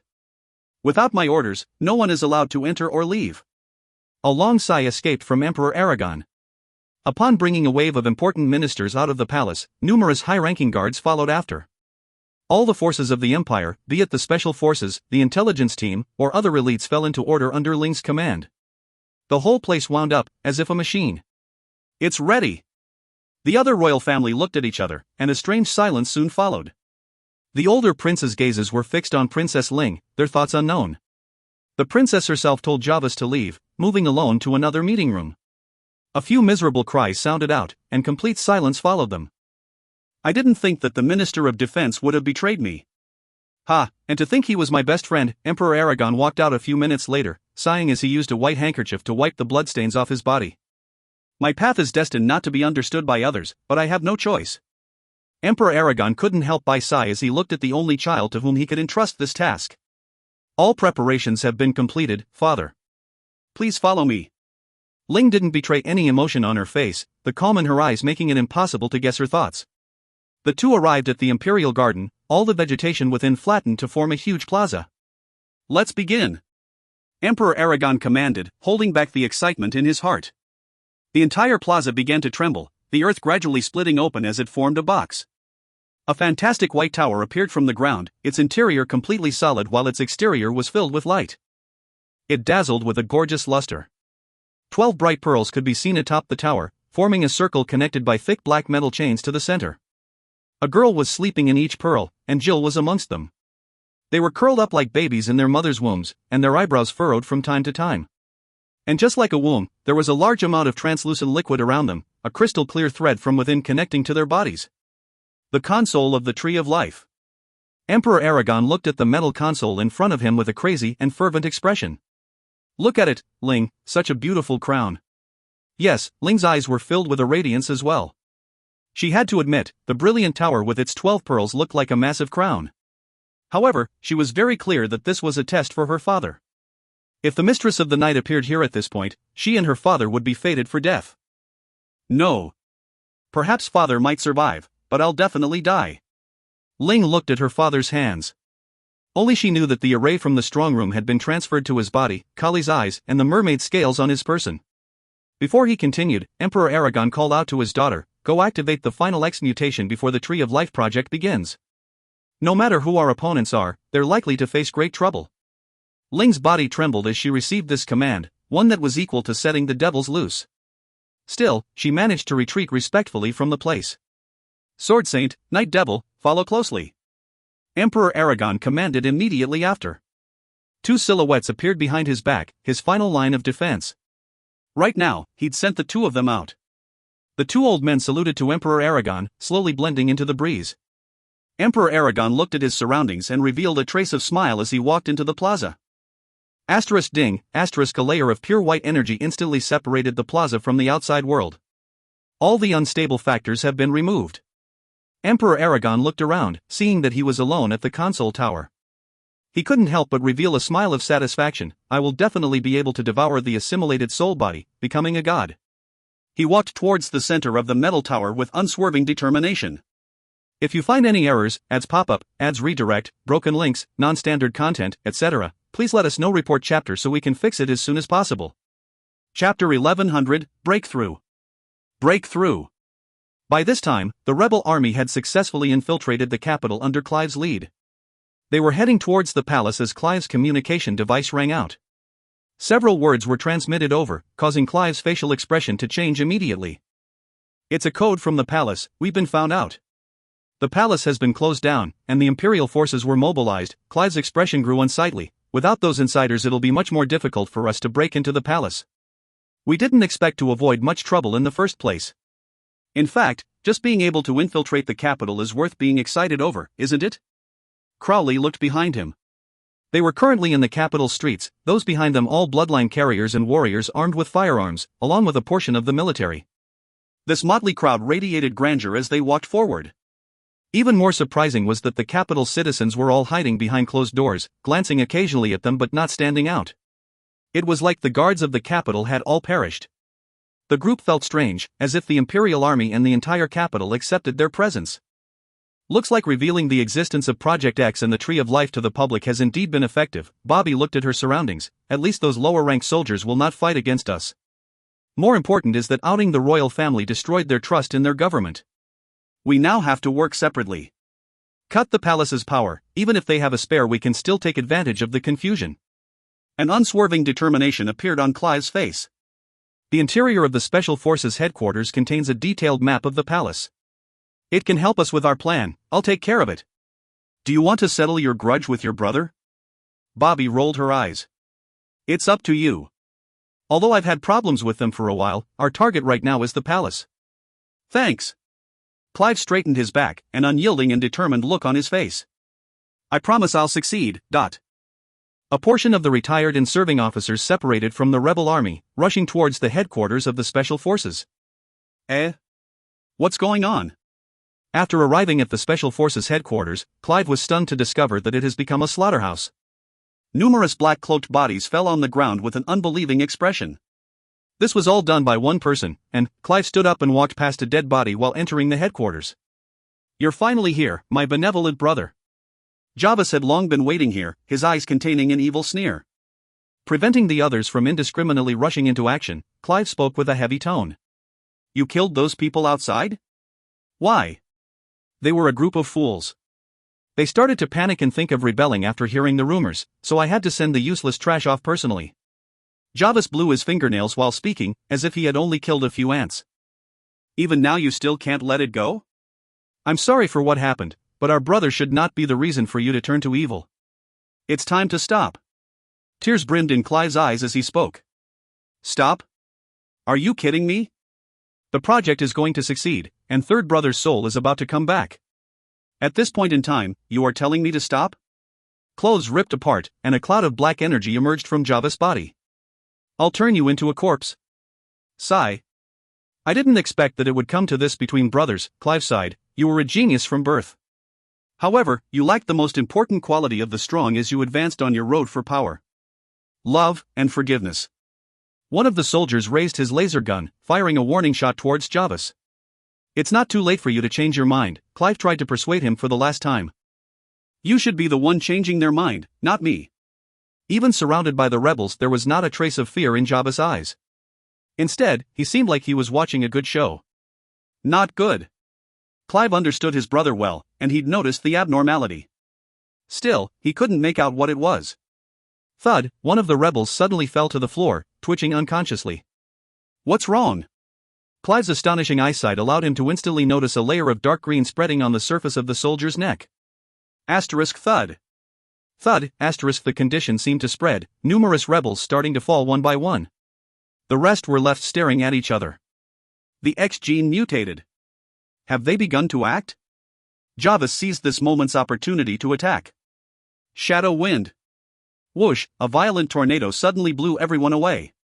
A cluster of shadows suddenly turned those who remained standing into a fog of blood. Guards. Jarvis' rampant laughter was oddly obvious in the wind. Creak. Creak, the metal floor opened up, rows of armed robots moving out to surround Clive and the rest. How now? Who's surrounding who? Jarvis looked at his brother. To be absent-minded with the fall of a few soldiers, you haven't changed indeed. Still so hypocritical. Even if I'm being hypocritical, it's still my duty. Just like I rushed here, not to save the country but to prevent you from falling further. Come back, brother. Clive suddenly stood up. Annoying preaching, Jarvis dug his ears and turned back. However, I can give you a chance. A showdown between the two of us, where both our people are not to interfere. If you can defeat me, I can give you anything you want. Be it the palace plans or the most important of intelligence. Just what I had in mind. Clive clenched his fists, and a terrifying aura exploded in the air. Well, then come with me. Jarvis walked in and brought Clive to an ancient coliseum. So how's this for an arena? It'll serve well as your burial place, won't it? If death can save you, I will not hesitate. Clive finally understood that his brother had changed long ago. He'd become a moment he joined the special forces. Boom. Two silhouettes rammed ferociously into each other in the dusty sky, a terrifying battle aura flooding the whole Colosseum. During this time, a majority of the people in the capital had quietly fallen to the ground. Be they merchants, officials, or even royals, nobody was spared. Everyone who fell foamed at the mouth, a layer of dark green spreading around their bodies. The change was especially pronounced in their eyes. Blood vessels thickened as their pupils lost color, the eyes turning a complete white. It wasn't just the humans facing such a situation. The entirety of nature and the ecosphere had suffered from disaster. A majority of insects and other small animals broke out with the symptoms immediately, while those with larger bodies soon followed. The dark green spots spread continuously around their bodies, finally forming a huge mark, the letter X. X gene. This damned empire, they really did dare to act. Crowley looked in fury as his men fell to the floor without end. Still, it was the soldiers, martial artists, and knights that suffered the heaviest casualties. The protection of extraordinary power allowed the Bloodline Alliance and the Coven of Witches to escape the calamity with minimal losses. With Project X activated, the Tree of Life won't be far behind. We need to break through the palace as soon as possible and get rid of the evil. Crowley gazed at the huge capital. The masses that were crying due to the previous disaster had received another blow, half of the city dead silent while the other half screamed. The X gene had spread through more than 60% of the population. About 60 amongst every 100 people had fallen under the Empire's control the moment it activated the program. It seems like they've only lost their mobility and consciousness. They might still be saved. Bobby released a sigh of relief. No. Don't you feel like this is suspicious? Crowley's facial expression was instead imposing. Look at the current situation. Doesn't it look as if the Empire is purging their original consciousness to pave the road for the Tree of Life's activation? Report. Just then, a liaison officer ran over. Our front lines have reached the palace, but the enemy robots are holding us back. We're currently in a stalemate. Sure enough, the Empire has prepared for this situation. Crowley waved his hands. Let's rush there. We can only hope Clive deals with Jarvis more quickly. The entrance of the Imperial Palace. Xavier, who was in the midst of battle, suddenly noticed the defensive force field of the palace weaken, the robots losing the radiance in their eyes. A pleasant smile surfaced on his eyes. Clive succeeded. Everyone, rush in with me. The morale of the rebels rose instantly. Although the Empire had a reserve energy source for moments like this, they didn't have the time to switch. Their defense was suddenly broken.